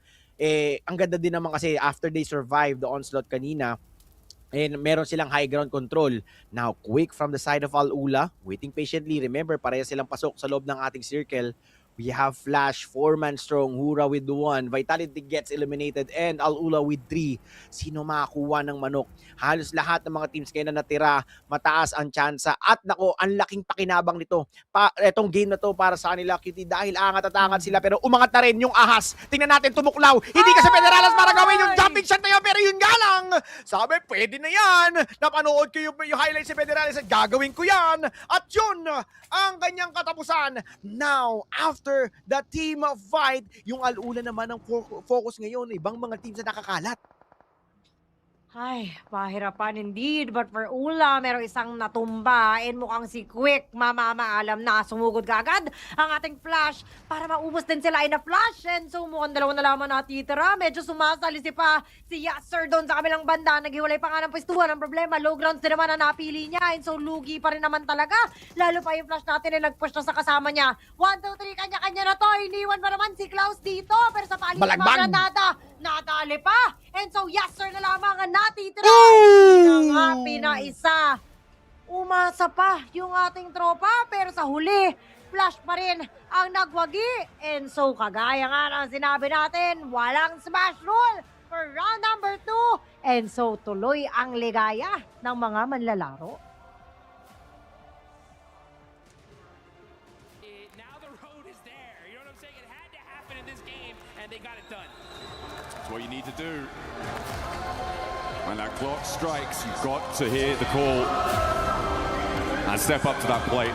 Unfortunate that Nongshim and E-Arena couldn't really get much further into that one. That Aurora hold on the eastern side, it stopped them really from being able to break out in the way that they wanted to. Flash were an incredible suppressive force over the course of a lot of that final set of circles. So really, really great stuff from them. But yeah, it could have been very, very different if Aurora had played that slightly in a different fashion. For sure. I mean, unfortunate for them, super fortunate for the rest of this lobby as we're going to go into one more game for sure. Now, as far as teams that are still within that smash point threshold, I believe it's still going to be the duo, Yep, right? It's still going to be the two teams. But another opportunity in this next game, right? For more squads to be able to push their way on up. As we're going to take a look at the replay here. Team Flash, great job of being able to finish this game strong. Win especially, just boom.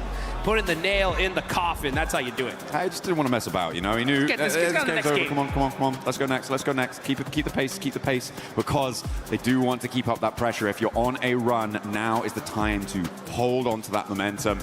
There is no more runway that you need to cover to take off on this. It is just today. There is nothing that you want to leave out on Erangel and let it go to Miramar, because you may not reach it. No one might.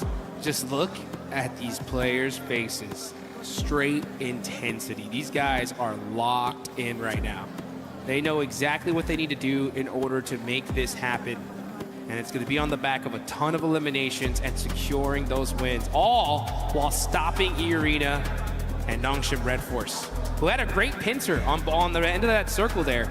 But, you know, I think teams now especially have understood just how threatening this smash rolling is. Yeah. And I think they're going to do extra and beyond to make sure that they can stop those two squads. Absolutely. I mean, there is so much pressure on so many teams. I think that, again, I'm gonna go back to my old favorite hobby, it seems, this game of giving a little bit of hate over to Ralph, because Nick Galaxy, that 2-2 split did not work. It was really kind of catastrophic. And hey, you know what? The position that they went to, that they tried to go for on that east side, was where Team Flash won from. So could have been different. But we're going to head down to the stage. Kalaris has a little interview for us for some inside information. Yes, I do. Thank you very much. Here with Nongshim Red Force, Hyunbin once again to get some insights on what's gone on so far. Let's talk about the Erangel that just actually happened. You guys find yourself in mini-mill to power, but then the circles shift away from you. You sent it north instead of any other direction. Talk to me about that choice. Do you think it was the right one, or do you think there was another path you could have taken? 일단 현빈 선수 첫 번째 질문은 일단 아까 에란겔 경기부터 일단 얘기를 해볼게요. 에란겔 경기 때 사실 밀타 파워 쪽의 공장을 이용하셨다가 이제 자기장이 튀자마자 이제 바로 북쪽으로 지르셨는데 사실 그쪽이 좀 다른 선택권이 없어서 좀 강제가 된 건지 아니면은 좀 그게 좀 가능성이 있다고 보신 건지 좀 궁금하네요. 일단 저희 자리에서 치킨 갖고 오기는 좀 많이 힘들었던 것 같고 저희가 오로라 한 명을 잘라나왔고 그 골에서 오로라 일단 한 팀 먹고부터 할 생각이긴 했습니다. Yeah, we already knew that that shift was actually really tough for us. So what we thought was Aurora was actually there, and we got a one knock of Aurora player. So I think we should have started with getting out, knocking out Aurora, and then we find our footing on the ground inside that circle. So the Rondo game, you just won another one here. You look always great in urban endings, does Nongshim Red Force. So talk to me about that urban ending. What were your biggest concerns? You had great roof control. So what was your guys' perspective on that finish? 또 론도판에서는 또 치킨을 드셨는데 사실 시가전에서 정말 좋은 모습을 보여주시는 것 같습니다. 그래서 그 시가전에서 특히나 이제 지붕을 통한 영역 그 컨트롤에 굉장히 또 일가견이 있으신 것 같은데 좀 그 점에 있어서 좀 어떤 점을 좀 중점으로 플레이를 했었는지 궁금합니다.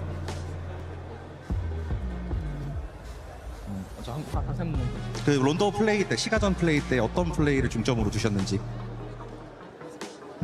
일단 저희 자리가 외곽이었고 저 시가 쪽 한쪽이 비었어갖고 일단 들어가서 서클 받다 보니까 그냥 좀 잘 먹은 것 같아요. Well, honestly, I think the inside of the city play was actually well forced because we were outside of the circle. But that being said, I think we were kind of lucky because we tried to gain the footing because of actually one of the places are actually empty. So we just find our footing there, and then we just took a control of the roof, and then we maintained good condition and intel. All right, well, thank you very much for joining me, Hyunbin, here once again. That's Nongshim Red Force currently in position on the smash rule as we continue the games here at PMWC.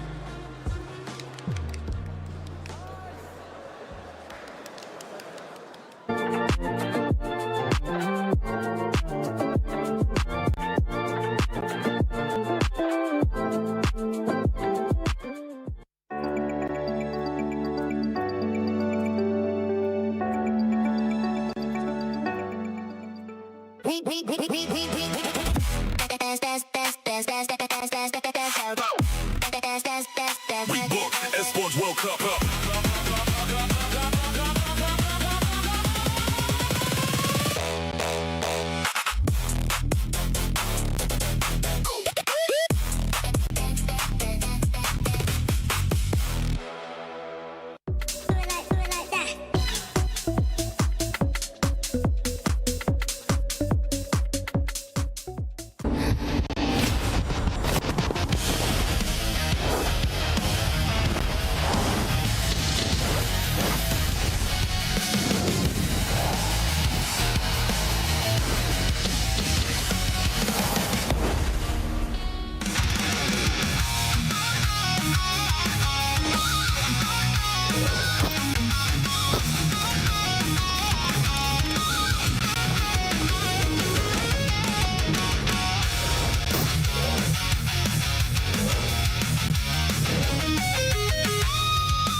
Nongshim Red Force and E Arena not being able to close it out, so we're gonna keep going.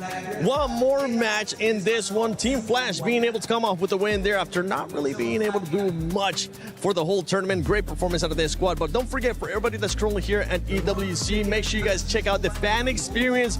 Go look at the awesome stuff between PUBG Mobile and Naruto. Try out Brain Rot Royale, why not? Because we've been able to try it and it's quite fun, and I played it way too much. I had to stop so I could actually come here and break down what's been going on in the finals, and also check out Spider-Man. Maybe you'll get a chance to meet him and greet him. But about this performance from Team Flash Max, we finally got a chance to see them perform. I never doubted. No, I have been doubting a little bit. It's been looking a bit dicey recently, unfortunately. But no, really good hold on the northern side, right? Able to get rid of a lot of threats over in that position. Definitely a team that has been very silent. But before this game, they had a total of 63 points. If my count is right, they just got about a third of the points they've made so far up until now out of all of their games in a single chicken dinner, 23 points. So that's going to get them way higher up in the middle rankings. And let's keep in mind, even if you're not number 1-7, the prize pool distribution is getting way higher on that first half of the leaderboards. It is. For some of these teams that might be too far away from that threshold of the smash rule, they're going to be pushing up because there is that prize pool at stake. $3 million that we're going to be giving out. And Horror Esports being able to perform really well, seeing the aggressiveness. This is what we've been expecting out of Horror Esports, the aggressiveness, 16 eliminations. I mean, it's a real shame we just didn't see this from the get-go, right? From day one throughout to today, because they could have been in a very different position on those leaderboards than we see them right now. But also, just mention very quickly, as we look at the team stats here for Green, Sleepy and Sky actually doing some mega work. They did have some really good nays. They were pushing very well. They are the team that got rid of E Arena in the mid phase of that game, taking shots onto Nongshim there. So, you know, very, very proactive, really looking around them and trying to get as many elims as possible. I think we can call that farming. They were farming a little bit. They definitely were. But actually, the key thing we have to keep in mind for Horror here is they are the team that eliminated E Arena, which is a team, if you get that elimination, one of the plays, you're like, that's E Arena. That's E Arena right there. Go. Push them. And then they did it. And because of that, right, Lace, they delay the tournament just a little bit more, which really is going to make this event so much more interesting because so many teams can enter the Smash Zone. I know, and how crazy it is that the top of the leaderboards seem to fall and then these mid teams sort of have that glimpse of hope and opportunity. But that's why we love it here for PUBG Mobile with the Smash Rule, especially. Now, I do want to sort of draw your attention to S2G, a team that is quite incredibly close to that Smash Rule. But if we talk about the first game, we didn't really get to chat to them sort of in that first mid-section. They had a nice recovery, a little bit of a hot drop, couldn't capitalize on as many eliminations as they wanted to. The roughest zone shift for them. They had like that kind of open terrain. They couldn't really move in. And then they passed. And then this game, again, it kind of like they're losing their team so incredibly early after eliminations. You saw Kamikaze there on the north side trying to sponge those points, but again, falling short. Look how incredibly close S2G are, 116. They should have done it earlier. Just 6 points away from being able to enter the Smash Zone. Aurora Gaming as well, currently 9 points away. And teams that were going to be looking to be able to close that gap, especially when we saw E Arena get eliminated. Nongshim really not going for that many eliminations, playing it quietly. Four Thrives. I mean, Four Thrives wasn't really able to do much. And with the win that we just saw to Team Flash now moves into 7th place. Yeah, really good push up here. Team Flash, 7th position overall. That's going to be an extra bit of money in their back pocket. But the thing is, they're looking very scary. Look at the top three. 3 chicken dinners, 2 chicken dinners, 3 chicken dinners, while the other teams below all have 0, like 4 Thrives, or a singular chicken dinner. So that is really making it scary that the tournament could really end at any point today. Well, the big thing as well for me is that Aurora Gaming, Nigma Galaxy, and E Arena all finished up that match with 0 points on the board, right? Yes. None. Nothing for game 2. S2G is moving up. As you said, Lace, you've got 4 Thrives. Well, also they got 0 points, so they don't count. But Team Flash, Ulf, all of these teams, they are really making a push forward, while those top teams, except for Nongshim, they're it's getting very close for the rest of those teams. Yeah. And in this first page of the overall, there is one big outlier, especially when we're looking at the wins here. And it's none other than Four Thrives. Four Thrives, the only team in this first page that doesn't have a win. The reason why I'm bringing this up is because, yes, Four Thrives, if you are able to have a good performance in the next match, at one point, we need to start seeing those win if they want to be able to win via Smash Roll. I mean, even if we bring it back to sort of the group stages, they were sort of unable to get those chicken dinners. Of course, they could capitalize on eliminations, but they weren't really one of those teams that would close out the win. We're sort of seeing this trend now, and of course, they want to sort of get those E-limbs and sponge those points to hit that kind of Smash Roll threshold, but in then, it's still, if you calculate statistically, it's still, their win rate is not really that nice. Yeah, a little bit politely. Tough. But you know what? I'm going to pivot the conversation. I want to bring it back to Nongshim Red Force. Yes, let's discuss. And what I wanted to take a bit of time here because that was an absolutely insane throw. There are three options. Or you third party to the western side on the mountain next to Lumberyard, or you directly crash onto Alula, which is what I think would have been a really good option, or you decide to go for the wide wrap onto Flash, which I wouldn't recommend, and they ended up doing. There were so many options to go, but that was like, out of the three Nitra, the one that was not going to give them the win. And you know what? It's showcased by Alula taking second place from the exact position that we were like, Nongshim, go that way, go that way. Alula end up going that way, get that second place, and I think if it had been Nongshim with the kind of momentum that they had off the win, they would have won there. It is genuinely not even game throwing, it's almost championship throwing in game 2, right? Because they could have won it, they could have ended it, done and dusted, and they just didn't. They went for a very different play. Yeah, and especially because of that rotation. If you push Alula, let's say, only Alula is going to fight you, right? It's literally team versus team. Literally. That wide Eastern rotate, Aurora's looking your way, Team Flash is looking your way, Alula's also looking your way. You're just making it harder for yourself. And Nongshim Red Force have some of the best rotation sometimes, and then they pull stuff like that. I'm very confused. They're a very confusing team. Entertaining to watch, but confusing. I also want to sort of point out, and this is just kind of across Battle Royales in general, sometimes you only have that one opportunity, and when you miss it, it is now 10 times harder to get back to that same position. You do not get these chances often. And like you said, Nepturo, they didn't make that space, they didn't make that play well, so it will be a little bit more challenging now. And with Nongshim Red Force, especially in that performance, right? I fully agree with you guys. They decided to go the completely wrong way, being within nade range of Aurora as well, even though they ended up out-surviving Aurora. One thing, though, for this team is that when we've seen it in the past, you were kind of telling me this too, Neptura, especially at PMMI. Once they hit the smash zone, this team is so scary because they know exactly what they're playing for, which is just the win, right? Yes, they can get some points. And we kind of saw this here being super passive, the team just waiting for the right time. And I think maybe that's what could have hurt them there. They was just looking for something passive. They weren't looking for an actual fight, and that's why they decided to go with that rotation. You know what? I 100% agree with you there, Seven, because, yeah, they are so scary. They are so patient. We saw that them lining up on Milta Power there, lining up on that wall, going, okay, what's the next play? They didn't look scared. They weren't going too quickly. They were just being very patient. They were sitting and going, okay, what are we going to be doing next? And then they make the most harebrained, like, under pressure play, it felt like, right? Another team I would have expected that from. Not from Nongshim, not with the presence of mind they seem to have while in the smash point. They are not a team that falls under pressure, and it felt like they just did in that moment, so very, very odd. Next game, though, still that chance. No one's quite caught up to that smash zone, so really EA still the only competitor for them right now. Game 3, we can do this.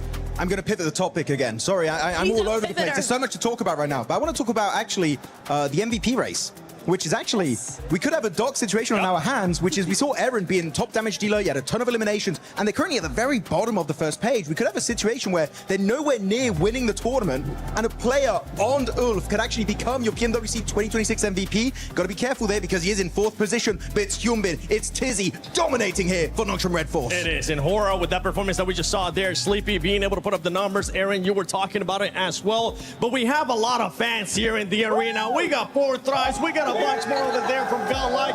Let's see what Barney's currently up to. Ladies and gentlemen, we've said it time and time again that we wouldn't be here if it wasn't for the fans. We've got so many around the arena, so before we dive into our third map of the day, it is time to check in with them. And so, Furia, Godlike, make some noise! Killaris, who have you got with you, buddy? Yeah, that's all well and good, but I've got Enigma Galaxy make some noise! Thunderous applause for Enigma Galaxy! What have you got going on, Barney? Lottie, what have you got? James Barney, you're not ready because I'm here with 14.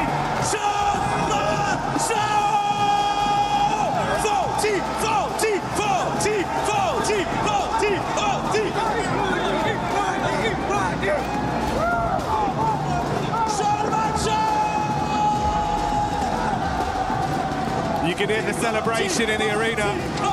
I'm sure you can hear it at home as this Hall of Heroes echoes with every fan's hopes and dreams, giving out their energy because the tournament still goes on.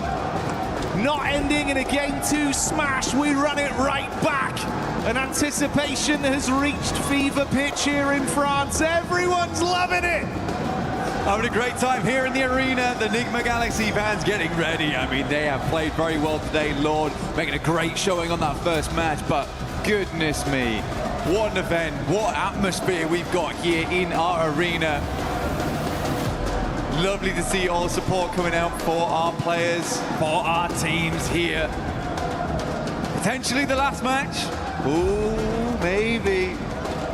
Felt like on that last one, weren't quite able to get it there for Nongshim Red Force. They kind of make a bit of a Hail Mary.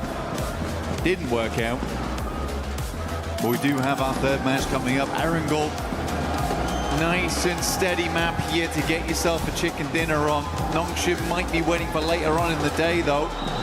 Hitting another big Miramar, but will someone beat them to the punch? Will E-Arena start stepping back up again?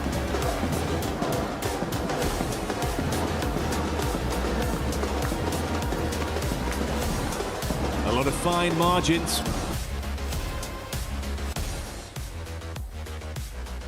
And we are now flying in dito sa ikalawang Erangel map para sa gabing ito. This is the third match of the night. Hindi sumakses sa Smash Rule kanina yung ating dalawang kupunan na NS pati E-Arena. Pero dahil meron tayong bagong match, panibagong chance na naman para sa kanila. Or posible din naman na mahabol pa kasi malapit lang naman yung S2G pati Aurora. O kanina E-Arena lang before game 1. After that, mayroon ng Nongshim. But possibly, eto na, we have S2G and Aurora nearby the 122 mark ng ating Smash Rule point for, kumbaga, eligibility no, ng Smash Rule dito sa ating Grand Finals. It is what it is. It's anyone's ball game until we see it over. Actually ako, ang prediction ko dyan is final Erangel. I don't know kung kay QT. Ngayong game na to, let's see. Sa ibang viewers natin dyan, ang tanong, ano ang prediction nyo? Anong game matatapos? Possible ba na final game? Possible ba na rankings? Or Smash Rule ng anong game? Let us hear your comments dyan. So, pakawalan nyo na. But this time, still the same or possible the same circle, no? Kanina na meron tayo QT at Milta Power, pasok pa rin. Kanina, let's talk about what happened kanina, kung saan point to point, no? North and South. North being controlled by E-Arena at doon sila na-eliminate. At dito sa may Milta Power naman, na paglabas, Milta Power, yes, no? Milta Power. Paglabas naman nila, Nongshim Red Force, doon sila na-eliminate. So, medyo masalimuot yung rotation at first ng E-Arena pero biglang ngumiti dahil na-eliminate nga yung katunggali nila without any big elimination points. At least parang meron yata silang mga 4 or 3 elimination points during that match. So basically, still, dikit pa rin yung puntos ng Nongshim at E-Arena pag uusapan natin or kung pag-uusapan natin is yung overall after Game 6. Yup, and the arena natin, hindi gumalaw yung puntos nila, no? From match number 1 because saktong-sakto nga lang yung puntos nila kanina to reach the match point. And then by the time that we got to match number 2, too soon ang inabot. Yan, as on the other hand, naka 128 naman. So, ibig sabihin, meron silang 5 points na nakuha for the previous match. Pero chicken na kasi ang target na itong dalawang koponan na ito. Sa mga bagong pasok dyan, 122 ang ating match point. And so far, as early as game number 1, dalawa kaagad yung naka-reach ng ating match point. Pero medyo inalat by the time that we got to match number 2. Kaya naman nakahabol pa yung S2G, pati yung Aurora natin dito. So ngayon, mas tahimik kumpara dun sa ating naging bakbakan kanina. Mukhang natuto na sila sa mga pagkakamali nila. Kasi kung inyo maalala kanina, in less than 5 minutes, dalawang teams kaagad ang nawala. No, mas aggressive kasi yung approach ng mga nasa lower seed teams natin sa ating overall rankings. Sila yung mas umaangat. Biri mo, no? We have yung Hura nakakommit ng double elimination points. We have Orangutan as well. 4 tribes na umangat lalo. Actually, isa sila sa may pinakamalaking inangat pagdating sa rankings natin. So it only shows na mas naging active yung paggalaw ng rankings ng mga nasa lower part ng ating leaderboard pagdating sa ating overall as of the moment. So maganda, at least kahit paano talagang nag-all in na sila, QT, pagdating sa sa remaining games, no, ng ating grand finals. Pero mo naman, we are talking about the biggest prize pool as of now pagdating sa PUBG Mobile Tournament. And also, syempre, yung bragging rights din for the club championship sa ating EWC. At the end of the all game titles naman ng EWC, kasi yun yung pinaka-tinitignan. Yun yung, kumbaga, yung price of all prices. Kumbaga, pag nanalo ka talaga ng, kunyari, ikaw yung may-ari ng club na mananalo, pwedeng hayahay ka na lang eh. Yung apo ng apo mo, buhay na buhay yun. Naging generational wealth, no, nanggaling dito sa sa PMWC. Pero yun nga, actually pinag-uusapan namin ni Paolo B kanina, nakakabilib yung career ng mga players natin dito. Yes, it's not just about gaming. This is a career for some of them. For example, si Top, sinilip ko yung earnings niya for his entire career. Almost 500,000 USD lang naman. Grabe. No? For 6 years, no? So napakalaki nun. Marami pa yung iba. Actually, si Paraboy, sinilip ko din 1.3M. And kumbaga, ang dami pang players dyan panigurado na malaki na rin talaga yung naging earnings nila, no? But for them, honestly speaking, this is more about the earnings for our pro players. Yung achievement talaga, yun din talaga yung habol ng iba sa kanila. Kumbaga, nagiging bonus na lang din talaga yung pera. Pero yun nga, no? Tahimik talaga, in fairness, 5 minuto na nagdaan. Pero hindi pa tayo nagkakaubusan ni Mancha sa leaderboards. Wala pa tayong nakikita. Uy, ay, nako, balasa. Si Satan, nako. Dito mo lang masasabi talaga na pag masamang damo ka, pwede kang mauna. Pero hindi, masamang damo, nabuhay pa.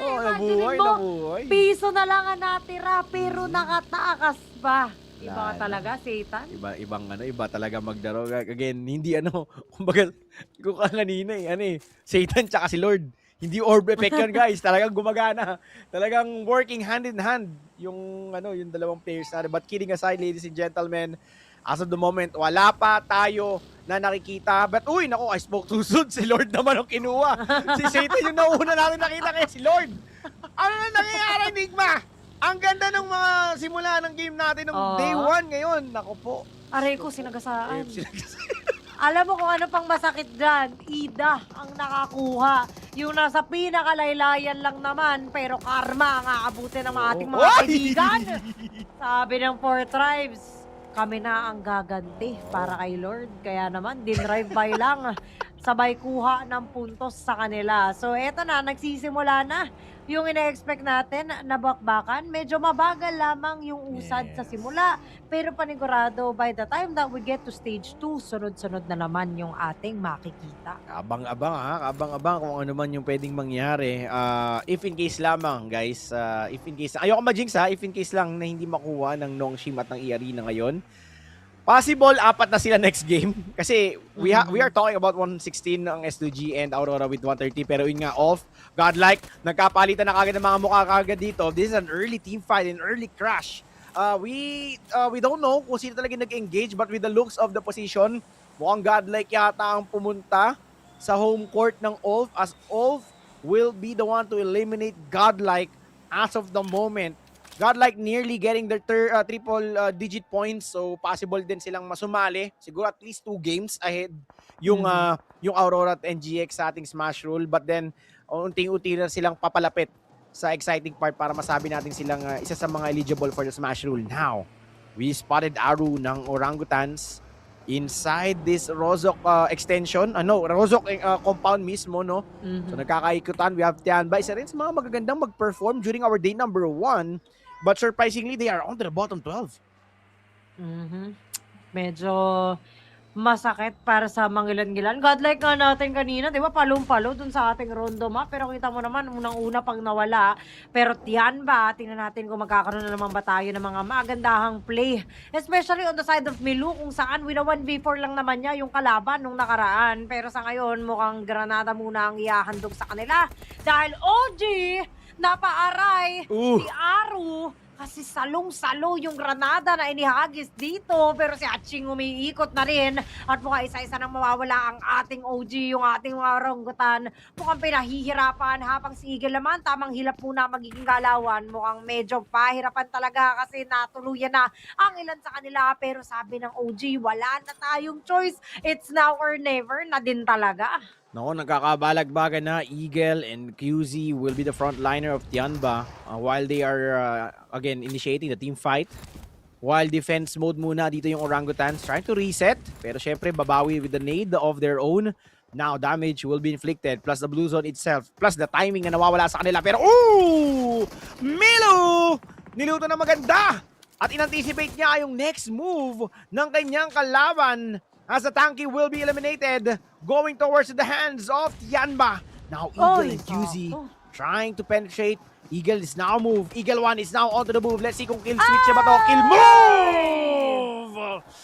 Tianba is on fire! Ladies and gentlemen, that is an aggressive push coming from Tianba. Ganito yung performance nila during the day 1 ng Grand Finals at unti-unti na nilang ginagawa ngayon. Grabe, no? Bakit kailangan pa na day 3 bago kayo kumilos ng ganon? Ang layo tuloy ng hahabulin ninyo. Iba klaseng ng pressure kapag may dalawa ng naka-match point eh. Or kahit isa man lang yan. Kumbaga, imagine mo, naghahabol ka pa lang ng match point, sila manok na yung hinahabol nila. Pero syempre, may PMGC points pa rin naman tayo na pinag-uusapan dito. So, kailangan pa rin talagang taasan yung kanilang mga rankings dito sa ating leaderboard. So, again, up next, sa mga hindi nakakalam dyan, after ng ating PMWC, babalik tayo sa PMCL. Baka akala nyo, yun ay tapos na.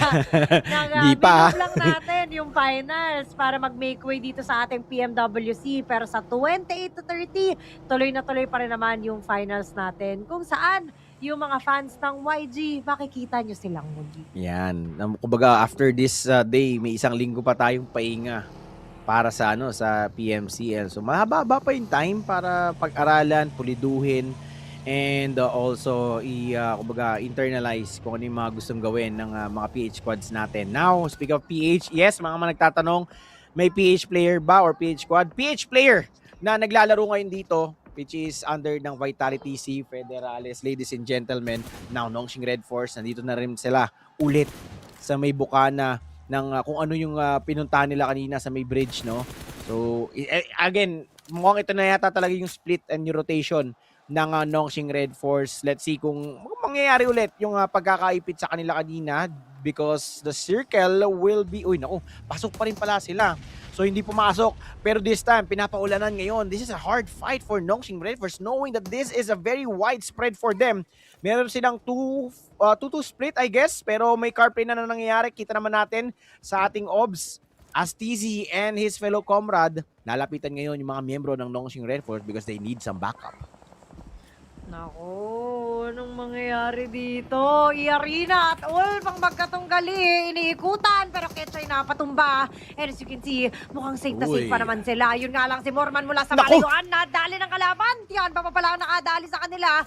And unfortunately, yun nga, no, natuluyan ang pagbawa sa kanila. So, tatlo na lamang agad na natitira on the side of i-arena. So, mas kinakabahan sila. Pero yung una natin na SUG, naglaban-laban na. angat mula sa malayuan. Tamang 4 ang nagiging galawan. Pero Bang! aray mo. Inubos ng ating S2G at ilang puntos na lamang ang kinakailangan upang ang match point ay maabot nila. And so S2G kailangan mag-ingat kasi abot kamay na ang tagumpay kung saan pwede na silang tumawid dun sa ating linya. Nako, pasok na kaagad ang S2G for the next game. We are waiting for Aurora and NGX. So again, kung ayaw lumaki ng lumaki ang problema, NS and E-Arena needs to figure out a play paano nila i-commit ang chicken dinner now for E-Arena. Nalagasan sila ng isa. Yung pinaka-bibo pa sa lineup nila kanina sa entrance. Oh. Si Morman pa. Nag-moonwalk pa eh. Nag-moonwalk pa eh. Bumomba pa si Idol eh. Bomba na gar. Oo, apaka-kulit eh. Napakaligalig. Wow, maligalig ka eh. Kaya dami nagagalit sa kanya sa kulit na yun. Kaso makulit talaga siya guys. Yun talaga ang ano niya eh. Ngayon talaga mga trip niya sa buhay. Bata pa rin kasi kaya ano eh. Yung full of energy pa. Yes. Yun. Uy, full of energy pa rin naman tayo. Bata pa rin naman tayo. Kaya nga kahapon, Hindi, nakapag 8 games ka eh. Tapos ngayon, nagkakaska ulit. Hanggang 6 games tayo ngayon. Ay, pag yan nagkatotoo, sinasabi ko talaga sa'yo ha. Ikaw ang pinakamapalad sa lahat kasi po more games ka lang noong day 1. Ay, syempre. Hindi, matagal din kami naghintay nun, no? Sa bagay. Shoutout pala kay Pong. Si Pong, kasi. guys, nakasama namin dito. Biglaan yung pagkakas ni Pong kasi si Edo nagkasakit eh. Nagkasakit. Get well soon, Edo. Ayan, kung nasan ka man, diyan ka lang. Pagaling ka lang. Parang kala ko sa malangit na wine susunod eh. Diyan ka lang. Pagaling ka lang, Edo. Ayan. Pero biglang bagal na naman yung laban natin, no? Kita mo, yung bilis nung naunang Erangel na map, gano'n namang kinabagal ngayon. And 3 pa lamang yung nawawala dito sa ating leaderboards, kung saan yung 3 yun ay pare-pareho naman nasa ilalim din. So, kumbaga mas pinapahirapan sila sa paghabol. Pero nandito na naman tayo sa pag-shift ng ating circle kung saan sa may south side ang bunot natin ngayon. Kung kanina, banda sa may Milta Power, this time, may Milta pa rin naman. Pero dun tayo sa main Milta na mga kabahayan. And marami-rami na rin ang nakapuesto doon. Kung inyo makikita, habang yung iba naman ay maghahabol pa. Yung ating E-Arena, mukhang 4 tribes pa rin ang posibleng makalaban nila. Habang yung NS naman natin, Aurora na naman ang nagbabadya. No, magkadikit yan, guys. Remember, kanina yung Aurora, yung bumackstab. Again, that is an early rotation coming from Nongshim, pero nawalan kasi talaga sila ng patience coming from that Milta Power extension. Kaya napunta sila sa open grounds at naipit sila at nabackstab pala sila dito ng Aurora. So again, let's see kung ganun pa rin. Pero with the looks of our circle, pasok pa rin naman sila. Now, Tianba, the aggressive Tianba, trying to suppress and to pin down off. We have Soulless down for the count. Iren, let's see kung may eliminate sila dito. They are out in the open here sa may guardhouse ng Milta. Ang tanong paano gagawing play. With the nades, kita naman natin nagluluto na si Iren. Mukhang di yata welcome party. Now onto the kill field, kita natin Federales. Siya naka-knockdown sa 1 player ng Nongshim Red Force. Now watching, trying to find those type, yung mga gaps kung saan niya padadaanin yung mga granada. Pero uy, cutie, 2 na yung knockdown sa Nongshim. At third party pala dito, sila Federales ng Vitality. Mapapahay ka na lang talaga. Pero I think ang silver lining dyan is if makakabawi yung ating Vitality kasi hanggang top 8 sana yung kailangan mahabol nila para nga sa PMGC points na hinahabol natin. Pero eto na, yung mga nagtutumbahan, mukha namang ito ay nakapitan. Pero Aurora talaga, yung pagsubok nila. And as you can see, napiso pa nga ang buhay. Buti na lang pero nag-over doon sa ating NS, yung mga granada at posible pa nga magkaubusan kasi sunod-sunod na rin yung pinakawalan sa kanila. Pero SOS na lamang ang kailangan ni Up. Puro pa usok pa rin naman habang si Yunbin ang nagsisiguro na hindi sila malilikuran.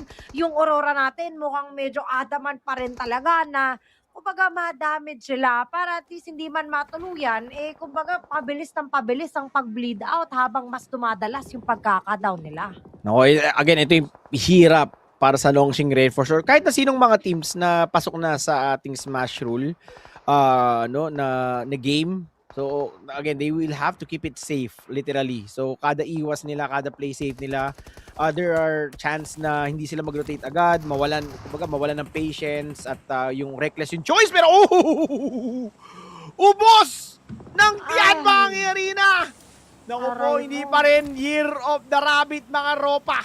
Naku, ayan o, kamot sa hindi makate, sila idol. Naku, mamaya mapapangiti yan pag na-eliminate yung Nongshim. Pero wait lang, dahil yung S2G for the next set of game, pag hindi makuha ng Nongshim, isa na rin sa threat. More chance na makakita tayo ng ibang team na makakuha ng Smash Rule as of the moment. Now, back to 4-man strong ang Nongshim Red Force. Halos lahat sila nagkakaipitan na ngayon sa ating Milta. Sa sobrang intense natin na makita na, kumbaga, binabantayan natin yung Nongshim at yung E-Arena, hindi natin napansin na 5 teams na pala ang eliminated at 41 players na lamang ang natitira. 18 minutes into the game at pabilis na ng pabilis yung progress ng mga team fight natin. Now, Sleepy goes out of that guardhouse, pero yung pag-rotate naman niya o yung pag-mamba out naman niya ay may kalapit na bawas coming from the other side of the teams. Uy, pero nako, Aurora natin, si Doc natuluyan.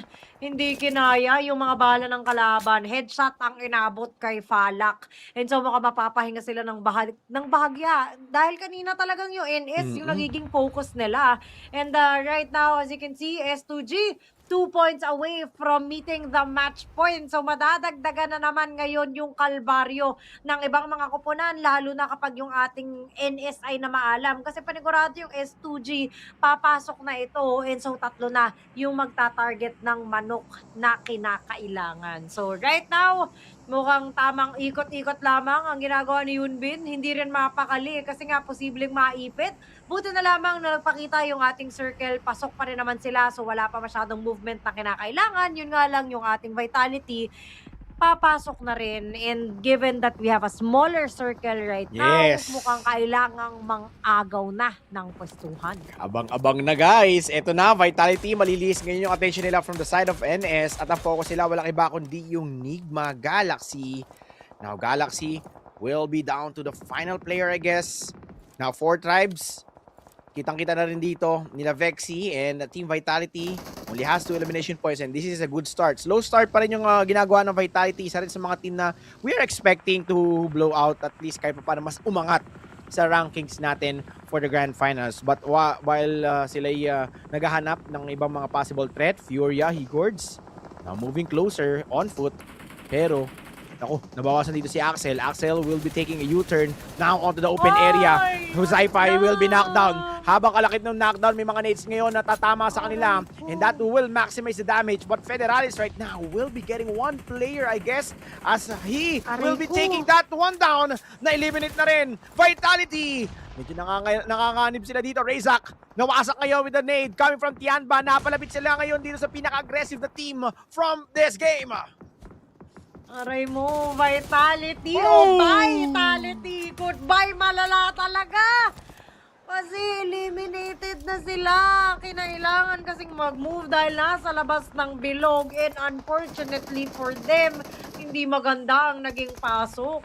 40, ganun din ang nangyari. Napakabilis ng karma at agad-agad silang nawala. Pero ganun kabilis. Kita nyo naman, 8 na lamang ang natitira kung saan ang NS natin ay sumusugod na. Yung raratalin natin ay napapaatras pa. Pero mukhang nakapasok pa rin naman. Habang si Repus, medyo sneaky lamang ang galawan. Akala kasi nila nakalayo na without knowing na may Repus pa tayo na nakadapa lamang at maghihintay sa kanila. Nako, maraming player ang may gantong sakit ha. Yung hindi nila ina-anticipate na may mga malalapit pa sa kanila knowing the kind of secret that we have. Pero napalayo, sobra sa side ng ng NS. So they have to deal with Aurora and the rest of the team that will be coming from inside ng Milta. Now Refuse will be releasing his nade. So that will be a space created. Pero mabibigay dito ni Refuse yung kanyang position. Now, habang siya ay lumalayo, tumatanggap din naman siya ng mga bawa. So ito na, kailangan tahiin ngayon ng Nongshim Red Force yung pagpasok nila sa loob ng circle at hindi lang Aurora yung kinakailangan nilang problemahin. We have Tianba na isa sa mga pinakamaganda ngayon na position. This will be literally the power position ng ating circle. Tianba has a good vision to those team and player that will be coming out from that Milta compounds. And as still part of the game, medyo slow and steady lamang yung kanilang nagiging galawan kasi nga manok na lamang ang tinatarget ng ating mga kaibigan. Pero mukhang hindi pa rin talaga tatantanan ng ating Aurora kung saan sila talaga yung nagsisilbing harang sa tagumpay ng ating mga opa. Idagdag mo pa yung ating Tianba na nandoon sa kabilang banda kung saan mukhang mahihirapan talaga ng pagtawid ang ating NS.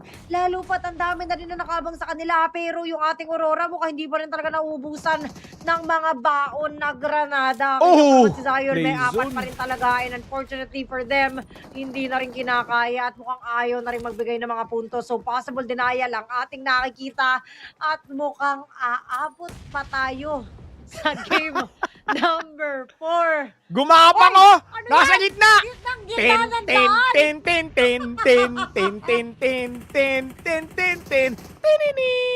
Walang tao dito. Huwag kayo titingin. Maganda yung mindset ni Exy, guys, ha? Maganda yung mindset ni Exy.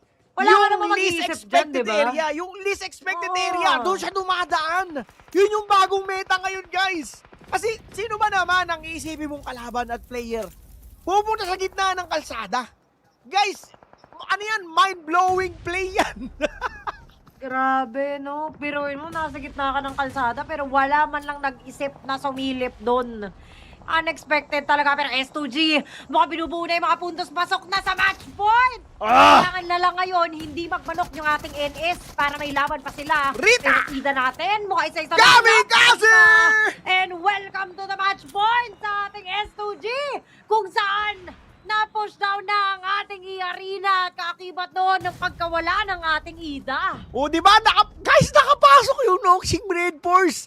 Sino makakakala na merong player dito?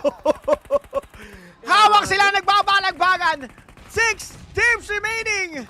Ladies and gentlemen, at pasok na ang S2G. Napababa pa nila yung mga kuneho. As of now, meron ng 10 elimination points. Make that 11 elimination points. At slowly but surely building some points right now. Possible pa na makumpleto yung lineup ng S2G ngayon, and this is a good game for them. Pasok na sila sa tinatawag natin Smash Rule. Whether that they will be winning this round or not, ang importante, masecure nila yung momentum na meron sa kanila. Suez and the rest of Noxing Red Force, which is si XYZ or XZ, now still proning down. Ang problema kasi dito, QT, nagparamdam eh. Nagparamdam si Suez eh. Grabe. Pero ang ganda nung ginawa nila doon. Talagang hindi mo aasahan. Yun nga lang, sabi ng S2G, kailangan yung mamahalan. Kailangan namin ng isa pang round. Pero XZ na ako ng baso S na lamang ang natitira. Napakahirap. Imaginein mo, nakagilisot ka, pero sa kalsada ka gumagapang. Talagang ikaw ay kitang-kita. Pero sabi ni Soes, hanggat ako ay buhay pa, kami pa ay may pag-asa. Pero yung S2G talaga, mukhang gusto nang ma-eliminate sila. Again, kung nyo maalala, kailangan pa na isang match ng ating S2G. Pero si Win, hindi na rin na-win. Kailangan palitan ng loss. Pero yung loss nasa S2G nga pala. Kaya naman, nagawan pa ng paraan. At kita mo naman si Lost ang pangalan, pero waging-wagi ang galawan. 8 eliminations na ang nasa-secure niya. Habang yung ating horror na sila Sleepy, mukhang gustong patulugin ng mga kalaban nila. Nako, kapit bisig. Ito na, Sky, Hora. Ladies and gentlemen, nakita ko yung video dito ng Hora. Dinadasalan yung mga jersey. Antinde mo, kahit na yata yung dasal. Pero yun nga lang, Jiggle will be knocked down. Sky, No Fear, and Sleepy. Sila ngayon na nagpupush forward. Tianba, nagpaparamdam na rin sa mga malaking threat na ngayon para sa game na ito. Remember, ang importante dito, magkaunahan muna. Pero, Balljack! Hitting 2 birds with 1 stone. But this time, hitting 2 players with 1 nade. Si Suez, the man who can be moved. Mga kapatid, the man with the mission. Ladies and gentlemen, Suez. May laban pa rin ang Noxing Red Force. Oh, Furia, wala na. Top 3 na lang. Yung ating nakikita. 7 remaining players. Oh my God! At mukhang unsuspecting pa sila kung nasaan ba si Soes. So meron pang pag-asa. Mukhang yun diyan ba ay magpupush pa kung nasaan ang ating Hora. And so Soes, kung mananahimik ka lang, if you play your cards right, pwede pa yan. Pero sa ngayon, mukhang wala munang hingahan ang kanya nagiging galawan. Mannequin challenge ka muna, kaibigan. Lalo pat si Horace, kaya posibleng makakita sa iyo. Pero mukhang lahat ay kinakabahan na dito. Lahat ay kakapit sa kanilang mga upuan kasi dito na tayo magkakaalaman. Smash rule na kaya? o magse-stage 4 pa. Lalo pa, ang prediction mo, aabot tayo ng stage 4. Pero mukhang sa pagtawid nila Sky, posibleng makita si Soes. Pero sabi ni Soes dito, Cutie. Sabi ni Soes, the enemy of my enemy is my friend. You are my friend. So thank you for the support. Ayan na. Again guys, kailangan magkalagasan. Ngayon. Si Sleepy tumokwa drip. Kasama na rin si Nofir. Pero nagparamdam niya. Wala na siyang no choice dito. Lumaban na for the points. Sleepy is now down for the count. Pero wala na talaga no choice dito si Soes. Nanunuloy for the points. Playing it safe kanina. Pero ngayon nagparamdam na. Nade coming from Tianba. Ito niya tatapos. That is it. Pinilesing para naglaro ng Holin. Ay, ang sabi nila, not today, my friend. Isa pa. At dahil dyan, naabot pa tayo ng ating next match. Pero 3 koponan na ang pasok sa match point. Pero Sky natin, muntik nang maabot. Tingnan natin kung denial ba ang gagawin niya. Lalo pat siya ay mag-isa na lamang. Pero yung tiyan ba mo ang habulin talaga. Hindi pa kakawalan ng ating tropa. Kahit mag-isa ka ikaw pa rin ay lumalaban din. So si Eagle pa ka ay napatumba. Anong class discard ang gagawin niya? Shotgun ang hawak niya pero malayuan. Yung ating nagiging laban. Biglang tumaba yung ating kaibigan. Denial ata talaga ang gagawin niya. Pero not today ulit. Ang sabi ng tiyan pa as they were able to secure that final kill with that nade. And so Tianba takes the win for the 3rd match of the day.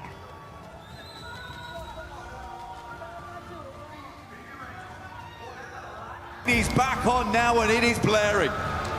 They started that game as they meant to proceed. The aggression was there. The despicable nade plays from Milu that always give you that gut-wrenching feeling of how does he do it. Continued from start to finish. The shots are on point. And a pathway begins to present itself. Aura's got to be mad at themselves though. Imagine just smoking off so easy. The smoke into the tire pot on the career down the hill. Oh, but they really did careen off course there. Looked so good up until that point. Covering their angles, clearing their spots out. So easy. He was mega confused. I would have loved to see his face in that moment. Pure shock. He's like, is that the nade moved away from me? He's like, wait, actually, that's the smoke. I can pass that. Nice. That's great. I didn't have one of those before, you know.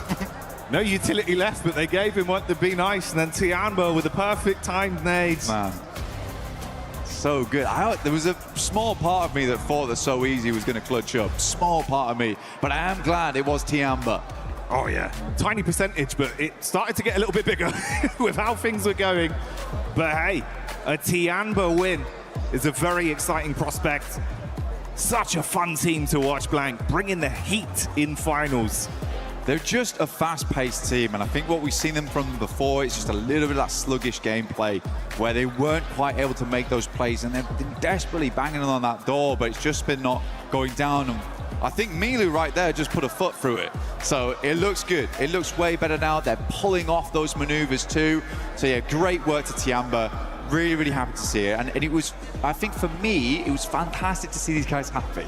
Yeah. I think that was my favorite thing about that win. It's nice to see him smiling, nice to see the success story of how they're playing. And mate, you're right. I think if there was a door there, Milu not only kicked it down, he just destroyed the entire house. He's just a whirlwind. Yeah. Came through, blowing everyone away.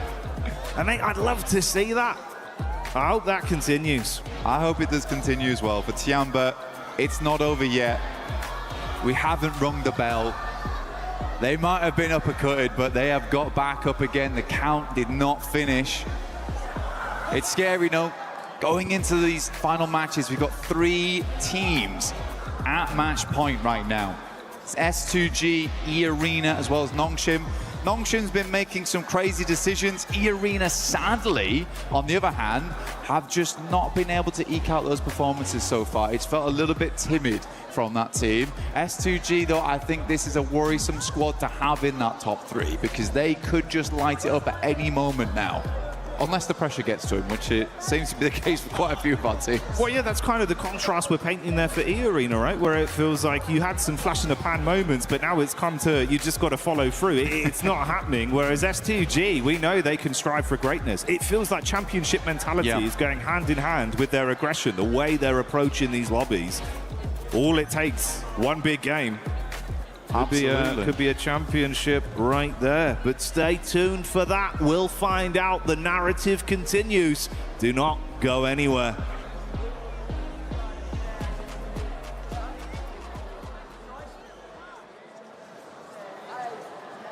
Human body was built to move. Not trapped at a desk in one singular posture for 12 hours a day.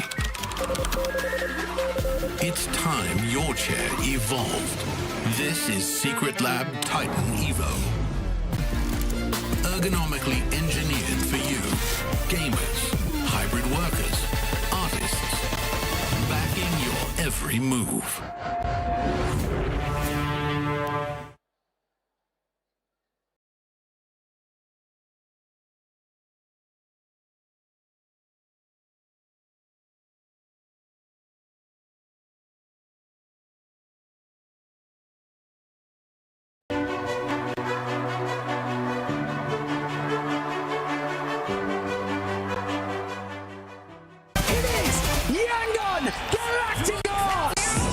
Chasing the sunrise, boots hit the ground, hear the battle call.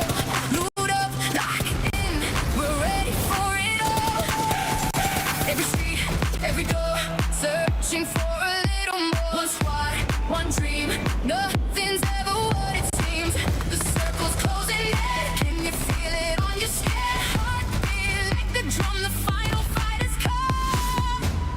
Fight till you make it, never gonna break it. Stand your ground and take it, right into the fire.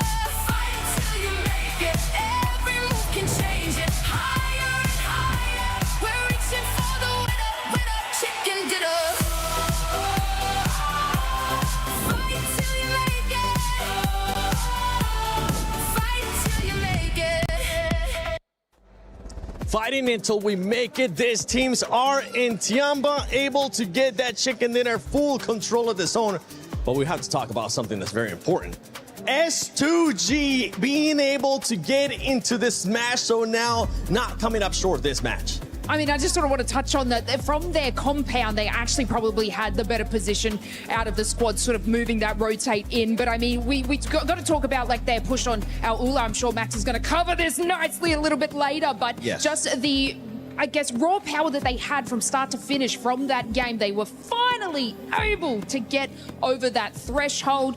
Do I believe they should have done it in the first two games? A little bit, but that's okay. They've done it now, and obviously this is one of the teams that can take a victory. They definitely can take a victory. This is a team that has already gotten 3 wins in Erangel in the finals when we're talking about S2G. If we're looking at some of the other teams looking to get to that smash zone, it's none other than Aurora. I actually thought Aurora was going to be able to make it already. They're struggling a bit today, Max. Yeah, a bit of a weird hold onto Nongshim Red Force in particular. They're looking kind of weird. But by the way, I want to bring it back to S2G. They not only make it into the smash zone, they've got a 9-point lead on top of E-Arena, which if we do not get a smash, is going back to the OG rules, which is the most amount of points becomes the champion. So right now, S2G are loving it, but so are Tiamba, shattering dreams in this game, eliminating E-Arena, eliminating the final player here at the very end for Nongshim Red Force, man. They are the reason why the tournament has not yet ended. Hora Esports back-to-back great games here out of them. And for Fourth Tribes Neptura, this team, after that rondo that we saw, they're starting to struggle. They ended up the first Erangel with a big old donut, and in this one, at least they secure 4 points.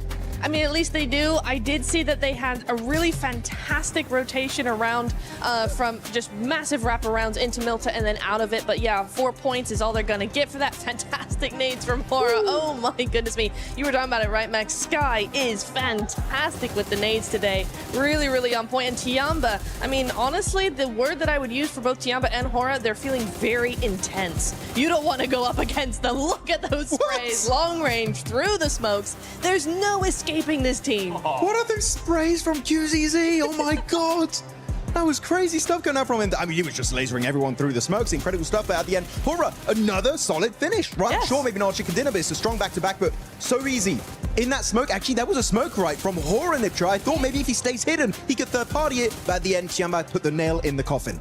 That's something that I was actually hoping that So Easy was going to do. He was going to end up waiting a little bit longer, maybe use that smoke to his advantage. But Max, he didn't want to wait for that third-party option. He just wanted to take matters into their own hands. And it goes back to what we're saying with Numshim. It feels like they're being passive, but they're not quite sure when to be aggressive and when to flip that switch. They are a little bit hesitant, right? And that's the thing about the Smash ruling. Love it or hate it, teams, the mindset does change a little bit when you do have that chance of getting those chicken dinners. It is quite stressful for now. Not just 2 teams, but 3 teams. S2G are going to be joining their ranks, but of course S2G got 3 chicken dinners so far in the finals, so they're looking like a team that could actually wrap it up. But looking at the rotations this game in particular, I know you in particular, Niptra, were quite critical about their push on the western side of Milta. There were other options that maybe could have been more valuable. Absolutely. I think any... Oh, wait, hang on. Hold on. That's my clip right there. So looking at this split, so actually S2G, sorry, I have to jump into it. We're very split. Lost solo, literally in the 1v4. And even then, he's popping off, but he's also getting a bit of assistance from the teams on the other side of the road, right? His particular Kamikaze's got a fantastic angle. And the impossible doesn't happen overnight. It happens in the hours nobody sees.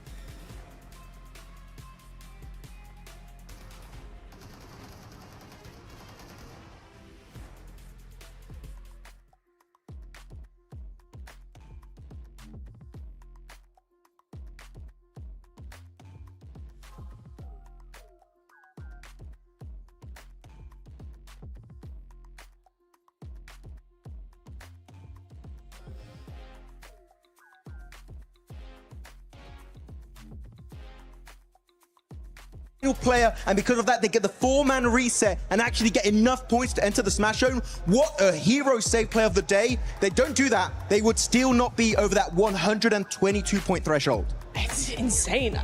I think I missed that play. Thank you for that replay, because oh my goodness me. So HamCG is just like crashing the wall. We are not going out. They just send it. Absolutely send it. And that's what we want to see out of some teams. Being able to send it. E-Arena, one team that's truly also running into that struggle when we talk about teams struggling that are already in the Smash Zone lanes for E-Arena. That was Tiamba's fault. I don't know, like I have to bring it to Tiamba because obviously E-Arena, you know, they had a nice little path in there, but Tiamba were actually positioned in such a great spot that they were so annoying to every team. This is Aurora. This was obviously even helping S2G in that fight. They were able to sort of gatekeep that area from E-Arena as well. And so it's unfortunate that we're seeing like E-Arena not being able to push into the position early enough because they are still sort of playing that edge. They are going to be playing that edge, but right now they need to get that win if they want to be able to win via Smash Rule. They are one of those teams currently in the Smash Zone. Keep in mind, E-Arena started off the day with 112 points. They have only gotten 11 points so far after 3 matches. And 10 out of those 11 have been in Rondo. Because remember, they hit 122. That's where they were. In the last 2 games, they've gotten 1 point. What is happening to E-Arena? You're looking so strong. Yeah, transitioning to some of the other teams, right? I'm going to be looking at 4 Thrives Esports. This is a team, Max, that we thought was going to continue on that momentum. Remember, this is a team that usually is able to carry on momentum. They're still hesitant. They're still showing those things that we've been critiquing this whole PMWC at EWC 26, which is hesitance at times. I was hoping they were not going to doubt themselves because they're not in the Smash Zone, unlike what we saw in PMGO Season 1, where they were actually very stressed and Ulf almost were able to close a 50-point gap over the course of those 6 matches. But no 4 Thrives, a bit shaken here. And actually, Niptra, one play that you highlighted is that 3-1 split, right? You had Huzaifa on his own, 3 players in the city.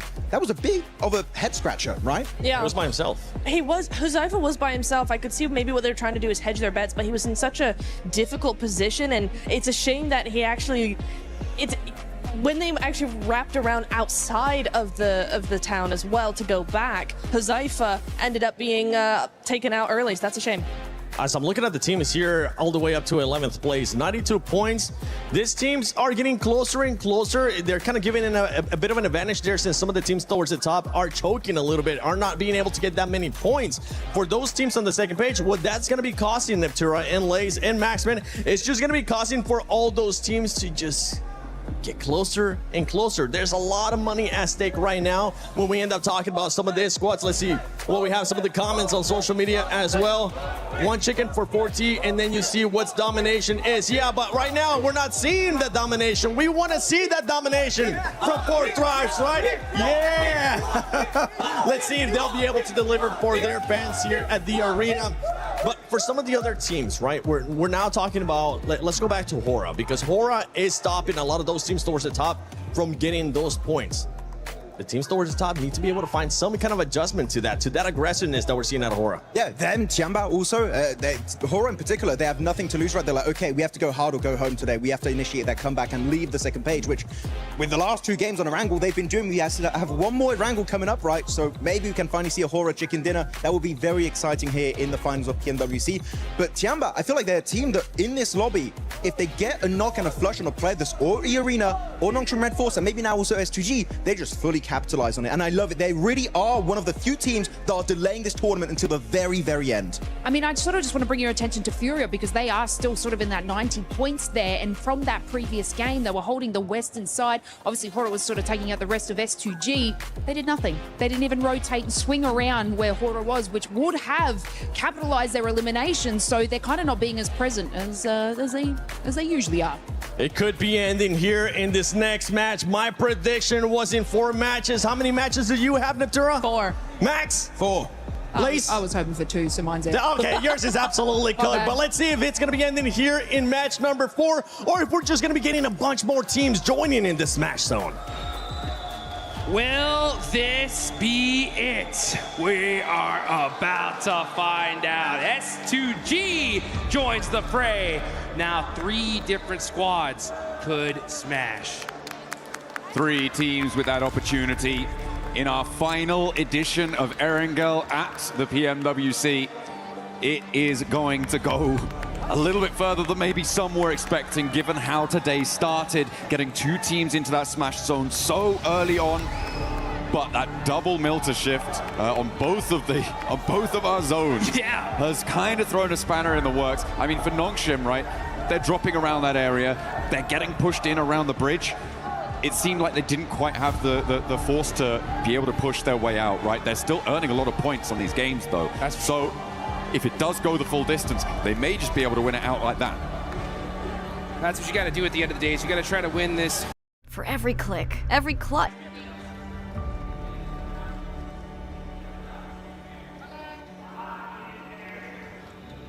Yeah, and that is going to be, you're going to smash, or you're going to end up with the most points on the leaderboards at the end of the day. And Nongshim Red Force with that double Milta circle, like you mentioned, is just putting in the work.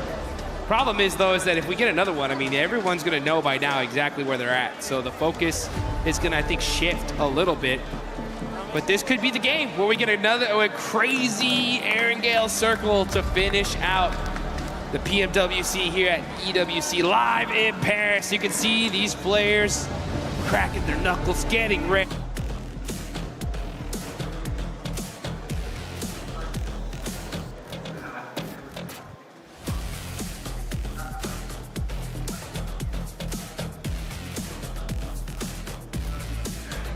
Trophies already behind him, looking for a 3rd time to take it home. Well, here comes the big one. We're here in Paris, folks. Let's make some noise as this is the last Erangel of the tournament. Could this be the final match? And we are now flying in para sa ika-4 na laban kung saan ito na yung ating huling Erangel na mapa. 3 na yung merong linya. So, ibig sabihin, kung isa sa kanila ang makamanok, tapos na ang gabing ito. Pero medyo dikit pa rin naman yung ating Aurora. Tapos may 4 Tribes, NGX at yan pa tayong nakikita kung saan triple digit na rin naman sila. So will this be the final match of the night? Kasi yan yung prediction ni Paulo B. O kung aabot pa ba tayo sa Miramar. Ito guys ito lang yan. Yung unang game, okay pa eh. Okay pa sa E-Arena to. Second game, sumali yung NS, okay pa eh. Kasi 2 lang sila. Ngayon, 3 na sila guys. Bukod sa rankings, ang iniisip ngayon at kumbaga matapos man tayo ng 6 matches, siyempre kailangan pa rin nila mag-build ng points. 3 na sila na pwedeng makomit yung chicken dinner. Tatlo o isa sa 3 na yon ang posibleng mag-champion. But first and second Erangel, guys, almost the same circle. But different yung rotation, different yung shifting. Ngayon, SMB. So we only have 2 main roads from main island papunta ng SMB at we only have limited hovercraft. And pwede mo na rin sabihin siguro pati yung glider kung may gagamit dyan, limited lang para mas umangat dito at mag-rotate agad sa Sosnovka military base. So let us all find out kung kanina pa natin nakikita, QT, na maraming mga nag-iipitan at nag-gatekeep. Almost everyone is playing at the very edge of our zone. Ngayon, mukhang hindi lang edging, pati bridge camping pwede na nating makita. Nako, ano na kaya ang kahinap na neto? Medyo nagiging komplikado. Pag nandito pa naman yung ating circle, medyo kakaibang galawan na naman ang ating makikita dito. Pero again, focus natin sa ngayon, NSS2G at E-Arena. Pero sa totoo lang, E-Arena walang galawan. Oo. Kasi kanina pa naka-reach ng match point yan. Pero hanggang ngayon, kita mo, from 120 to 123, piso lamang yung naidagdag sa pondo nila. Na-push down pa ng S2G at umangat palalo yung ating NS. Pero dahil puro south side nga ang ating ganap, makikita natin dito yung ating 4 tribes na nagre-ready na. Ang tanong dito, mabilisan kaya yung ating magiging bakbakan o tayo kaya ay magkakaipitan? Nako, antindi ng mga pangyayari ngayon, ladies and gentlemen. Kaabang-abang S2G. Actually, medyo nakakaiba eh. What if lang naman, no? Come to think of it, what if lang naman, wala dito sa tatlong to ang mag-smash rule. Malay mo nasa Aurora pala ang swerte. Malay mo nasa 4 tribes. Malay mo nasa NGX. We are not so sure. Meron pa tayong 2 games after this. So, this is only our match 4. But yun nga, prediction ko is this will be the final game para possible na makuha yung smash rule natin. Pero as early as right now, some of the teams ay nag-rotate na. At this is a good claim for Al Ula Club Esports, no? Nandito sila sa highest peak of SMB. So makikita nila lahat ng mga incoming rotation from the main island sa may Milta, tagos dito sa may SMB. So maganda yung kanilang position. Yes, doable na i-push, pero napakahirap kasi once na packet pa lang, para pinapaligo na kagad sila ng mga bala. Now, eto na, Nongshing Red Force nakuha na yung one of the limited numbers of hovercraft plus yung speedboat din makukuha dito. So that is, I think, part of the play also ng Nongshing Red Force. Hindi lang siguro sinuwerte, hindi silang makakita ng speedboat, pero mas parang kinubit na kagad nila. At least, mabawasan yung makukuha na pangtawid dagat dito ng kanilang mga kalaban from those area na nasa loob pa ng ating main island. So that is a good play coming from Nongshing Red Force. Definitely. And right now, mukhang kanya-kanya na rin talagang secure ng sasakyan dahil ito talaga ang mga kinakailangan. NGX naman natin, dumana dito sa ating bridge kung saan mukhang meron silang posibleng maharang. Pero sa ngayon, meron din tayong Ida na nakikita. So mukhang bridge camp no more na lamang muna. Meron tayong mga low on HP. Pero mukhang magkakaroon tayo na nagbabadyang bakbakan. NGX na naman ata ang mapapalaban. Very low na yung isa sa kanila pero patuloy pa rin na nagtataboy ng kalaban. Si Rita pala yung medyo malapit pero mukhang wala namang balak na sumugod kasi isang batalyon ba naman ang kakaharapin niya. Pero doon sa ating bridge, parang Ulf yata yung akin nakita kasi parang si Scarface ang nandoon na naiwan nila na mukhang nagdadalawang isip kung tatawid ba kasi malaki yung tsansa ng bridge camping pero hindi naman yata yun yung ginawa ng mga kalaban nila. Actually, mahirap. Overthink lang. Actually mahirap din mahirap din talaga mag-bridge camp knowing na possible na isang wave ng ng numbers of players and teams yung mag-cross tas habang nagkakaroon ng team fight. Pwedeng maipit din either yung nag-initiate ng bridge camp or yung na-bridge camp na team. So napakahirap din. I think kaya kung bakit din yung ibang mga teams mas pinili like Al Ula nandoon sa may highest peak para na maka third party, and there's one team also na binaril dito ng player ng Al Ula na taking dun sa may ATC building or compound dun sa baba ng kanilang high ground. So again, napakahirap mag-initiate ng bridge camping at this moment, no? Dahil nga majority will be coming from the main island itself. As of now, wala pang nalalagas, yes, no? Kompleto pa tayo, 64 players under ng 16 teams. Nothing fancy, wala pa namang team fight, wala pa ring pick-off during the rotation phase. Pero uy, nako, S2G, isa sa mga team din na sinuwerte. Pero again, ang ganda kasi very balanced yung kanilang performance dito. Now, IQ will be knocked down by Hamsig. So that is a good entry point ng S2G. Yan yung pinag-uusapan nga natin kanina, no, QT, no, na well-balanced yung numbers ng S2G from elimination and yung placement point. So, I think kung tama man yung pag-a-analyze natin dito, well, basically, mataas yung chance ng S2G to, again, sustain and to be alive at the very last phase of our zone. Correct. Actually, the number of winner-winner chicken dinners speak for itself eh. Kasi NS at S2G natin, they have the most number of chicken dinners, and at the same time, yun nga sabi natin, balance eh, even the elimination point. So, kung smash through lang pag-uusapan, they have bigger chances compared to E-Arena. Kasi E-Arena, I think it has been pointed out with the viewers as well, na medyo may pagka-inconsistent din talaga yung galawan nila. And unfortunately, for day number 3, they are kind of proving those detractors wrong. Kasi, imagine mo, 4th match na, and yung usad na mga puntos nyo, wala pa rin. Partida, kayo yung nag-set ng threshold. Pero kayo ngayon yung nagsastruggle at naunahan pa kayo. Pero tingnan natin, again, that's not really the most number of points sa ngayon, ha? Since wala pa naman tayo ng match number 6. So it's all about who takes the winner-winner chicken dinner. Pero since limited na lang yung matches na natitira sa atin, again, if after match 6, wala pa rin maka-winner-winner chicken dinner, balik tayo sa ating overall points. Yan, ako. Now, if we are going to, again, until last game, at walang makakuha ng smash rule. Nako, this is very bad, no? Pretty bad for E-Arena. Dahil, again, slowly but surely, pababa sila ng pababa ng rankings natin, no? For E-Arena, this is a big problem to face. So as much as possible, they need to be aggressive at the phase na pwede silang kumuha ng elimination points kasi nagle-left behind sila eh. Brimo, S2G coming from, kumbaga hindi naman sobrang baba ng rankings, pero they, kumbaga unexpected na may mas aangat pa. Mas aangat pa sa E-Arena. Akala natin, yes, may ibang mga teams na mas didikit, pero looking at the scores of S2G to E-Arena, ang layo ng agwat. So 10 elimination points yan or 10 points in total. Hindi ganun kadaling i-commit yan, lalo na sa aggression ng mga teams natin. Now, speaking of aggression, we have orangutans.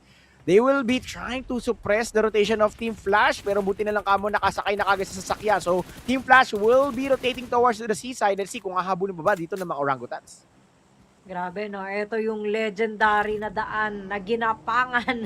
Oo, SOS kanina. Oo, ng NS kanina, no? Kumaga, kailangan na natin mag-veer away dito sa parte na ito ng ating mapa because after 2 Erangel matches, lalayo na tayo sa Milta. So sa ngayon, ang focus ng nakararami ay sa ating SMB. Pero yung ating E-Arena ay nandito na kung saan medyo tahimik pa naman ang galawan nila. Mukhang hindi muna makikibakbak sa iba. At mukhang kailangan itawid lang din talaga muna yung manok. Otherwise, mukhang matatawag talaga na mumultohin yung ating E-Arena kasi sayang yung consistency for day 1 and 2 kung day 3 pa sila papalya.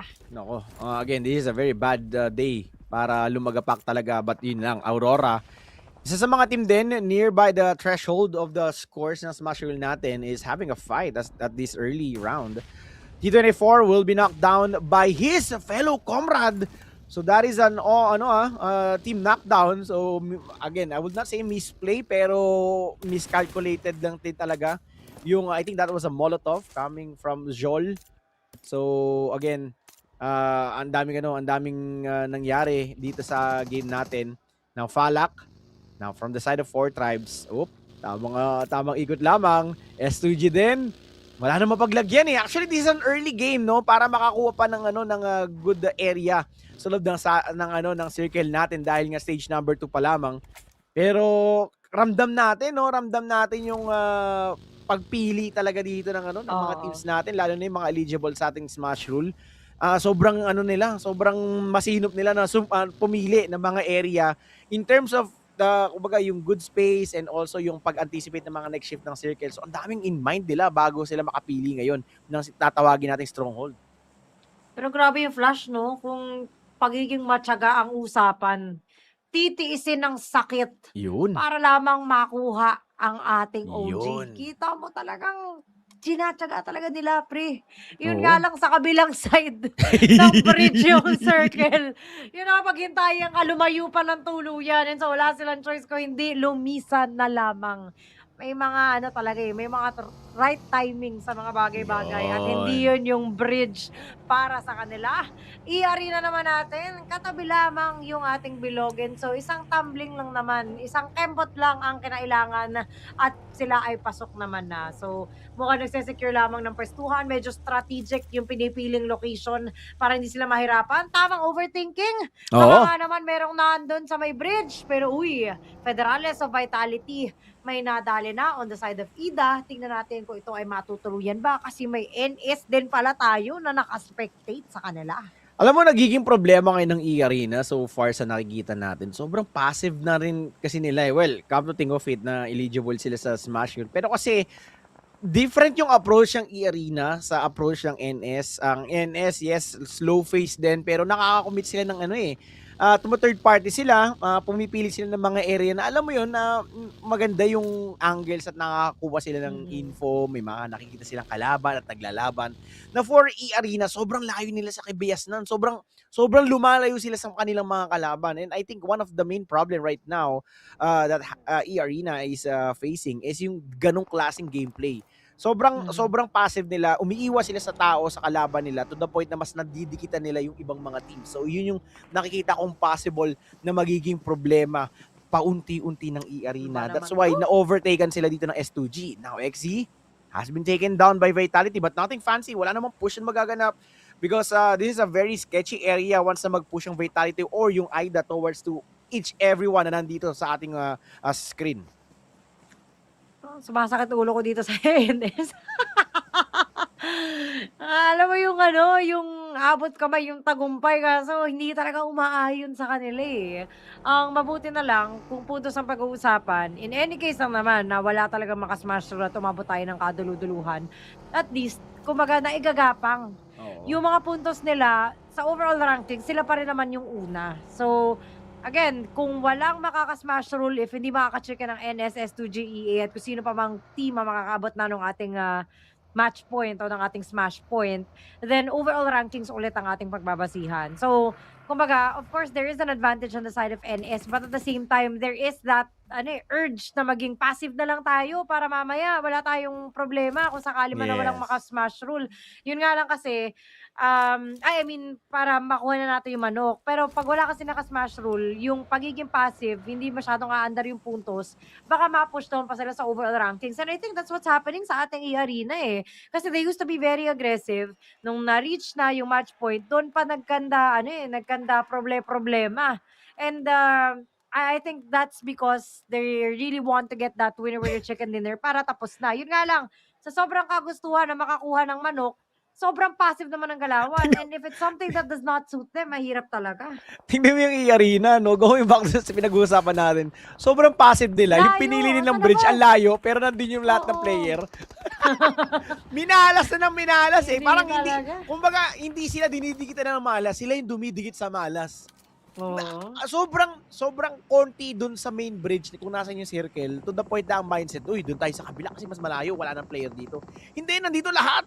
At ito yung mga nangyayari. Look at that, yung Team Flash na kanina sinasabi natin sobrang tagal magtiis. Ngayon, nakakakuha ngayon ng mga elimination points as Team Flash right now converting their waiting time here sa bridge na to ng 3 elimination points. At nandito, look at that, E-Arena. Siguro isip-isip nila, pre, kala ko wala akong tao dito. Ang layo na natin, mayroon pa palang gunshots. no turning back. Kasi stage 4 na eh. Pa stage 5 na tayo. Masakit na yung damage per second nito. Pero ayun na nga, mukhang aray mo, streps natin, nadali pa. At OG natin, Wizgod na lamang ang natitira. Mukhang gusto pa atang tuluyan yung na-down para madagdagan yung puntos na meron siya. Yun nga lang, may naka-4 pala. So back free ang sabi niya. And hora natin, nawala na. So far, this is the first elimination dito sa ating unang laban kung saan ang dami nating hold-ups dito eh. And E-Arena has no choice kung hindi dumiretso na lamang yung oranggutan natin dahil mag-isa na lamang, wala na rin choice kung hindi palagpasin na muna yung mga kalaban. Yan, at least kahit papaano, medyo nakatawid dito yung E-Arena. Not a typical long rotation and the wise choice, though again, iba naman kasi talaga yung POV nila. Limited lang sa kung anong meron sa POV ng isang player compare naman sa observer natin. But yun nga lang, hindi pa tapos yung kalbaryo ngayon ng E-Arena as they need to go inside the play zone, and while doing it, possible na may mga kalaban silang makasalubong dito. As of the moment, S2G and Team Nongshim Red Force ay wala pa naman tayong nakikita na casualty or knockdowns, while for E-Arena, nabawasan sila ng isa. I think coming from the damage itself din ng Blue Zone. And speak of Blue Zone, and medyo sumasakit na rin. We are entering stage number 5. So limited na lang din siguro yung possible na magamit dito ng E-Arena for their resources. Pero nagkakabalagbagan na yung Team Flash kanina na nag-aabang lamang sa bridge. Now they are going for the rotation, at while doing it also, nakakasalubong na sila ng kanilang mga kalaban. Remember, hura pa lamang ang nai-eliminate ako. NS, posible silang makalaban ngayon ng Team Flash. Naku po, ano mangyayari dito? NS natin. Mukhang Flash ang posibleng makalaban, pero yung ating E-Arena, napitasan nga ng isa, pero nakahanap naman ng pwestuhan at nakapasok na rin naman. Yun nga lang yung ating OG medyo malapit pa, do yun ay mag-isa na lamang, pero ang dami rin kasi na nandito sa ating area. Yung lubog nila, yes, they can utilize it para nga naman na maging cover, but at the same time, ang dami rin kasing nasa taas kung hindi sila pwedeng mag-peak basta-basta, pero OG natin na mag-isa!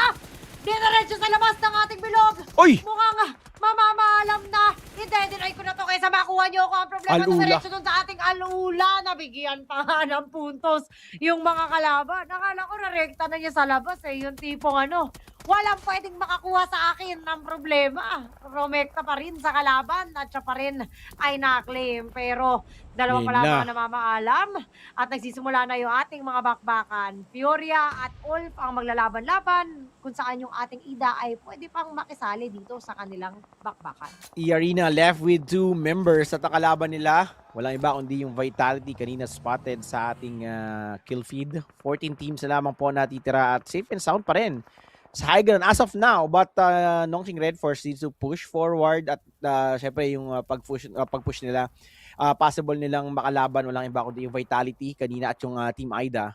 Now let's see kung saan sila papasok at saan sila pupunta. Surprisingly for E-Arena, kahit dalawa na lamang sila dito, QT, at the very edge of our play zone, pasok pa rin sila.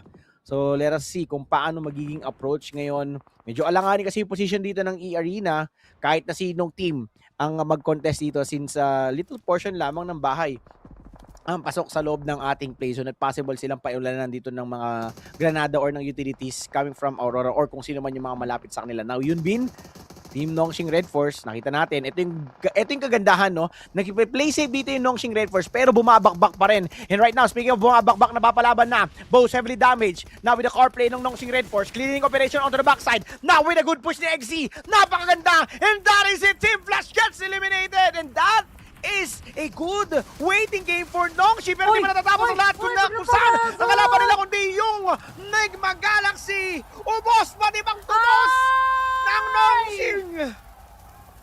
Oh my goodness! Na naman. Not today. Not today na naman. NGX ang humarang. Napakasakit for NS. Pero meron pa tayong S2G at EA na nakikita. Alam mo, kagaya nga ng pinag-usapan natin kanina, imaginein mo na lang, no? S2G yung huling pumasok dun sa ating match point. What if sa kanila to? Napakasakit, di ba? Yung E-Arena, sila nag-set ng threshold. Nauna. Same goes for NS. Sabay nag-match point. Match 1 pa lamang. Tapos yung S2G, in any case na mamanok nila to, imaginein mo, 2 straight matches. Oo. Pasok agad. Tapos ang laban. Pero again, marami pa pwede mangyari, lalo pa marami pa naman tayong team sa nakikita. NGX wala na rin dito sa ating bakbakan. Una natin, sumunod na rin as Yasser goes out of the game. 10 teams remaining. Pasok pa yung dalawa na pasok sa ating match point. Pero S2G, posible mapabakbak na rin at marami na ang nakapaligid sa kanila. Kaya naman mukhang delikado na rin. Nako, Palak, buti na lang kamo, meron siya ditong kabayo tigidig para makaalis. Pero, oy, sa likod, patalon-talon lang si tropa. Palak, nako, ano ba yung mga klaseng play na pinipili mo? Nakaka-stress ka eh. Pero, oy, nako, wala nang notice dito. Godlike, makakapitas pa, the ace player of Fortrad. Lang, Vitality ang makakapitas. 9 teams remaining, QT. Boy pa ang E-Arena. Pasok pa. At nakapasok yung S2G. Ang ganda pa ng spread out dito ng S2G. Meron silang high ground. Pero ngayon, Higords, papalapit pa lang ng papalapit. Now, Kabikasi dealing some damage, getting 1 elimination points. Maganda yung spread dito. Maganda yung anchor point ng dalawang split ng S2G. So let us see kung mako-convert ba nila to into a good play. Now, speak of play, making a play na kayo ng E-Arena kung saan kailangan nilang pumasok sa loob ng ating circle. Smoke path has been popped. Let's see kung hindi man sila makikita ng Aurora. Possible naman sila makita ng Vitality. Pero yun nga lang, mababagsak at mahuhulog sila sa kamay ng Aurora Gaming. Aray ko! S2G na lang ang pag-asa kung match point or smash rule lang pinag-uusapan. Pero yung Vitality natin, mukhang nagsisimula ng lumaban. So ngayon, ano ang gagawin ng ating mga kupunan? Yung Aurora natin, 2 points na lamang ang kinakailangan. Pero S2G at Aurora, maglalaban-laban. Pag naubos ito ng Aurora, pasok na rin sila sa ating match point. But Ulf goes out of the game. Ganong kabilis, nagkaubusan. 6 teams na lamang. 18 players na lamang natitira. Aurora natin may habol pa. Pero yung S2G, kapag nanalo, tapos ang bakbakan. Maagang matutulog ang lahat. Pero Relax lang! Kinabahan! Akala kasi niya siya ay masasagasaan. So napaatras muna ang ating kaibigan habang yung ating Aurora mukhang pwesto muna ang priority nila. Nako, Ziol, trying to search the perimeter kung nasaan man yung kanilang mga kalaban. Now for S2G, wala silang kinakailangan gawin dito. They had the high ground. Sila na lamang ang natitira. In terms of the rankings, possible pa nilang maunahan ng Nongshim Red Force kung hindi man nila makommit yung winner chicken dinner dito to close the game with the smash rule. Now, Loss, using the Coop RB, searching the perimeter. So, syempre, kailangan pa rin nilang maging safe. At least kahit papano, yung buggy lamang yung kanilang info kung nasaang dumaan or saan dumaan yung Aurora Gaming. Blue Zone will be touching the edge of the play zone. So I think medyo nawawala na sa sa isip ngayon ng S2G na possible pa may mga backstab sa kanila with the damage itself ng ating stage number 6. Ayala being penetrated by Vitality. Now top 4 teams na lamang. Si Okay Kadok, kitang-kita dito ni Vexy. Now Vitality, pare-parehas na silang pasok sa loob ng ating top 4. Vitality with 4 man, Fiora with 2, ating 4 ang S2G and Aurora. Could this be the game for S2G? If in case lamang, this is the greatest upset ng 2026, ladies and gentlemen. Ako, dahil pang pwede mangyari. Kasi yung Vitality natin, pumapalag pa rin. At base sa odds natin nakikita, yung S2G pa nga ang nakakalamang-lamang. Pero yung ating Aurora, syempre, hindi naman yan papayag na sila ay matatalo ng ganun-ganun lang. Kung kailan pa ba abot na sa tagumpay, dahil match point na sila, doon pa ba sila hindi lalaban? Pero sa ngayon, mukhang puro lang tayo pakiramdaman. 24 minutes na nagdaan sa ating orasan. 4 na kupunan, 14 na manlalaro. Yan na lamang ang natitira. Wala pang may gustong gumita. Halos lahat, gilid-gilid lamang habang sila ay naghihintayan. Sino kaya ang mauuna? Kasi nga, S2G, eto na yung hinihintay nila.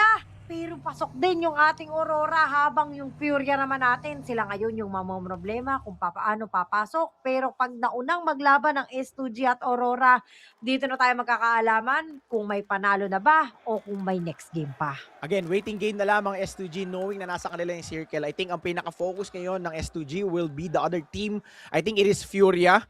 Now, yung Vitality, wala silang kailangan gawin dito to make team fight towards to Aurora kung gugustuhin talaga nila to push forward at to claim one side of the circle. Let us all find out. We are left with 4 teams para sa game na ito. Aurora making a play, trying to close the gap between them and the Team Vitality. So alam nila na possible at malaki talaga yung chance talaga ng Vitality to push forward sa Aurora kasi hindi pwede mag one-way push yung Vitality. Though may konting portion pa ng Vitality compound na nasa loob ng ating circle. Ang tanong, kung kasya ba silang lahat dito? Now, smoke has been used. Let us all find out. Vitality trying to pick down towards to the side of Aurora habang walang kagalaw-galaw. And this is a good play for S2G. Ihihintayin muna nila magkalagasan ngayon. And this is a very bad position for Vitality kasi dalawang team ang posibleng sumilip sa kanila. Walang iba kundi yung Furia. Ngayon na nasa right side nila. Ano, posible makalaso ng Aurora pero mukhang yung Fury ay nilalason din sila. So, repo na ba ang gagawin ninyo? Pero yung Fury, unti-unti na rin pumapasok dito. Nagkakaipitan na nga ng tuluyan habang yung S2G lamang ay nakabang.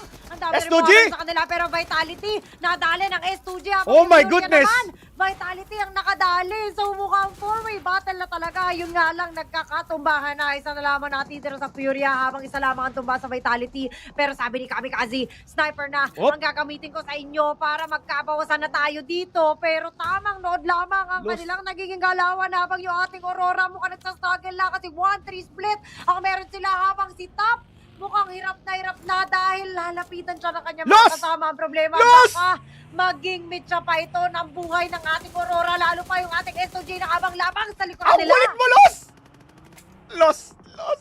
Relax lang, Los. Hopya! Di ko alam kung nawala si Cutie dito. Pero yun nga. S2G. Kumento talaga. Kinakabahan ako, S2G! S2G, nagkalagasan na! Oh my goodness, naubos! Down to the final player na lamang po!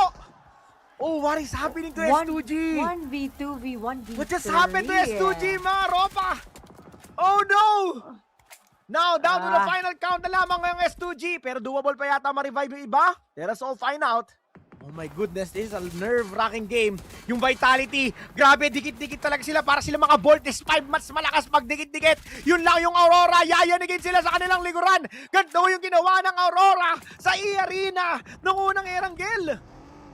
Naku, eto na. Limited number players na lamang natitira pa yung Aurora natin. Mukhang bumabakbak pa pag yung S2G isa-isa ng pinagsasagasaan. At ano ang gagawin mo, kaibigan? Kami kasi ang natitira pero siya na lamang mag-isa.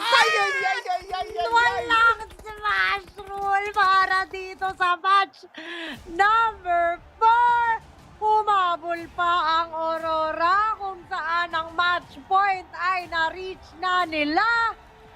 Napaluha na lang yung ating mga tropa kasi abot kamay na ang tagumpay. Kita na ang liwanag. Pero lahat ng ito ay napurnada.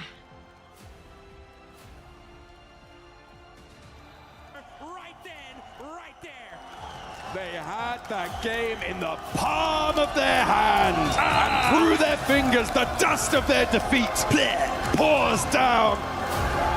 And they are going to feel so bad about that one. Oh, they had the high ground. That high ground. Oh. Aurora with the charge through. It felt like the knocks were there. Everything was lining up. But they built that house on foundations of sand. And they have to go again. And this time, there's a fourth player in the ring. Oh my goodness. It's games like that that are matches of nightmares. Those are the ones that stick with you, that you remember, that you wake up in a cold sweat in the middle of the night just thinking, oh, if I would have just looked in this direction, made this one little move, we could have won it right then and there. But this tournament's not over. We still have 2 more matches left to go. But like you mentioned, Aurora are looking to roar up to the top as they take this one at the last second. I mean, what a finish coming through. Kamikaze nearly getting this elimination onto Reefus as well. You can see how low Reefus got. Yeah, those nades got clean in him up as well. Aurora, fantastic play coming through from them. They drop military, they stay military, they win military. That is how you want to close down Erangel. And what a sigh of relief for Nongshim and for E-Arena, who have another crack at this Smash victory. Yeah, and I mean, I got to give some a major love to so many of the teams that we saw. Furia put some good points there towards the end. Nigma Galaxy, honestly. Nigma Galaxy pushing, taking out Nongshim right there. Kinda crazy. That was crazy. And I think all of these teams need to give Nigma Galaxy a little pat on the back, say, hey, thank you for that one, because that was dangerous. Absolutely, dap them up. We are going to be heading out for a few, but make sure you don't go anywhere because there are crucial games left to play. Let's see what we've got for you. We were there. For every click, every clutch, every respawn. We were there for the years of grind. And we're here. Now. The proud founding partner of EWC. Powering the biggest event in gaming. Shoulder to shoulder with the world. The impossible doesn't happen overnight.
Been through everything. They have had multiple global MVPs. The only thing that's missing right now, Max, is that trophy. And now that they're here, everybody that was in that smash zone, you better watch out.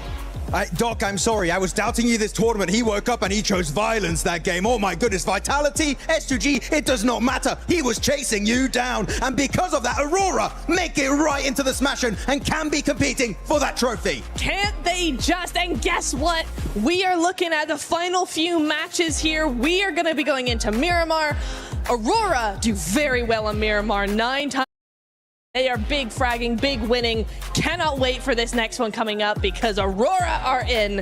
They just might do it. Yeah, and the position that they were in too, obviously on that bottom zone of the hill, they had Vitality to worry about. One player from Furia, and obviously, you know, you look at S2G sitting on the height. Lost, moving out of position there, and obviously Aurora catching them off. You can just see the dominance that this team has when they're under pressure. 15 eliminations out of this squad, 25 points total. And Haju said this too, and we gotta make sure we double it up too, because Nigma Galaxy, everybody that wanted to go one more game, thank you Nigma Galaxy, because you decided to just full-on crash it to Nongshim Red Force. Oh yeah, Flash and Nongshim Red Force, the fight begins on Crate Hill, they fully third party it. What a great re-engage from them. Something we need to keep a close eye on is this right here. When you're not able to close it out, and it's something that you brought up earlier too, Lace. Sometimes in a battle royale, in PUBG Mobile Esports, you only get one chance to win it via smash roll.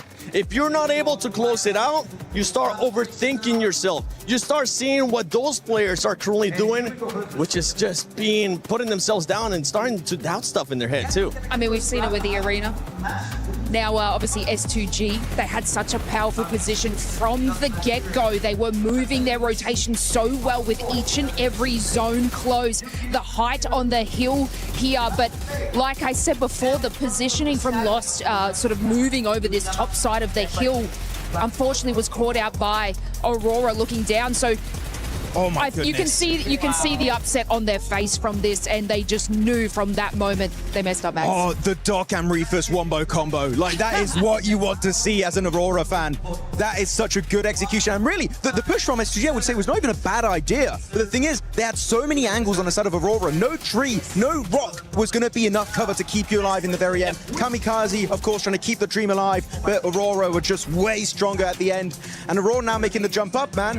A four-man race. We don't see it very often on the global stage, but any of those four teams could still now be crowned your champions. They can be crowned their champions, and we do have 2 games left. If it doesn't finish here in a smash with the smash format in this next match, which means that some other teams could still end up pushing. She played it well enough. I thought that they had enough angles, that they were timing it very well. The problem was Lost getting knocked. For Aurora, that is like smelling blood in the water, and it just activates immediately. Like, once they get that knock, Aurora are all over it. Full push, full send, complete synergy. They like, right, we have a target, we know what we're doing now. So for me, I think it's less SGG and more Aurora. Yeah, they were in great positions. I absolutely agree to you. And Aurora were moving to the rotation on Vitality. If they were just to wait another moment, it would have opened up an even better position for them. But obviously, you know, like Max says, they were sort of making that push. It wasn't the worst decision, it was the timing decision that put them out.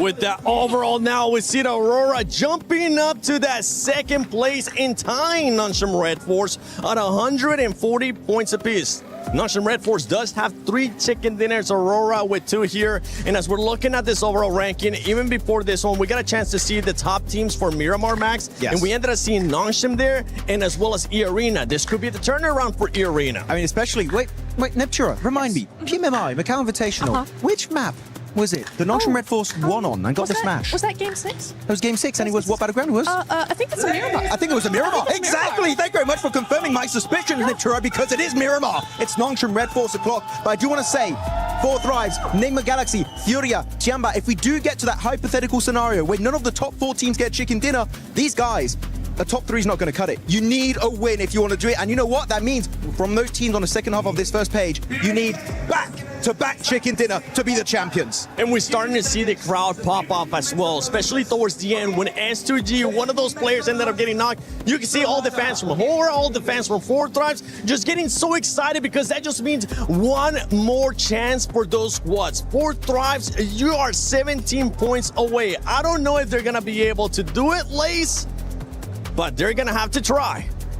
I'm a believer. There's still time, absolutely, for them and to be able to capitalize on that. And what we've seen, and obviously a lot of these zone pulls on Miramar, they could have that potential to be able to do it. Obviously, you know, we saw it from the, the hashtag EWC posts. They just need that chicken dinner, which will maximize those points for them, and obviously to close it out in the following game. I'm just looking at a bunch of squads here as well that you have absolutely nothing to lose. Throw everything. Do anything you can for those eliminations. Do anything you can for those points. And for everybody currently watching at home, don't forget that the PMWC Lucky Spin is currently available in the game. Log in and do your spins before it's gone. You could get the Electron Energy set, the Proton Power set, and that grows out that I'm just so close to getting it that I feel like today, after we crown the champion, I'll be able to get it. The PMWC Lucky Spin available now. Go check it out. Co-created with PDP Creative. Nana, but the teams that have nothing to lose, I want to look especially at the Indian teams, right? Orangutan, and also looking at Godlike. AKOP had some really good plays, by the way, earlier today on Rondo specifically, so good one on AKOP. But at this point, it's just about getting experience. Just try and get as high a rank as you possibly can. I would say top 10 would be great to see try and one of those 2 teams to try and finish on, but I'm sure that with how much they've learned this event, next time we do see them 7, they're going to come back even stronger, maybe in PMGC. I think so. I mean, we already seen a strong performance out of OG, this one being now their second international event. For Godlike, they have completely shattered my expectations, even though after what I saw from earlier on, I had them in my top 5 for the finals here. The pressure, I feel like, ended up getting to them because it is their first international event. But I'm with you. I think that experience that they're going to be getting here is going to progress not only just for them, but also for India as a region. Oh, exactly. I mean, if you look at the likes of X-Force Rejects, for instance, down in Africa, right, the African region, their global experience has been moving forward and actually influencing other teams around them in their local area. So it's the exact same thing for our Indian teams here. I've been very, very impressed with Godlike, very impressed with OG. Even in the finals coming in here, day 3, looking really good, making some fantastic plays against the likes of Tiamba, like a lot of different teams here. I do think that, yes, the experience is one thing here, Seven. That's definitely not to be overlooked because they just don't have the experience these other teams do. But I will say, even I was surprised by the big jump between group survival and finals. Like, it's a completely different lobby than what they played earlier in the week. So for them, it's just really hard to adapt as well. And yeah, they're getting left behind, but still massive GGs. I'm very impressed. Completely different playing style here in the finals. Group A, we got a chance to see just tacticalness. Group B, we've got a chance to see aggressiveness. And survival, we got a little bit of a sneak peek. It was still passive, but now we're here in the finals. And now we only have possibly one match left. If nobody wins it from the top 4, then we will have that 6th match. But Barney, do you think it's going to be ending here in this first Miramar, or are we going to go one more? Oh my goodness. What is happening? Dude, my heart is coming out of every orifice that I have, Lucy. I don't know what is going on. It's getting insane. It's getting so spicy here on the Gadea City grid. Of course, we now have 4 teams that are on Smash Point. We've got Nongshim Red Force. Yes, indeed. E-Arena. Since a long time. I know. It feels that way, doesn't it? Yeah, S2G. it was a long time ago now. And of course, just Aurora Gaming just catch it now. I know, they're all fighting, battling tooth and nail for this right here. Our beautiful PMWC trophy and the legacy, of course, at EWC. And I think there is people from all over the world as well, like watching them. And I think our audience is ready as well. Everybody's like, one more game? No, don't want one game, depending of who you're rooting for, actually. That's right. We step foot onto Miramar for a 2 times, potentially, but it could all end in the next match. And so, everyone in the Gadea City grid, are you ready? Of course, make some noise! Here we are, back to Newcastle for the Game 5. There you go, setting the stage perfectly there. Shout out to Barney and Luke, you've been absolutely killing it over the course of the event. And so have you, Paris. You've been absolutely electric here in the Gadea City grid. And all of us are sat in anticipation for what is yet to come as we move over from Erangel and set our sights on the new geometry that is Miramar Blanc. And we said goodbye to Rondo, we said goodbye to Erangel, and we are saying hello to our 2 final Miramars, which will cap off this tournament. PMWC at EWC. It has been an absolute slammer of an event. But right now, that last game, not so much. It was a bit of a slam dunk from Aurora. And S2G misses the boat on that one. And Eamon, I think what hurts most is that could have been the full 3-pointer blank. They were set up for a nice swish in through the net. Yeah, they were. They absolutely were, but bounced off the backboard, directly back into their own face. I mean, for Kamikaze, completely understand it. I think his center position movements have been... For every click, every clutch, every respawn.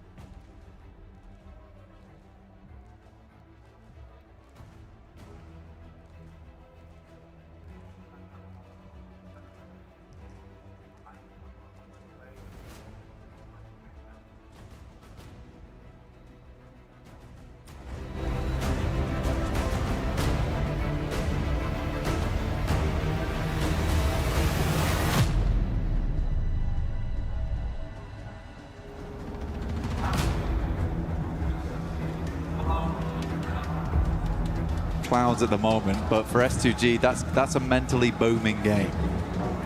It's going to get you.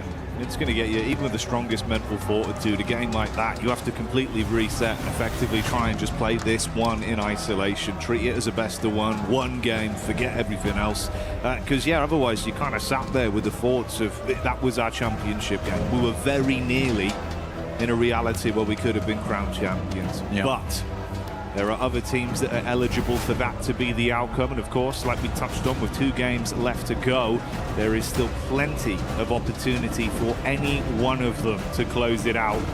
That smash rule could still come into effect. You could still close it here in Game 5. For Nongshim, we know they can do it already. They did it yesterday on Game 6.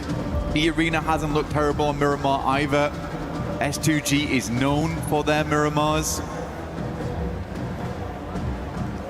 So we'll wait and see how it does pan out. We're just waiting to get into game right now as everyone gets set up and ready to jump in. All fun on screens. I don't think it's been the worst of tournaments for them. It's just, there has been some missteps, right? And I think that it wouldn't be right for me to say that they played fine throughout the entirety of this tournament. They have made some missteps here and there. Sometimes, I think Neptune actually put it very well. They play very reactive into some of their late games where I think there are some good decisions as they leapfrog into the circles, but then when things start to go wrong, they really go wrong. And that means losing one player here, one player there, trading off for things that they weren't quite expecting. But we do know that once Ulf gets towards an endgame as a four-man, they look fine. They look really good. But it's getting there, which has been the difficulty for them. Aura, Sleepy currently is doing an incredible amount of work for the squad today. Looking fantastic. But we have seen them to lose that Arundel earlier on where it felt like a sure thing. Tiamba was just showing up in a big way. They were indeed. It was great to see the rise back to form for Tiamba. The topsy-turvy road for Enigma Galaxy as well. A lot of squads, a lot of narrative, things that we'll be picking into as this develops. So get in store for it. We're about to go live with this one. Miramar, Game 5 here at PMWC, at EWC 26. Looking to crown another new champion, another new organization to fly the banner high.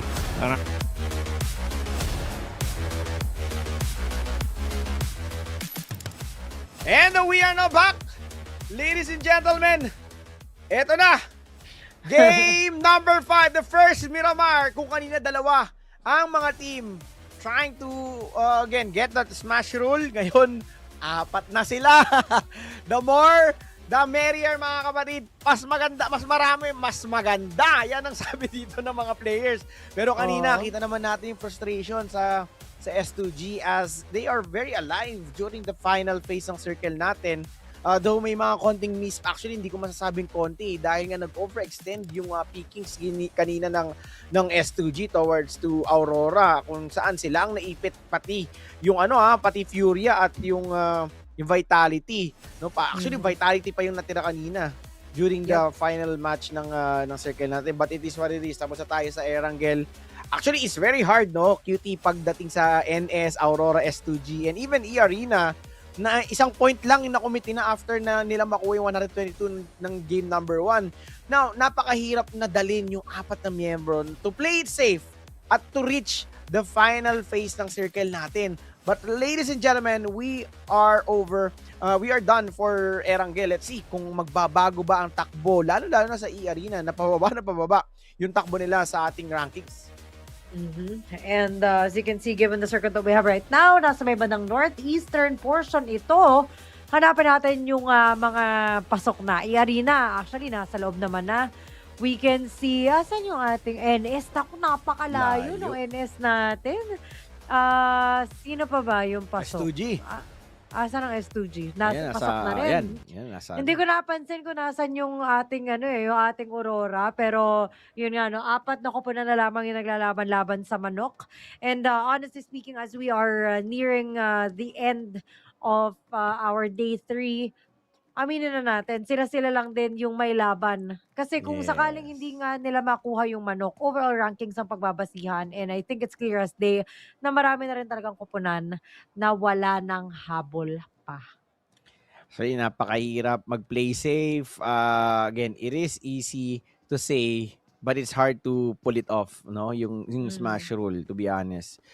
Siguro sinuwertehan lang din tayo for the past few years na na experience natin at nakita natin paano matapos yung smash rule, no, yung tournament during the smash rule. Naswertehan lang din siguro talaga, to be honest. Pero yun nga, as of now, hindi natin hindi natin makita na may winning team curse dito sa game kasi even yung E-Arena tumatagal sila until mid phase, no? Hindi natin masasabi talaga na na early out yung E-Arena kahit napababa sila ng pababa sa rankings natin. Now, speaking of E-Arena, so they are here sa may Hacienda o sa may San Martin rather. But as of now, godlike. Isa to sa mga team ngayon, QT, na from, I think, during game number 2, until now, sila may unang kabakbakan. So, ang hirap kung apat man sa nasa rankings natin, nasa Smash Rule rankings natin, no?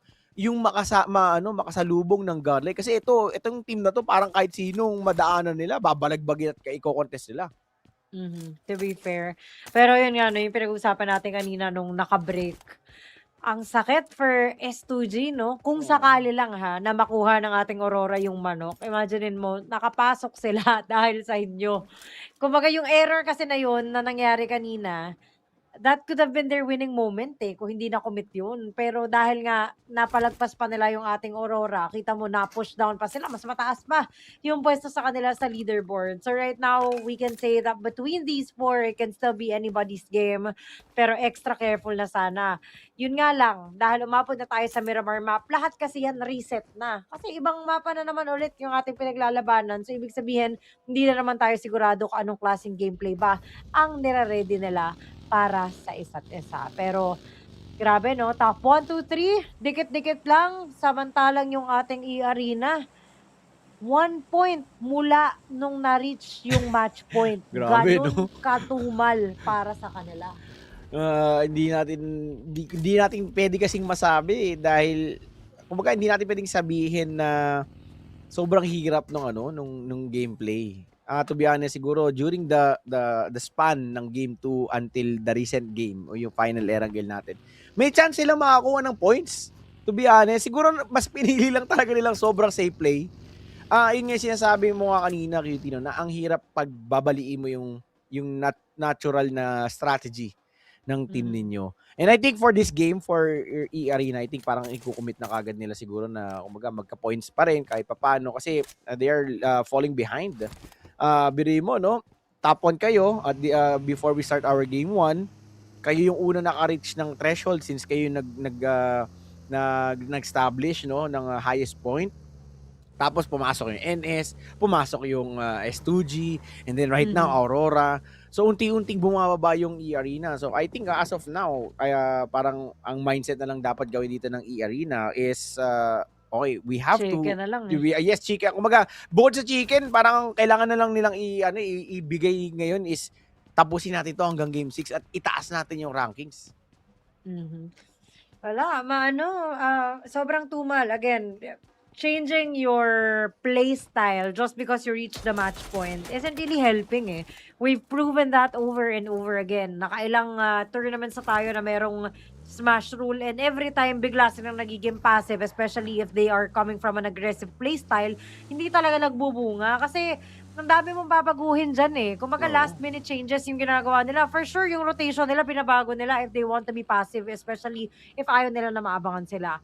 Pero mukhang mabagal din ang panimula ng ating laban dahil syempre as expected, yung iba sa kanila, doble ingat na ang ginagawa. Isa pa lamang ang nababawas mula kanina, yung isang player pa lamang sa Team OG ang nawawala. Nakasalubong lamang yung ating godlike kanina, pero the rest, mukhang busy pa rin naman pagdating sa rotation. Tapos syempre, pagpasok na, loot lang muna ang uunahin nila. Grabe, kalakas ng ulan ngayon. Parang sumasabay yung ulan sa pagkadismaya ng mga ng E-Arena, ng NS, at even yung S2G kanina. Parang sumasabay talaga yung ulan ngayon. So sa lahat po ng nakakaranas ng ulan, stay safe and stay dry. Wag sana kayong bain. Pero ngayon, umuulan na ng mga Granada. But Iren with that mini 14, he will knock on Huzaifa from the side of 4 Tribes. Now, for 4 Tribes, isa rin sa mga promising performer dito during the first few days ng ating PMWC. But as of now, nahirapan talaga sila. Pero yun nga, Scarface will be taken down by Falak, the ace player ng team of 40. This is good, at least kahit paano, unti-unti silang umaangat. But they are far from our threshold na 122 and also far from reaching rank number 1. Even kahit sabihin natin i-chicken nila with a very high number of elimination points itong game na ito, malayo pa sa katotohanan na maabot nila yung 140. Siguro yung E-Arena kaya nilang abutin, pero even the rank 3 of S2G with 139, napakahirap. NS, Tamang daan lang si Yunbin doon, no? Buti hindi tinamaan dahil meron nga tayong NGX na nakaabang. Mabagal ang uso ng ating laban. I think that's very common, especially for the last day of the Grand Finals, lalo pa kung may habol yung iba sa kanila.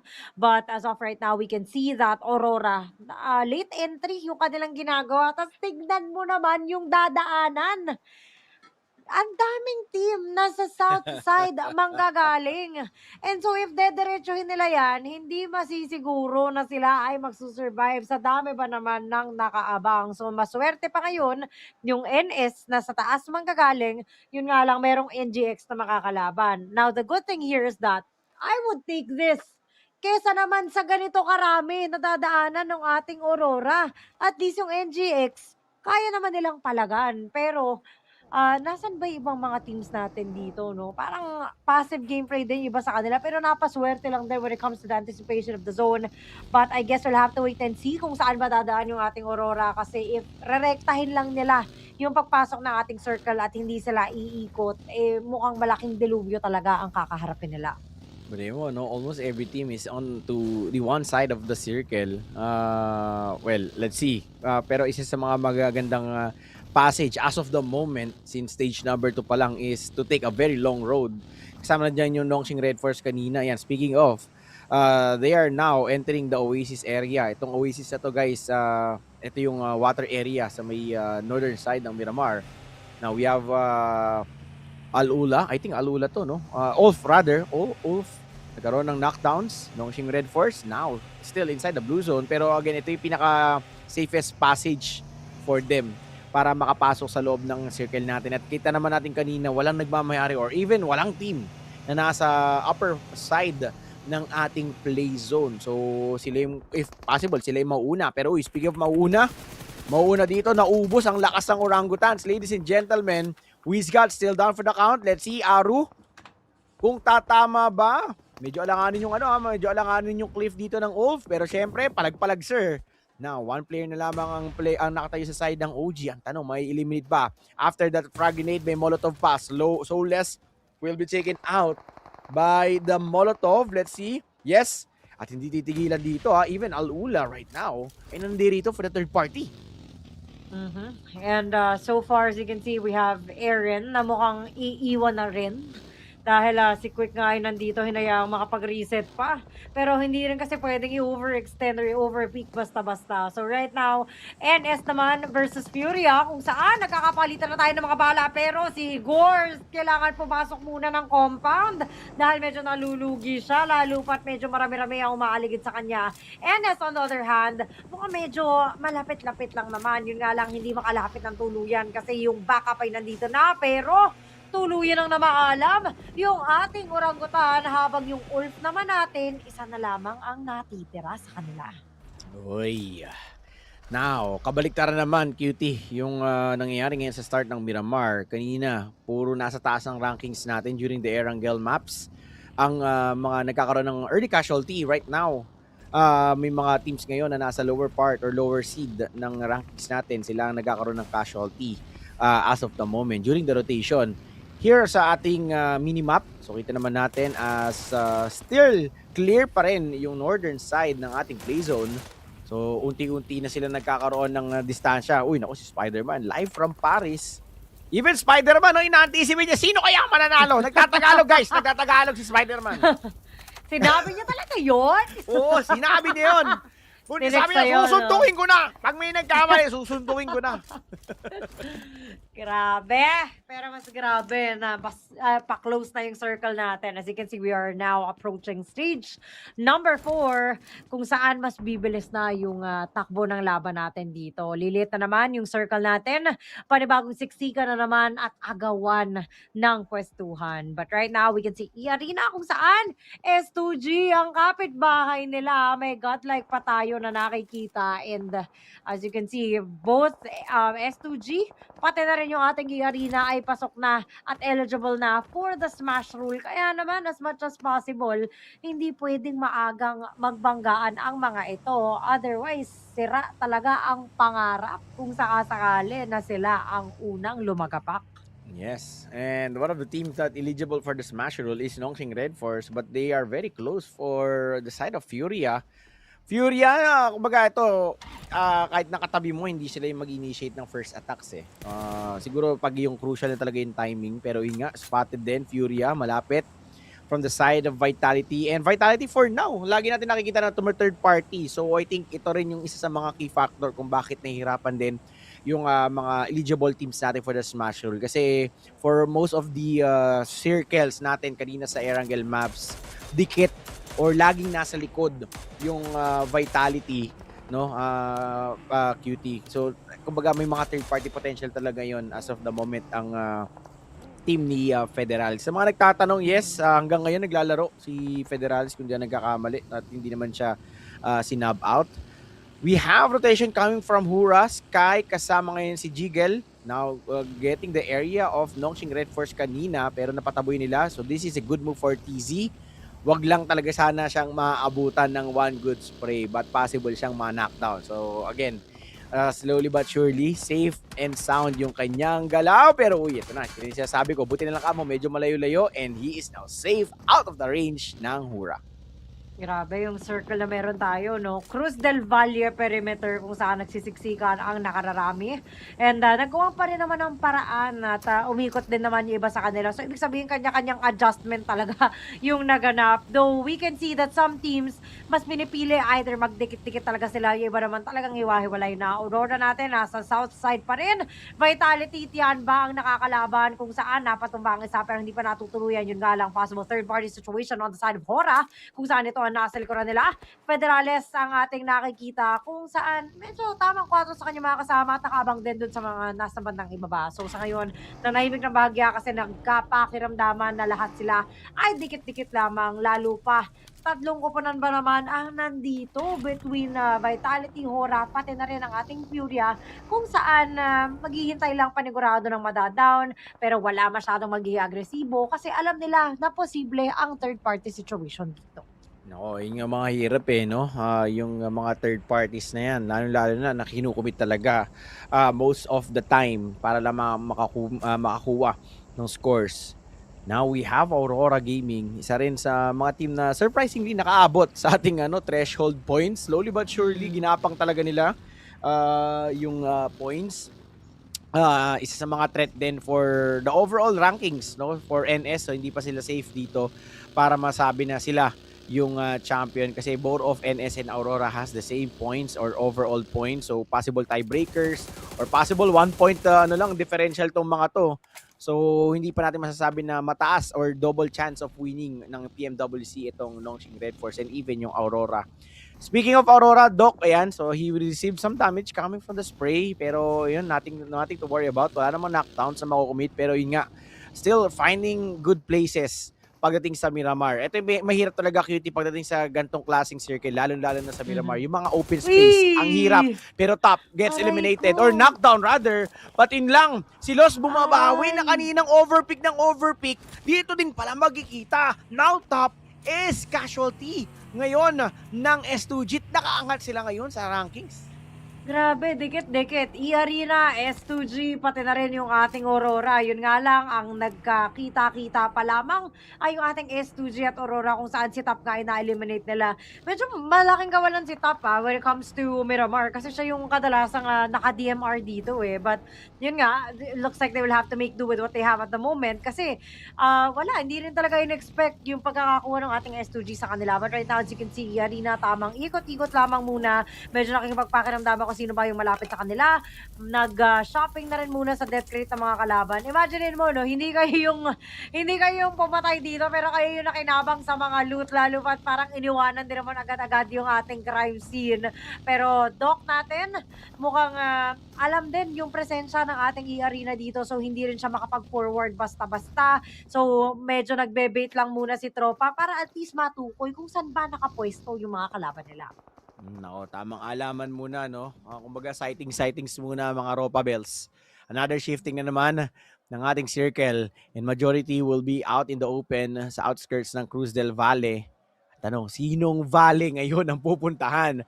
More on high grounds ngayon. We have the position of Ida, we have the position of Aurora, S2G din, and 4 tribes, no? May mga high grounds yan and even yung E-Arena. So, again, majority will be out in the open. Yun lang, pagandahan na lang talaga.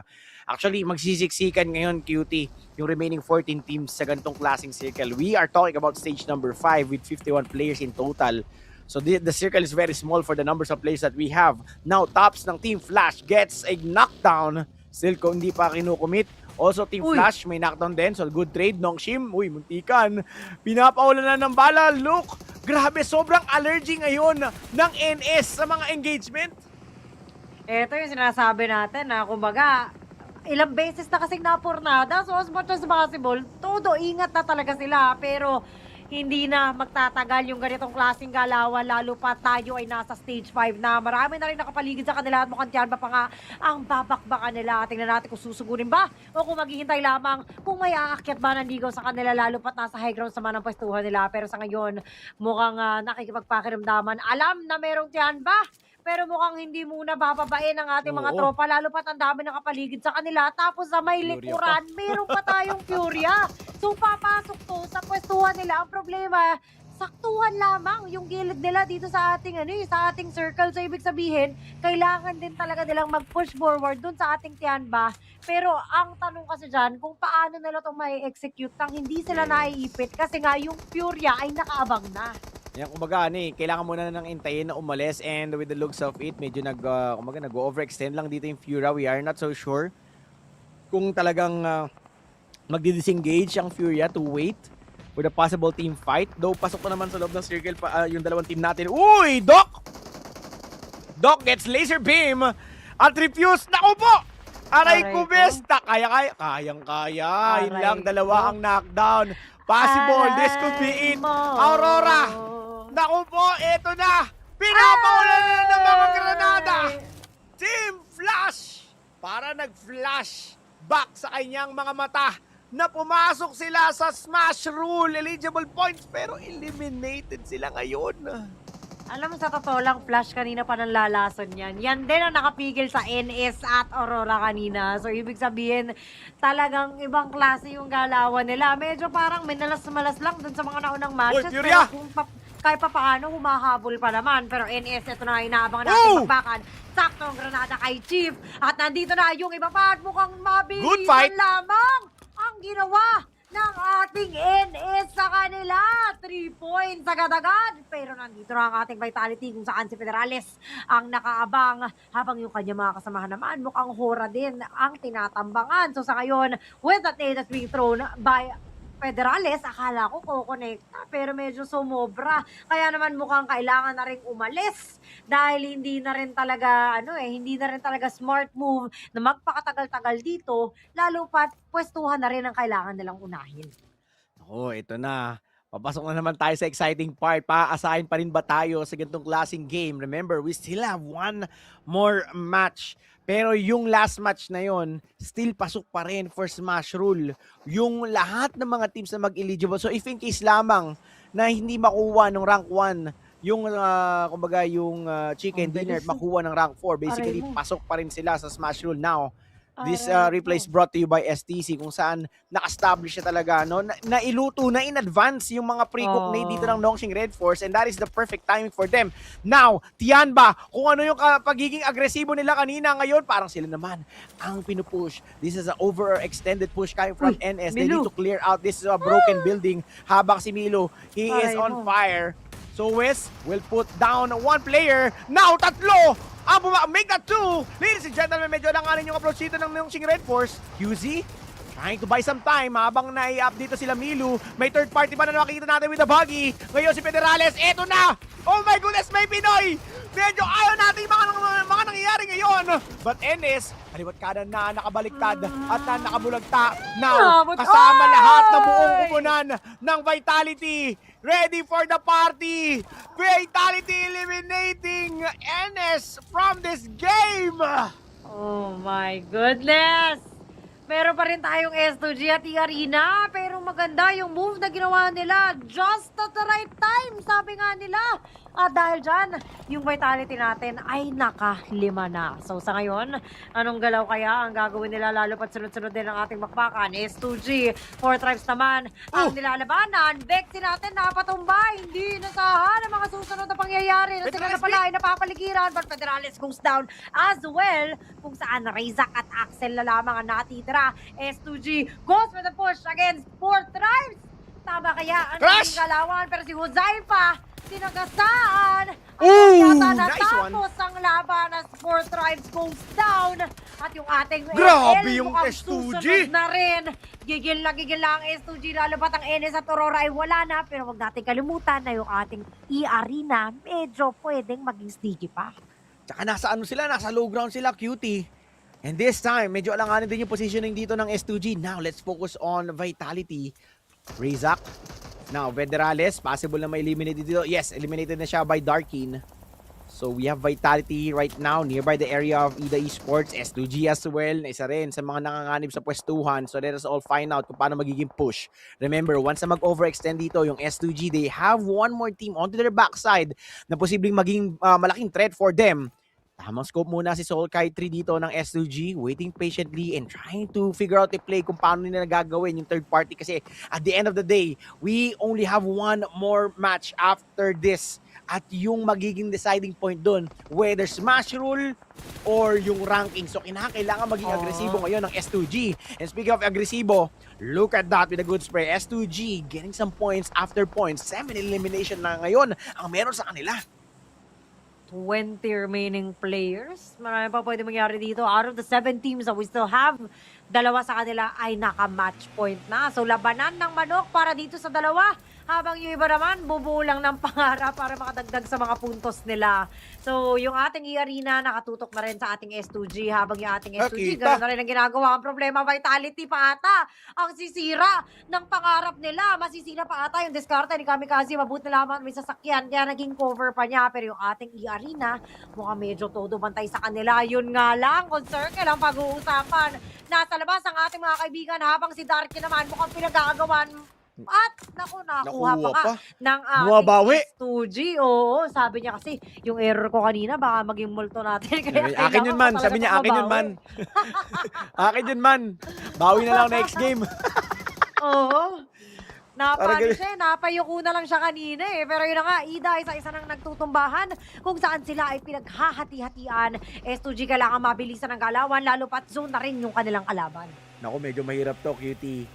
Yung chances, no? Yung chances na 2 team pa makita natin sa Smash Rule, posibleng sila maglaban ngayon plus possible third party ng I think Vitality dahil open ground din yung S2G. Now E-Arena and the S2G magkalapit pero mukhang kinakailangan munang lumihis ng E-Arena though in some part of the circle is being occupied by some player ng E-Arena. So at least kahit paano na-anticipate nila yung shifting ng circle. While S2G, medyo aligaga. Di alam kung saan magiging pasok nila.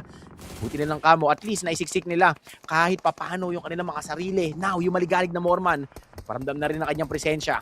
5 teams remaining with... Make that 4 teams remaining, cutie! Tapos pasok pa yung S2G and E-Arena. Axel, binitawan na ng kanyang tropa. Rizak, munti ka sumalo ng granada pero unahin na muna niya ang kanyang sarili. There are still enough time para i-revive. Pero ito na nagkita na yung S2G at yung E-Arena and this is good. At least kahit paano makita natin to stop yung possible championship run ng Smash Rule ng isa't isa. Aabot pa kaya ng match number 6? Kasi top 4 na lang yung ating nakikita. Tapos 50% odds pa na ma-meet yung smash roll dito. Imagine mo na lang, no? Vitality pa pala yung magbabanok dito. Yun nga lang, ipit na sila sa mukhang malabo pa sa sabaw ng pusit na yan ang mangyari lalo pa. Kung hindi man nila or maiwasan man nila yung mga bala ng ating E-Arena, abang na abang naman sa kanila yung ating Al-Ula. So sa ngayon, S2G, naninira ng sasakyan. Ang sabi, Vitality, wala nang alisan yan. And so, Rizak na lamang natitira dahil si Axel ay napatumba na.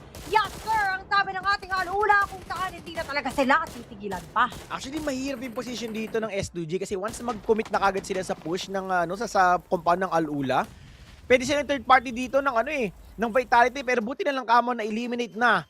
Now, to of the two main teams na pasok sa Smash Rule is inside this top 3. Let us all find out. And standing between them is the other team na eligible sa Smash Rule plus the final compound ng Al-Ula at parehas pa silang wala sa loob ng circle.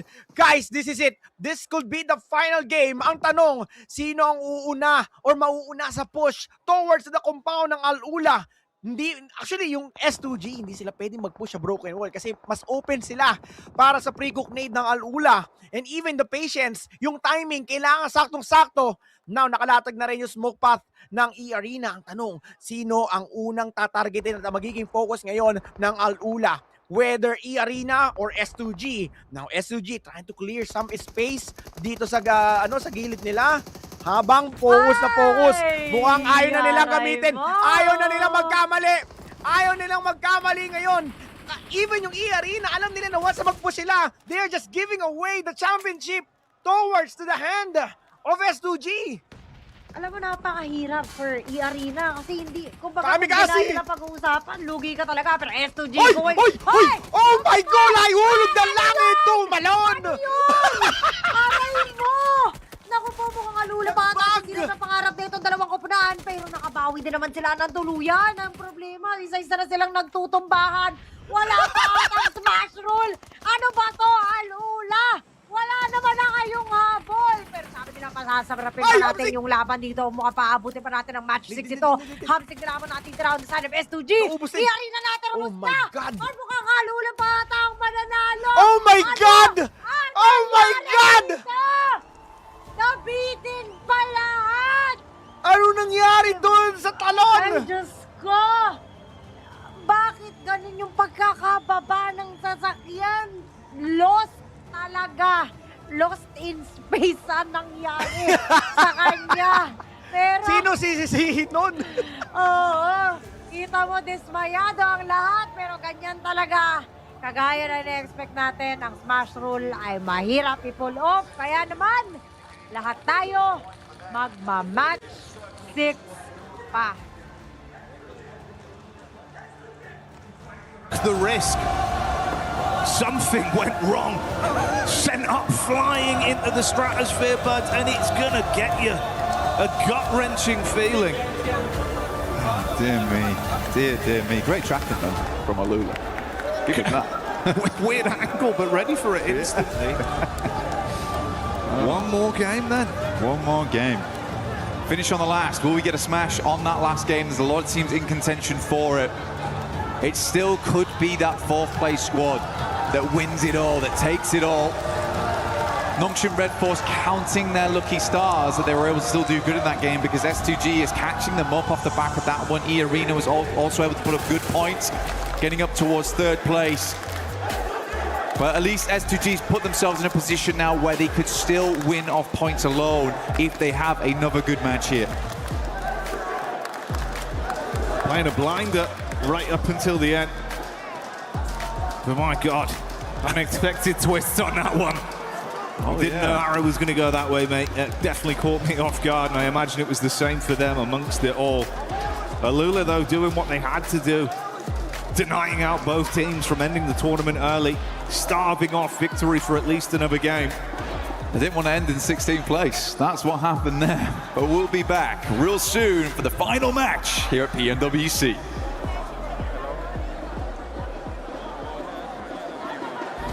Play is in our DNA. Whenever we let it out, it becomes our superpower. For every click, every clutch, every respawn. A city being built to supercharge it. Kadir City, powered by Play.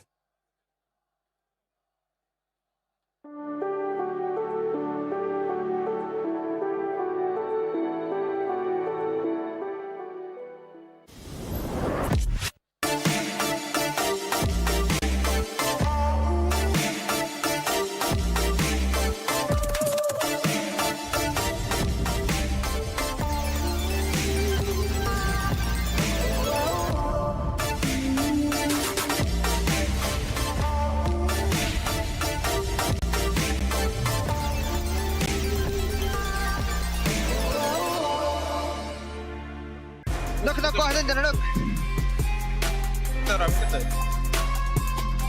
جماعة خمسة عندي. هذا هو كله من. ابي طلقة اخذ هوني وين طلقة؟ البيت عندكم بيت اصفر. يا مالك وحش. وحش يا تيمين خربنا عليهم.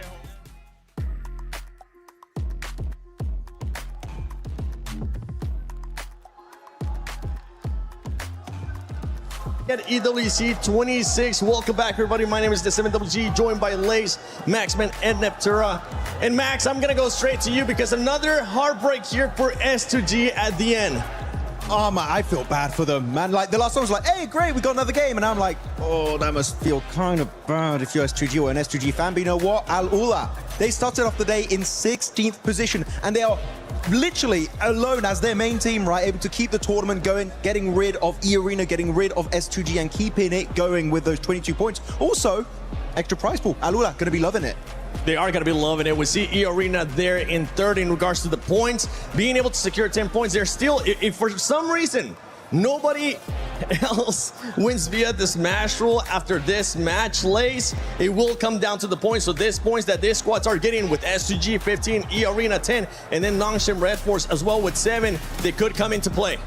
I mean, yeah, a lot of teams, you've got to realise that this is the right time to maximise all your eliminations to move you up on that leaderboard because that's some cash money, baby. But I mean, look, from this position, even from E-Arena, they were kind of going to lose this regardless. S2G had that position to sort of push them around that west side, and Al-Ula obviously had the compound the entire time. So it was going to be denied. Denied. Regardless of, sort of their movement in from that. But look, S2G and this situation flung into the air, obviously, off of that, and then not being able to get that nade of the, positioning in that middle, the teammate, on Al-Ula. I'm getting it together. I'm just upset. Clearly, I'm upset, guys. I'm upset. But I'm not upset because we go one more game, and I'm very excited for this to happen. But look, we're going to have another one in this situation, and it's going to go to the mountain, guys. I'm calling it. It's going to get crazy. Which mountain? There's many. Pour a mountain. Yeah, I like that. Actually, that's where Nongshim Red Force won in PMMI, so actually. Exactly. And guess who won the last match yesterday in Miramar?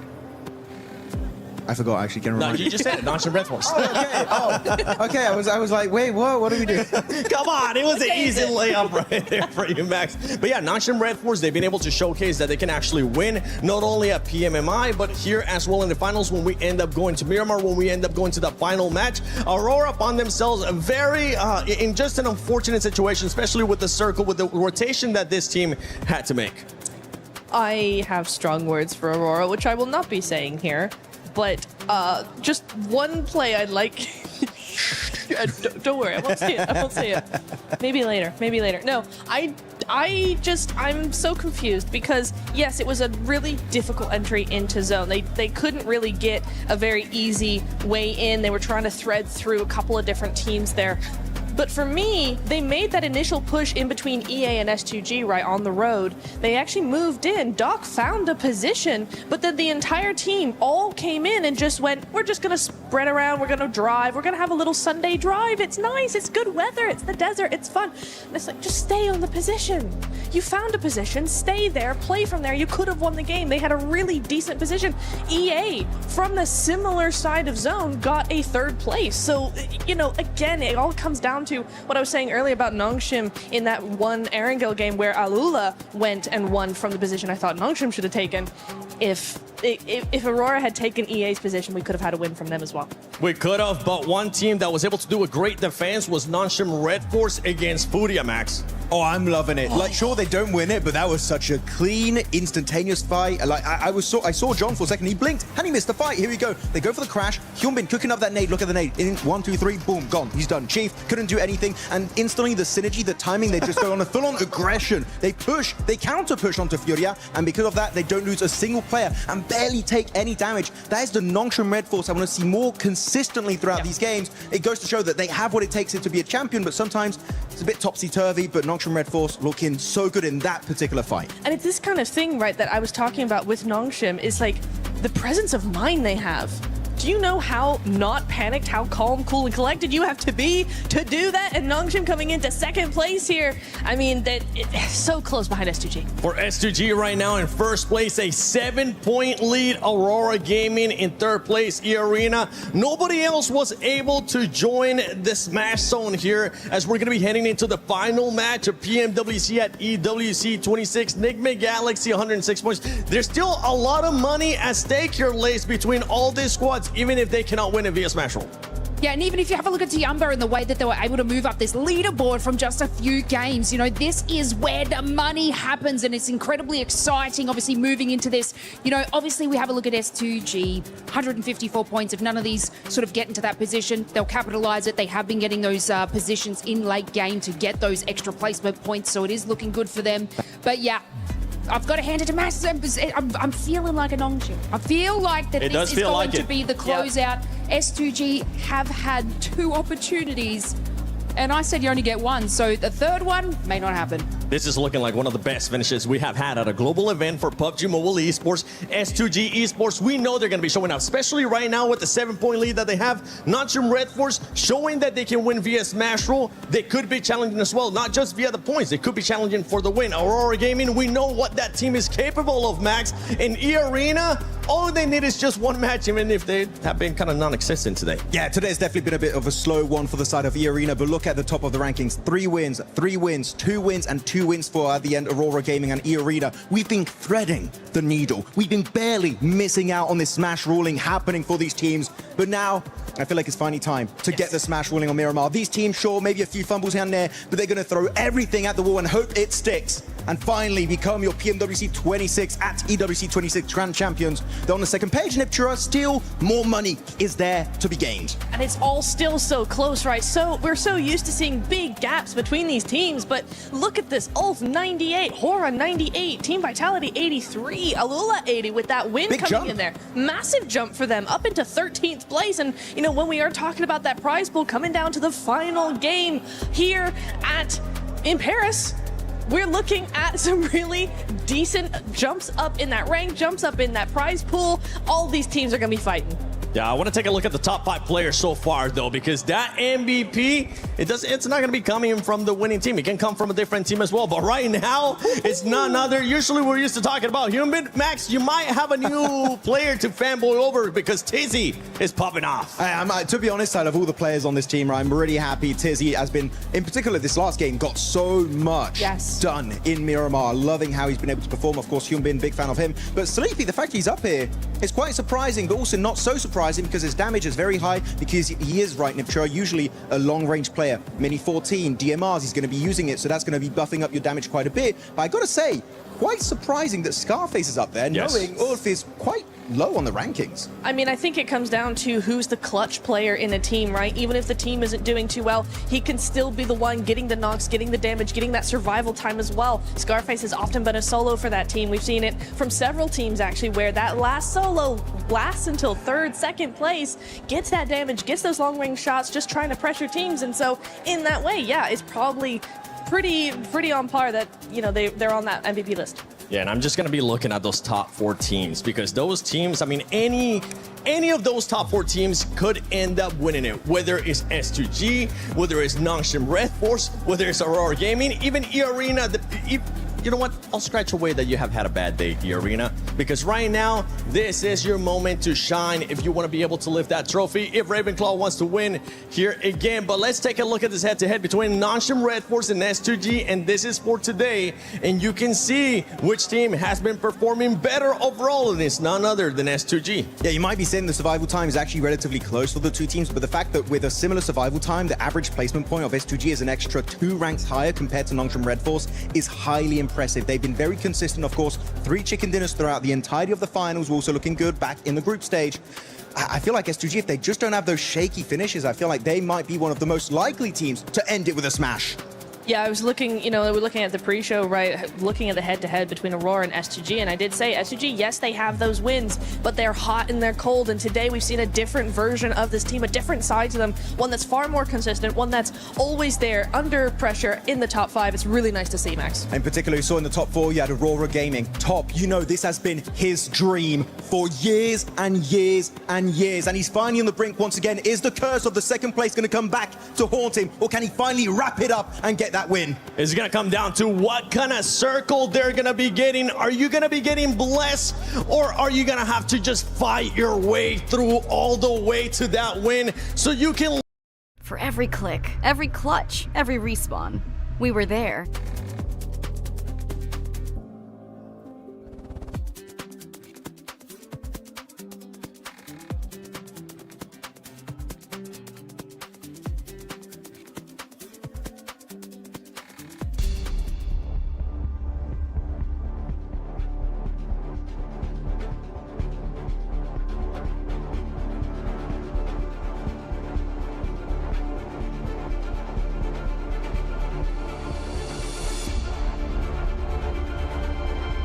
A heavy hammer that smashes the tournament, or will we find a points victory?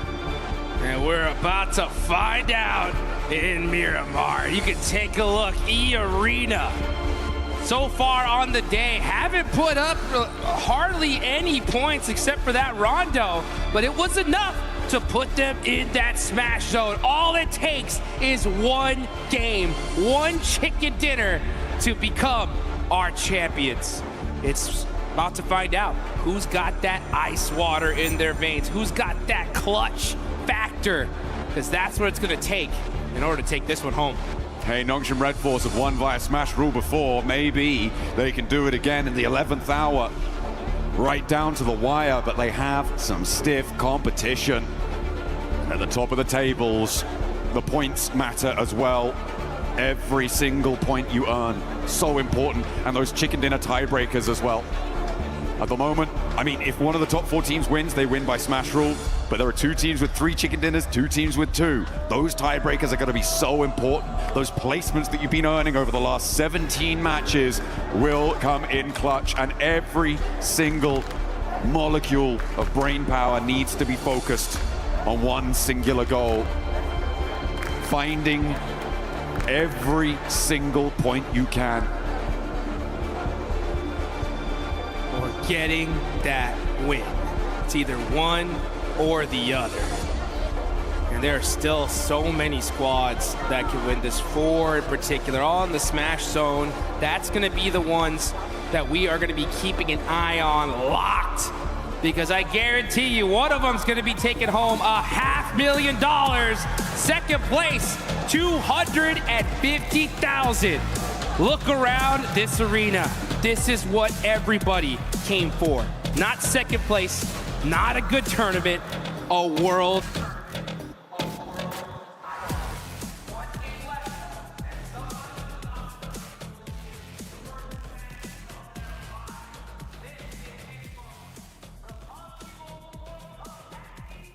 Live in Paris, we're about to drop into our final match.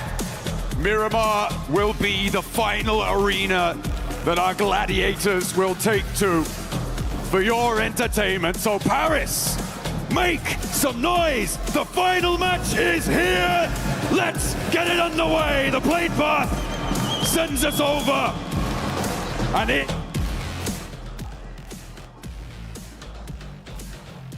And we are now back, ladies and gentlemen. Final game. 2 ways to get that crown. First, sa mga eligible na teams natin for the Smash Rule, they need to win this regardless kung pang ilang rank sila. S2G, Nongshim Red Force, Aurora, or E-Arena. Second is going back to the classic leaderboard ang ating tutungayan para masalaman natin kung sino ang magiging kampiyon ng PMWC 2026. Ladies and gentlemen, for the final game, let us all find out as all of the teams right now are now dropping towards their designated dropping spot. Grabe, no? Nakailang not today na tayo. Literal, aabot pala hanggang dulo. Pero kagaya nga na sinabi mo, I definitely agree sa top 4 natin. Kumbaga, ang ating S2G nakakalamang-lamang ko overall rankings sa pag-uusapan. Pero, again, regardless kung sino yung magmanok dito sa ating top 4, may smash rule pa rin tayo in place. Pero kung wala sa kanilang apat ang magmamanok, then, syempre, ibang usapan yun. Pero ito na, maaga-aga na binibigyan ng biyaya sana ang problema. Zayos! Nako po, ang galing. Ang galing umiwas. Nanggigil si Repo. Sahabulin pa rin talaga ng ating tropa. Yan, sige. Yan. Habulin mo, idol. Pumalag. Pero yun nga, so going back to our point, kapag hindi S2G, NS, Aurora o EA ang manok, ibig sabihin, overall ranking sa ating pagbabasihan kung saan S2G ang nakakalamang-lamang. Kaya naman, hindi pwede ang passive na galawan between the top 4 teams. Otherwise, baka S2G pa ang magwagi. Yan, again, 2 ways to win the crown of PMWC. So, ano na to? Kumbaga, yung stress level na to is off the roof. Lalo-lalo na sa S2G kasi twice the game. No, twice the game na silang nearly glitching out itong championship, no? Biruin mo, 2 beses na yan. Tapos yung S2G pa, I would not say that is a big misplay, pero nagbug yung pagbaba niyang ng sasakyan to the point na pinalipad siya ng pagka-vault out niya or pag-dismount niya ng sasakyan doon. So again, it's part of the game bug. Pero yun nga, hindi mo masasabi rin kasi dahil yung player mismo yung gumawa ng play na yun. No? So twice na ang S2G for Aurora. Again, malaki yung pinaglalaban ng Aurora dito, lalo na as for tops, no? Syempre, ito yung player din na ilang beses na nagtatry talaga to get that championship. Not only yung PMWC, and syempre, iba pa mga malalaking tournament. So, top is one of the player. I would say na tawag dito, a king without a throne. Ika nga natin. Nongshim Red Force, isa sa mga big threat kanina during the first few matches, and syempre yung E-Arena nandiyan na rin yan. Sit down pala sila. So, ayan, so 4 na team. Kaya okay, galit dyan eh. Sit down pala nung nalaman ko, no? Okay na, sige, kahit sino na. Pahirapan na, pero yun nga, pahirapan naman din talaga yung tournament natin, lalo na, no? Lagi natin pinag-uusapan to, QT, during the first stage ng game natin. Kahit sabihin mong na smash roll, ang hirap pa rin i-commit. Now, godlike, may 1 casualty, 1 knockdown and turned into casualty. So, isa na rin to, no, na kumaga, space created para sa mga teams natin who is still trying their best to get that winner chicken dinner, lalo na doon sa 4 na team natin. Dahil godlike, isa to sa mga team na ayaw mo makakasalubong dahil high risk, high reward tong mga to. Grabe yung mga pangyayari dito, no? Imaginein mo, aabot pa rin pala hanggang dulo. Ang aga pa naman natin nag-celebrate kasi nga, match 1 pa lang, 2 kaagad yung pasok doon sa ating match point. So may nagtanong kanina, para daw if hindi mamanok, may next match pa daw ba? Wala na. Maximum of 6 matches lang tayo. So kagaya na sinabi namin kanina, if hindi manggagaling sa top 4 yung ating manok, babalik tayo sa overall rankings. Kaya S2G talaga ang may upper hand ngayon. Especially if they play their cards right, basta umabot hanggang dulo at hindi masungkit ng NS, Aurora at E-Arena, mukhang malaki talaga yung chance, nasa kanila na. Pero medyo, actually, expect din talaga natin yung mabagal lang usad ng laban dahil ito na nga yung ating kahuli-hulihan. Wala nang susunod pa. So yung top 4, mukhang magiging mailap na to sa mga kalaban nila. Kasi syempre, kung ako nasa ilalim, ang uunahin ko na yung mga nasa taas. Kumbaga, siraan na ng pangarap. Bahala kayo dyan. Kumbaga, kung di namin makommit na tumaas yung rankings namin, then might as well contest it. Tapos pahirapan kayo. So again, kumbaga natin, at the end of the day, kahit sabihin mo ang tagal na nila sa Paris, no, sa venue, yung mga pinagsama magtotropa-tropa na rin. Pero hindi, pa rin, magkakalaban pa rin tayo. So kung nahirapan kami, well, yun nga, we will like to contest it para at least, no, talagang malaman kung hanggang saan. Pero yun nga, we have OG. Sa mga surprising team din na nakapasok sa Grand Finals will be taken out or will be having casualty, pero di pa natatapos ang lahat. We still have Aru here onto the compound. Pero mukhang late na yata yung 2 player ng OG. Akap will be onto the outskirts perimeter ng compound as he will be making some play, anchoring out yung knockdown na teammate niya. At tayo na nga, OG. Tingnan natin kung may aabutin ba ng shotgun, pero bigla huminto sa akin. Sa'yo ba, Same. kaibigan? Same. Akala ko, ako lang. Alaman, nandito na naman si Idol. Akala ko magkakaiba nun eh. Pero eto na, mukhang ubusan lahi na. Ayun! Nako, sinalubog ng shotgun. Pero humihinto-hinto talaga. Same pa kaibigan. rin. Same, Ayan, ayan.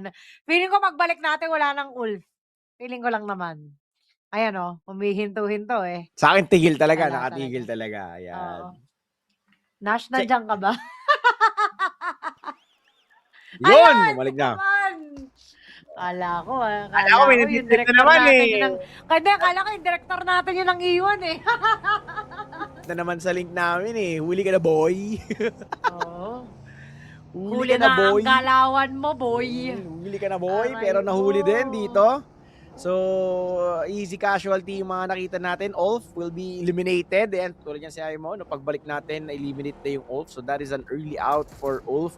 Now, looking at the ranking, possible pa mahabol dito ng Hura.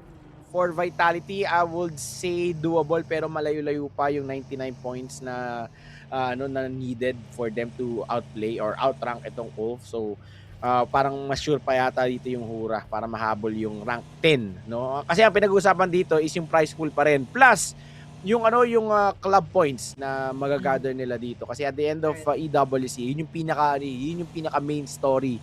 Who will be the grand champion, the organization champion ng EWC? Kasi yun yung pinakamalaking prize pool talaga. Pero yun nga, no, medyo parang pati yung feed natin kinakabahan sa tindi ng ating mga nagiging bakbakan. Hindi natin nakita yung pagkawala ng Ulf, pero na-predict naman. Sabi nga natin, pagbalik natin, sigurado wala na sila. Yun ang mismo ang nangyari dito. Pero yun na nga.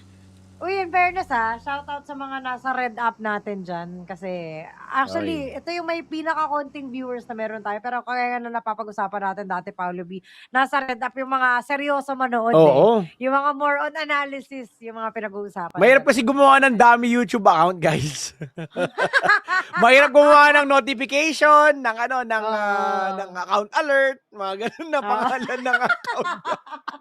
Huwag niyo akong kagayahin yung main account ko, change ko ng notification. Ayun, 30 days sa notification yung pangalan ko. Hanggang ngayon ba? Hindi, wala na. Buti na naman nakawala na sa ano. Oy, S2G! Godlike, kakasabi pa lang namin kanina, Godlike ang mahirap i-contest. You know, we are not so sure kung ba't napunta dito kami kasi! Oh my goodness! Nalagas yung dalawa. Are you lost, baby girl? Hamsig. Now, we will be taking down as well. Nos! Ito! Pag ito na-eliminate ka, ang laking pasanin niyan kasi ikaw yung huli. Tropa, ikaw yung huli. Ikaw din yung sanhi kung bakit hindi nyo napanalo yung mga nakaraang game. Ang hirap to para kay Lost. Tingnan natin kung paano gagawin niyang play. This will be an outnumbered. Wala na sa no choice! And now, the end is near. And so I face the final godlike. Aray ko, napakasakit. Hindi na makalaya.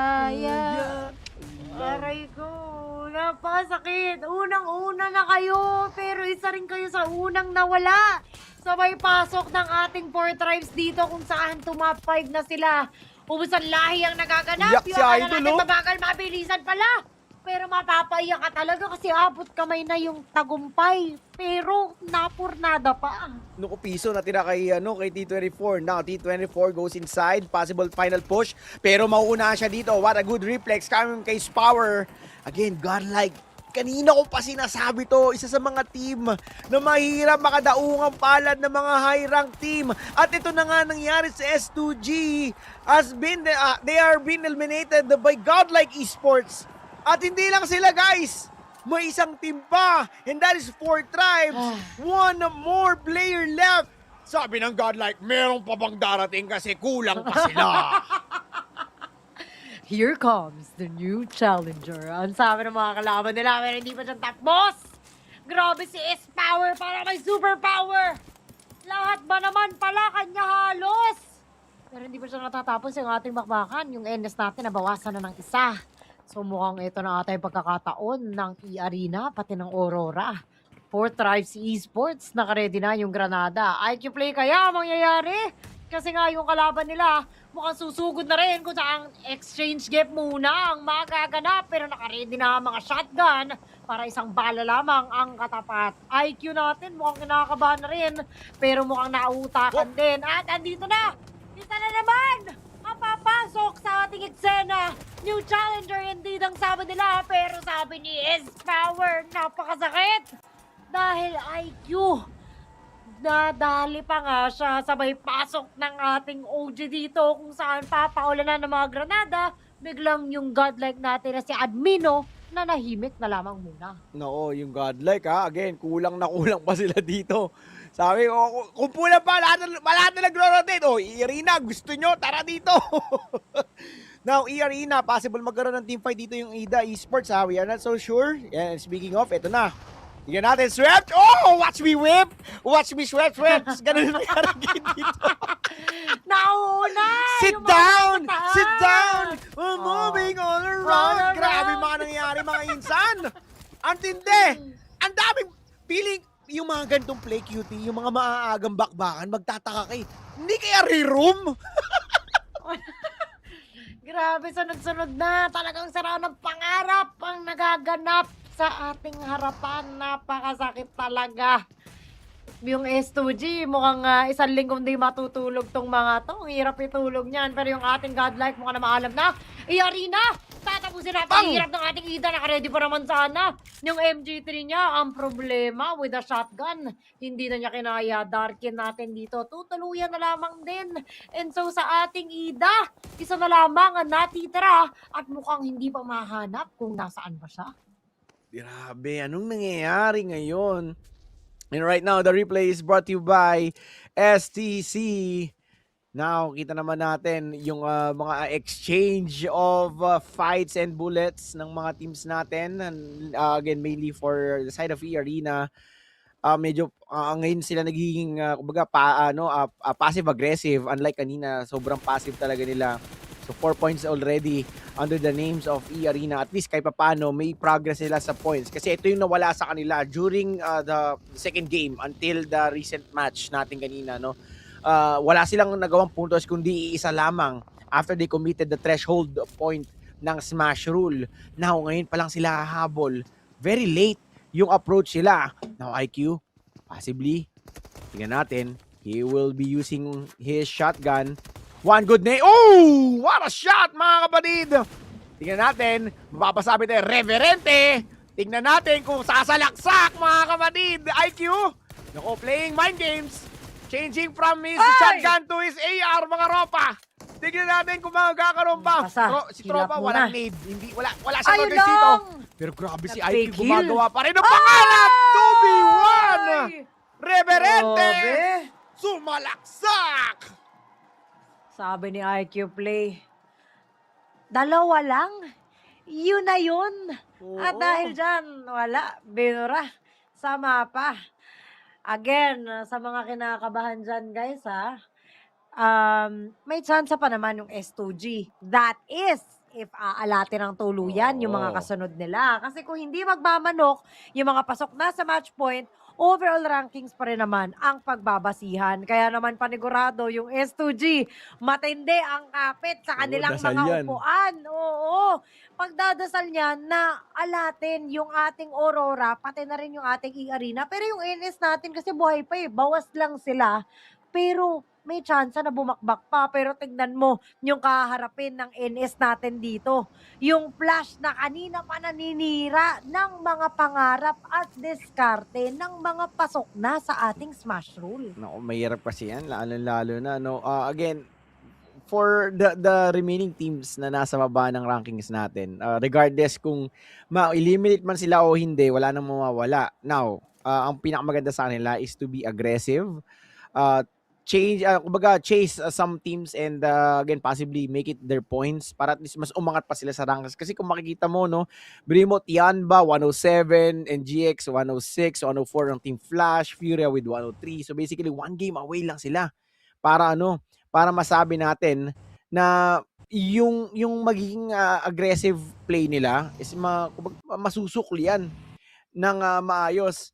Pero yun nga, I think, nagkakaroon na tayo ng konting technical difficulty. So, mag-ano muna tayo sa ating main broadcast. So, English caster, please, take it away. The bride in these finals, they've always been present, they've always been relevant, but have not been able to find those clutch moments, those glimmers of greatness that really step you up to those top spots. Man, great tournament overall for Enigma Galaxy, considering that they're in 7. Ayun. Salamat, English caster. Maraming salamat. Saglitan lang, naipasa ng saglit. Tingnan ako, tingnan natin. Ako, sino kaya mananalo dito, cutie? Wala, alam mo, sa totoo lang, buti na lang nakapondo yung S2G. Kasi imaginein mo, no, kung hindi sila nakapondo dito, wala, goodbye talaga. Mapapaaw sa pau ka talaga. Lala. Parang ginawa ng ula kanina, napaulala talaga sila eh. Pero again, medyo mabagal din kasi yung magigiusan ng NS dito. NS, Aurora, pati E-Arena. Kasi again, alam nila wala na S2G. So as much as possible, ang goal ay paabutin hanggang dulo. Pero kita mo, pwestuhan ng NS ang ating pag-usapan. Nasa ibaba lang naman yung ating E-Arena kung saan hindi sila pwedeng sumilip-silip basta-basta. Pero yung ating Nongshim Red Force, ganun din. Hindi pwedeng basta-basta mag-overpeak ang ating mga kaibigan kasi marami pa din nakaabang. Pero 30K, Binarel, ang problema si Joker nakaabang. Oo, silip ka ng silip ha. Buti na lamang at meron siyang kasama. Kung hindi, goodbye talaga ng maaga. No, silip ka ng silip. Masyado kong mateluk. Now, you have a high ground advantage, so there's nothing to worry about from the push of E-Arena. Though for the next stage sa Circle, well, kailangan nilang unahan. I think unahan yung E-Arena as of the moment. Dahil once na maunahan sila ng E-Arena, located na yung area nila, mahihirapan sila talaga dito at possible talagang i-gatekeep sila ng kanilang mga kalaban. Now, we have Aurora Gaming. May kalaban sila dito, yung Al-Ula. Isa rin sa mga, may momentum to guys. May momentum ang Al-Ula dahil napanalo nila yung recent match. Pero yes sir, will be knocked down. Let's see kung paano gagawin dito. Aurora, isa rin sa mga team that could possibly get the crown away from the 15 teams or away from their competitors sa ating Smash Rule. Tingnan natin kung makuklose ba nila itong round na ito. Very strategic yung approach ngayon. Not the typical Aurora move. They need to secure one player to another before they initiate the team fight. And this is good, at least medyo kinakalculate na nila yung possible threat para sa kanila. Now we have Ziol and Refuse. Knows exactly na si Klaus ng Al-Ula will be onto the backside. So kailangan muna nilang pitasin! Pitas ka ngayon, idol! And that's a good knockdown. Possible second points ng kanilang game. Ayan, kita mo naman yung ating Ula. Napapahirapan tuloy. Panira daw kasi ng diskarte kanina. At yun na nga, sinagasaan na nga isang miyembro nila. NS natin, dalawa na lamang ang natitira. So if this continues at mawala yung ating NS, yung ating S2J may pag-asa pa, since sa NS natin yung pumapangalawa. So right now, with Aurora being in the third spot at kompleto pa, mukhang kailangan lang talagang tamang diskarte lang ang magiging galawan nang sa ganun ay masiguro na aabot ng dulo at makakamit ang korona ng tuluyan. Ilang beses nang nabitin yung ating Aurora, nakailang team na, pero same roster pa rin naman sila. So titignan natin if this is their time dahil ilang beses na rin talaga nabibitin yung mga fans nila. NS na kailangan bumaba. Halos nang lahati lamang natin ang buhay sa kanila pero mukhang diretso na naman ata sa flash ang ating tropa kung saan delikado na naman ang lagay nila sa mga bandage muna. Pero buti na lamang at medyo napansin ka agad niya. Yun nga lang, hora din pala natin. Mukhang makikihati pa. And so yung NS mukhang mumultuhin din ata. Naku po, NS. Dalawa na lamang. Furia, si Ayala. Kitang-kita siya dito pero bumawi din with a good spray. Actually, ang pinakamagandang play dapat dito ng NS is to use the time, yung mga split time sana kanina na hindi siya nag-spray para mas, kumbaga, to go deeper sa mga regions na meron sa kanya.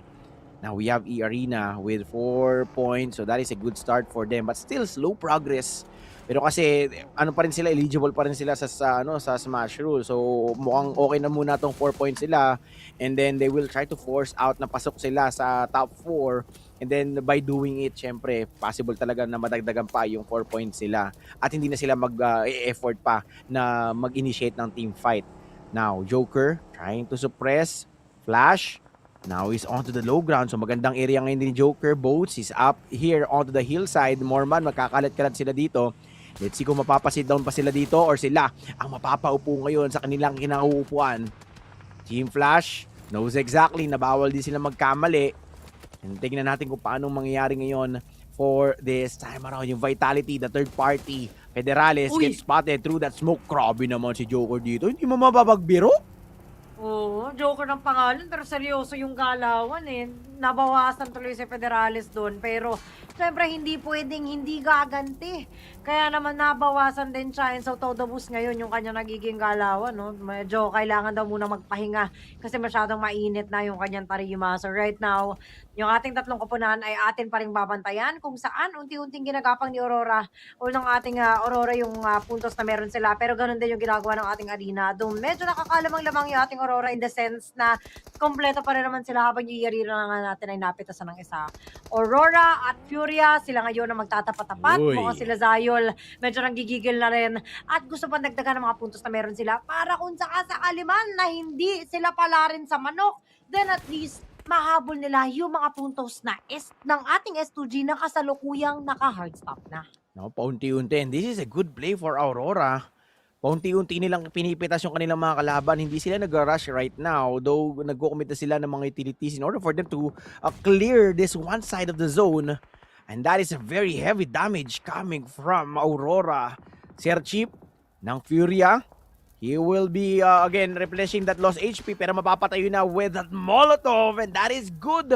Dahil with the spread out ng Aurora Gaming QT, makukuha na nila yung one side of the circle. So, wala nang malaking threat for now sa stage ng circle na ito sa Aurora. At ang kagandahan doon, nakapag-convert pa sila ng 2 puntos. Now, with the area controlled by Aurora, ang dami pa nilang makikita.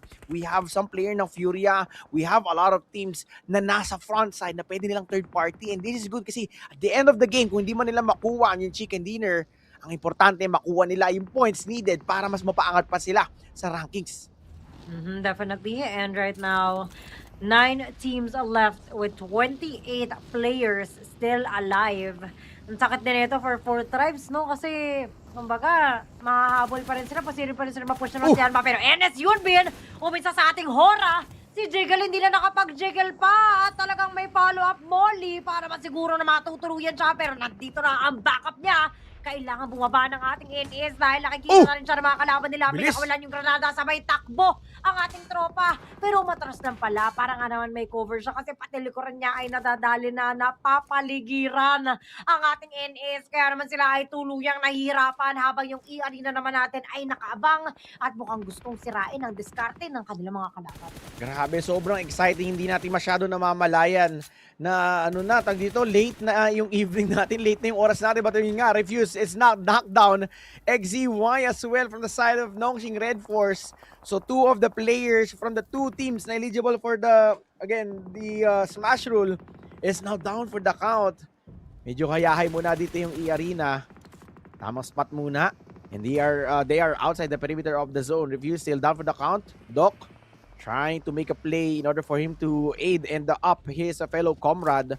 Habang yung Vitality playing and waiting the perfect timing to push forward. XZY will be taken out. So that makes 1 more player left for the side of Nongshim. Nauubos na. Nauubos na yung mga nasa mga nasa Smash Rule natin. Oh my goodness. Pahirap ng pahirap para sa mga teams ngayon. Pero pasarap ng pasarap for E-Arena dahil ang ganda ng placing nila. Medyo yung ating S2G talagang kumakapit pa. Aurora si Doc! Kalayuan! Oh my God! Federales at ang ating Vitality. Nilalason yung ating Aurora. Ipit na tuloy sila. Naku! At mukhang mamaalam na. Oh my God! At Furia natin nakisali pa. And yes, magandang kapit on the side of S2G kasi yung NS ay wala na at mukhang susunod pa yung ating Aurora. Pero kagaya nga ng sinabi mo, may chance pa yung ating E-Arena. So with the last man standing on the side of Aurora, sa'yo nakasalalay ang lahat, tropa. Nako, Ayun ito na. na, Refuse! Ayun na. Refuse! Oh my goodness! Pito na lang! Lumalaban pa rin si Ropa! The final 2 seconds! This could be it! No! Aurora! Crushed Dreams! Grabe, napapa-announce oh! Napapa-announce the owner of the car with the plate number 123 ABC. Please come to the customer service. Sabi niya! Antindi! Kasi top 1 pa rin yung S2G! Ay, hindi. Kaya pa ba? Kaya pa ng E-Arena to eh. Kaya pa ng Smash E-Arena rule. to actually. Oo. Smash rule na lang talaga ang kailangan nila. Otherwise, it still is 2G. Kahit na natusun pa sila, pinahora natin dito. Ano ang gagawin nyo? Sleepy, maaga atang patutulugin ang mga kalaban nila dito. Ayaw talaga tigilan ng unti-unti nilalapitan Federalist natin with that nade. Pero hindi umabot kay Higor. Mukhang kailangan konting push pa ang gagawin nila. Habang yung flash naman natin, mukhang mayroon na namang pangarap na sinisira. Pero Federales against No Fear, hindi matuloy-tuluyan, pero mukhang medyo sumuko na yung ating kaibigan. Sinira na lamang yung sasakyan at doon nga siya na maalam ng tuluyan. And so Hora, isa na lamang ang natitira. Ganon din ang nangyayari sa ating Furia. Pero si Higorst, wala nang galawan pa. Hintayan na lamang kung sino ang kukuha sa kanya. Nako, tigman mo, Pinoy Terminator.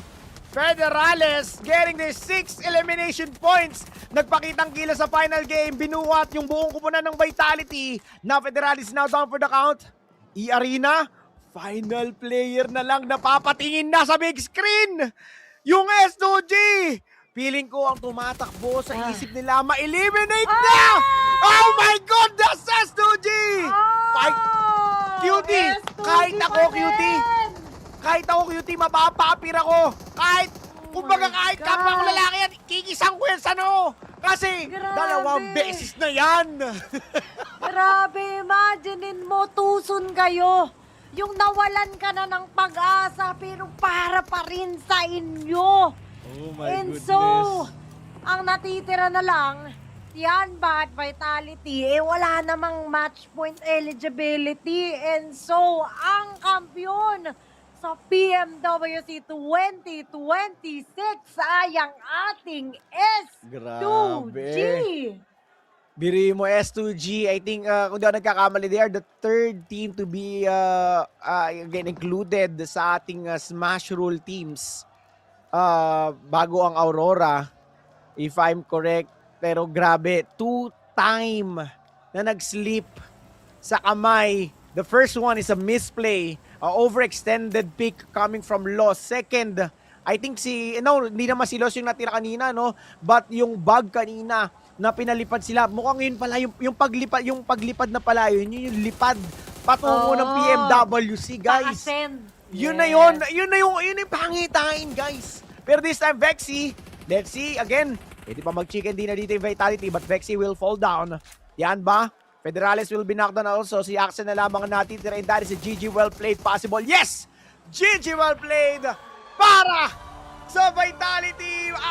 S2G is your PMWC 2026 Grand Champion. Ladies and gentlemen, congratulations! Maraming salamat. Sobrang solid. And right now, let's go sa ating venue. Tears ring out, and let's take it on over to the studio to wrap this one up. Kamikaze and the rest of the squad just shining when nobody was expecting them to become the champions, Max. Turkey back on top of PUBG Mobile Esports. It is going to Turkey here right now. Kamikaze, Lost, Ham CG, and Solke making history for Turkey once more. How do they just keep doing it? Solke, since the OG days, is still here delivering performance after performance, and now we'll be lifting that trophy.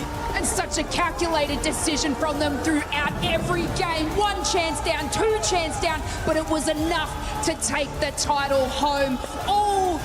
Every single play from S2G was immaculate.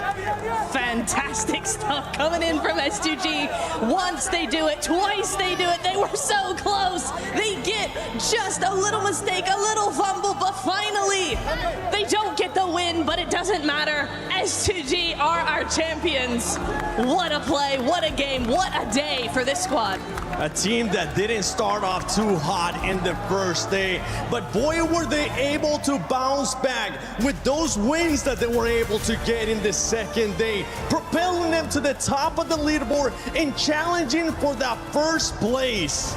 We had so many teams looking so good at the top right. The 4 teams all contesting a spot for the championship to be crowned your champions. But I would have to say S2G, the most improved team going into this event from the group stage, making it right to the finals. And it was close. It was down to the wire. It was a 3-way tie at one point today. But they do take it home. And keep in mind, PMGC later on this year will be happening in Turkey. Will S2G be able to do the international back-to-back? S2G will be looking to win another trophy back at home. But I think it's time we send it over to Barney. I want to see these players lift that trophy and crush some keys. Yes, that is right, of course. After a nail-biting day 3 of PMWC, your champions are, of course, S2G. I have to ask, that final game, that must have been the longest game of your life. How did that feel? Solkay, I'll ask you, buddy. Son maç hayatımızın herhalde en uzun maçıydı. Sizin için nasıl hissettirdi? Solkay sana soruyor. Yani açıkçası biraz şüpheli olduk çünkü rakiplerimizin hepsi yaşıyordu ve hiçbirinin infosu yoktu. Yani bilmiyorum, kaybettik gibi hissettik. Sonra böyle bir rakiplerimiz oyunda ölünce bir acaba mı dedik. Yani şu an bile farkında değiliz, anlamadık. Bu bir zaman sonra fark edilecek bir şey. Aramızda öncesinde şampiyon olmuş bir hamsi var. Hepimizin ilk dünya şampiyonluğu. Yani garip hissetti, ölünce kötü hissetti ama şu an çok mutluyuz. Bu kadar. Of course we felt bad once we died because we knew our biggest rivals are still alive. But then, and we also doubted it, but then like slowly seeing our rivals also like getting eliminated, we started getting hopeful, and it's Hamsi's second world championship, but it's the first for us and we're very happy about this. Number 2, second championship. How are you feeling? You feeling good? Yeah. He feels good, baby. All right, we've got things to do before we lift that incredible trophy. So follow me. We're going to the Crusher, baby. After an incredible performance today, S2G managed to secure the PMWC Championship. And with this being at the ESPORTS World Cup, we of course have some additional things to do, like crush 15 of their opponent's keys until their key is the last one left intact. Okay, S2G, if you could step over here onto the Crusher. We've got some important things to do. Right, step on up, please. Up on here. Okay. Woo! Are we feeling better now? Kamikaze, you okay? He's good, he's good. He's letting it all out. It's great to see. The emotion is great. You've seen this before. You know what's about to happen. Can I please get you, sir, and Kamikaze together? Let's open up this Crusher. Let's open the iris. Press that button. Here we go. Here is the Crusher. Something special about the Gadia City Grid is that we get to crush 15 keys at once. So, Solkay, Hamsiji, if you would like to pull on this, not too hard, just like gently, just, you know, feel good. In 3, 2, 1. Wave goodbye. How did that feel? It's so good. So good. Right, one final thing. That's better, isn't it? One final thing that we'd like to do before we send you down to lift that trophy is to invite the Keymaster, Jacob. We'd like to invite him onto the stage to hand you your key, the last remaining key intact for PMWC. Jacob, come on over here, buddy. Kamikaze, if you could take your key, that is your S2G esports key at the ESPORTS World Cup. Okay, so now what I would like you to do, I would like you to walk down the Gadia City Grid. I would like you to raise that trophy and cement your legacy as the champions of PMWC at the EWC 2026. Ladies and gentlemen, make some noise for your champions, S2G Esports!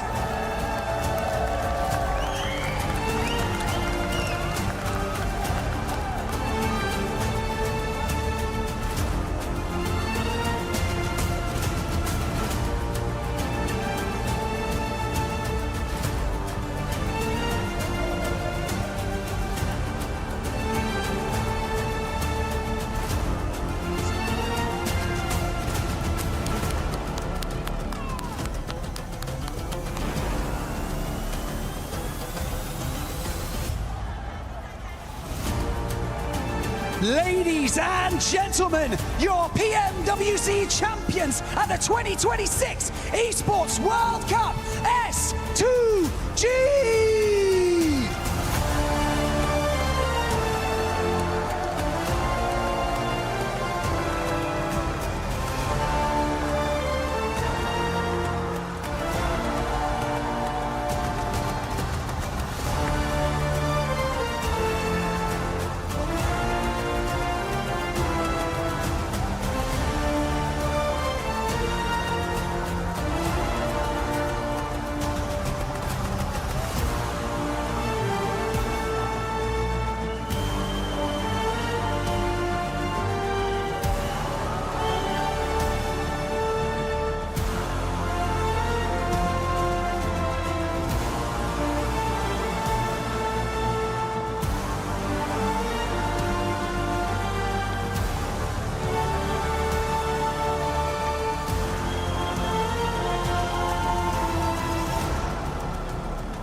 Ladies and gentlemen, it's time for Kalaris, who is standing by with our Sony Tournament MVP.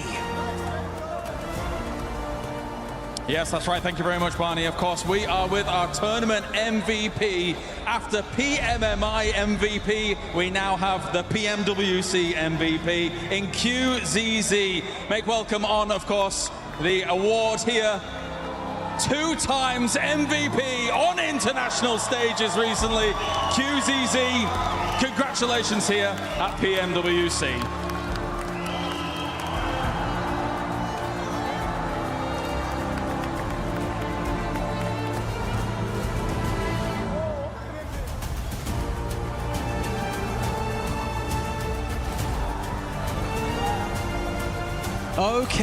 Okay. This is fun, isn't it? This is good. Okay, let's have another chat. Let's have another quick chat. Competing with these teammates, experiencing all of this, going through the training. Okay, we're shaking hands. All right, buddy, how's it going? The training, the experience, everything. What does it mean? Like, what do you want to say? How proud are you of each other right now? We just strengthened the team, over focus all the time for team play, and we did it. We have been champion. We are so happy now. I can imagine. I can see it on your faces. I can see it on the owner as well, of course. Congratulations, what an unbelievable performance. I'd like you all to lift this trophy one more time, and you'll cement your legacy at the 2026 Esports World Cup. And so, are you guys ready? You ready? You're ready. They're ready. And so, ladies and gentlemen, your champions of PMWC at the 2026 Esports World Cup, S2G Esports!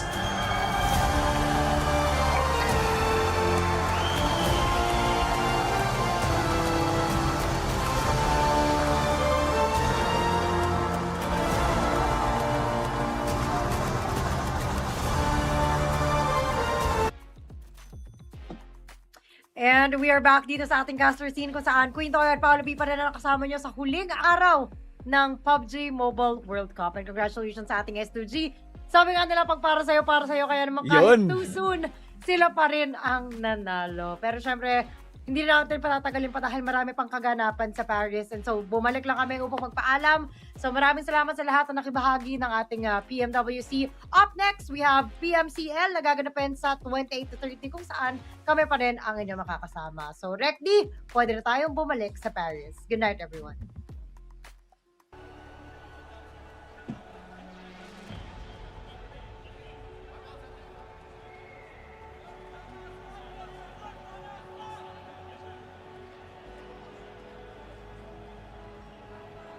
This is a moment that you're proud of once again, standing on the top step of PUBG Mobile Esports. But for S2G, now it's time to cement your place in history for EWC. Please welcome to the totem your PMWC champions and EWC 2026 S2G! Congratulations, guys. What a performance. Please shake the hands of your supporters. Say thank you to the support. What a performance. Incredible work, Trav. Brilliant from S2G. Absolutely. What a performance. Just getting it over the line in the dying seconds. Congratulations, guys. Make your way over here. Congratulations, S2G, once more.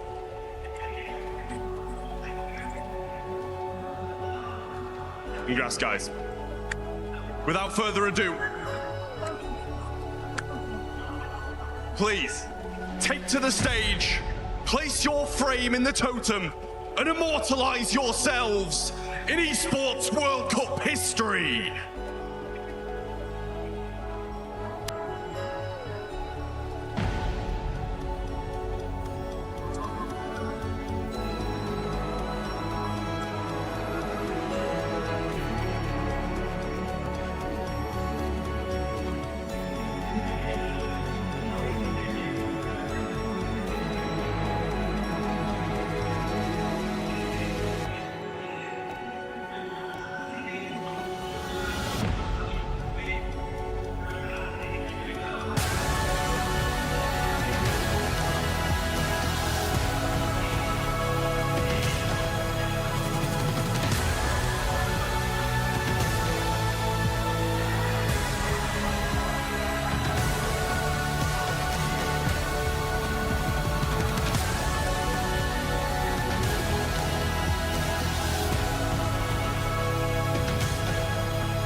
Back in 2024 at the Esports World Cup, it ended up being Alpha 7. Last year, it ended up being Yangon Galacticos. But move over and make some space, because now at 2026 PMWC at EWC, it is S2G. A new team, a new name, a new roster, a new lineup, making their way down the aisle, putting their key in the totem that will be immortalized forever in the history of EWC. The Turkish super team, you know how much it meant to Solke. You could see on his face, he's been close so many times after PMWL, but he finally secures it.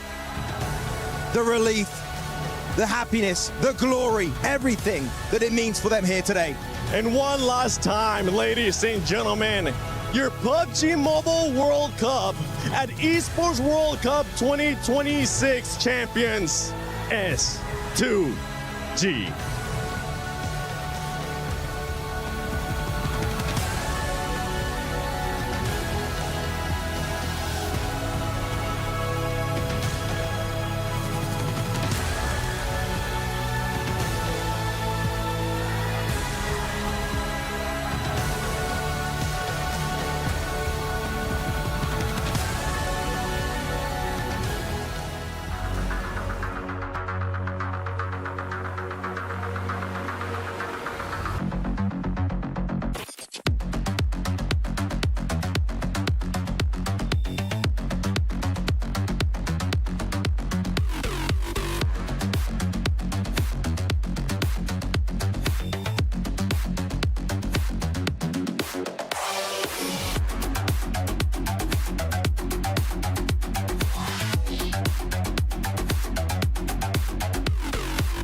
Love seeing the emotion and the passion that PUBG Mobile Esports brings to everybody all over the world. The Sony MVP QCC ends up with 35 eliminations, 6,700 damage, and Doc once again is able to find himself a way into an award with the best IGL. How does he keep getting away with it? The beast from Mongolia strike once again.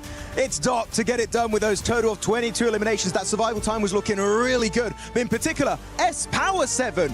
In the first time in the longest time we see an individual award being granted to an Indian player. It might have not been one of those top 5s that people were predicting. It might have not been even a top 10. But for S-Power, this is amazing. You couldn't expect anything different out of this player. The confidence that he has, the skill that he has. I can't wait to see what S-Power from Godlike representing India is going to showcase later in the year. I'm telling you, if we're going to get an Indian Global MVP, it might just be him. But looking also at the Field Medic and Eagle Eye Awards secured by Mormon and Tony K respectively.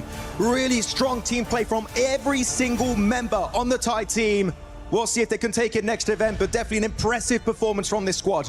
And Tony K with the Eagle Eye from E-Arena, 394 meters. That is quite impressive. Ladies and gentlemen, we hope you enjoyed the amazing show that we were able to provide to you. From Maxman, myself, the 7WG, Lace, Neptura, John Allen, Blank, Jackie, Hot Jukes, Kalaris, Barney Banks, and our special club championship reporter, Glitter Explosion. And from all the production here from Paris at Esports World Cup, thank you for watching PMWC at EWC 26.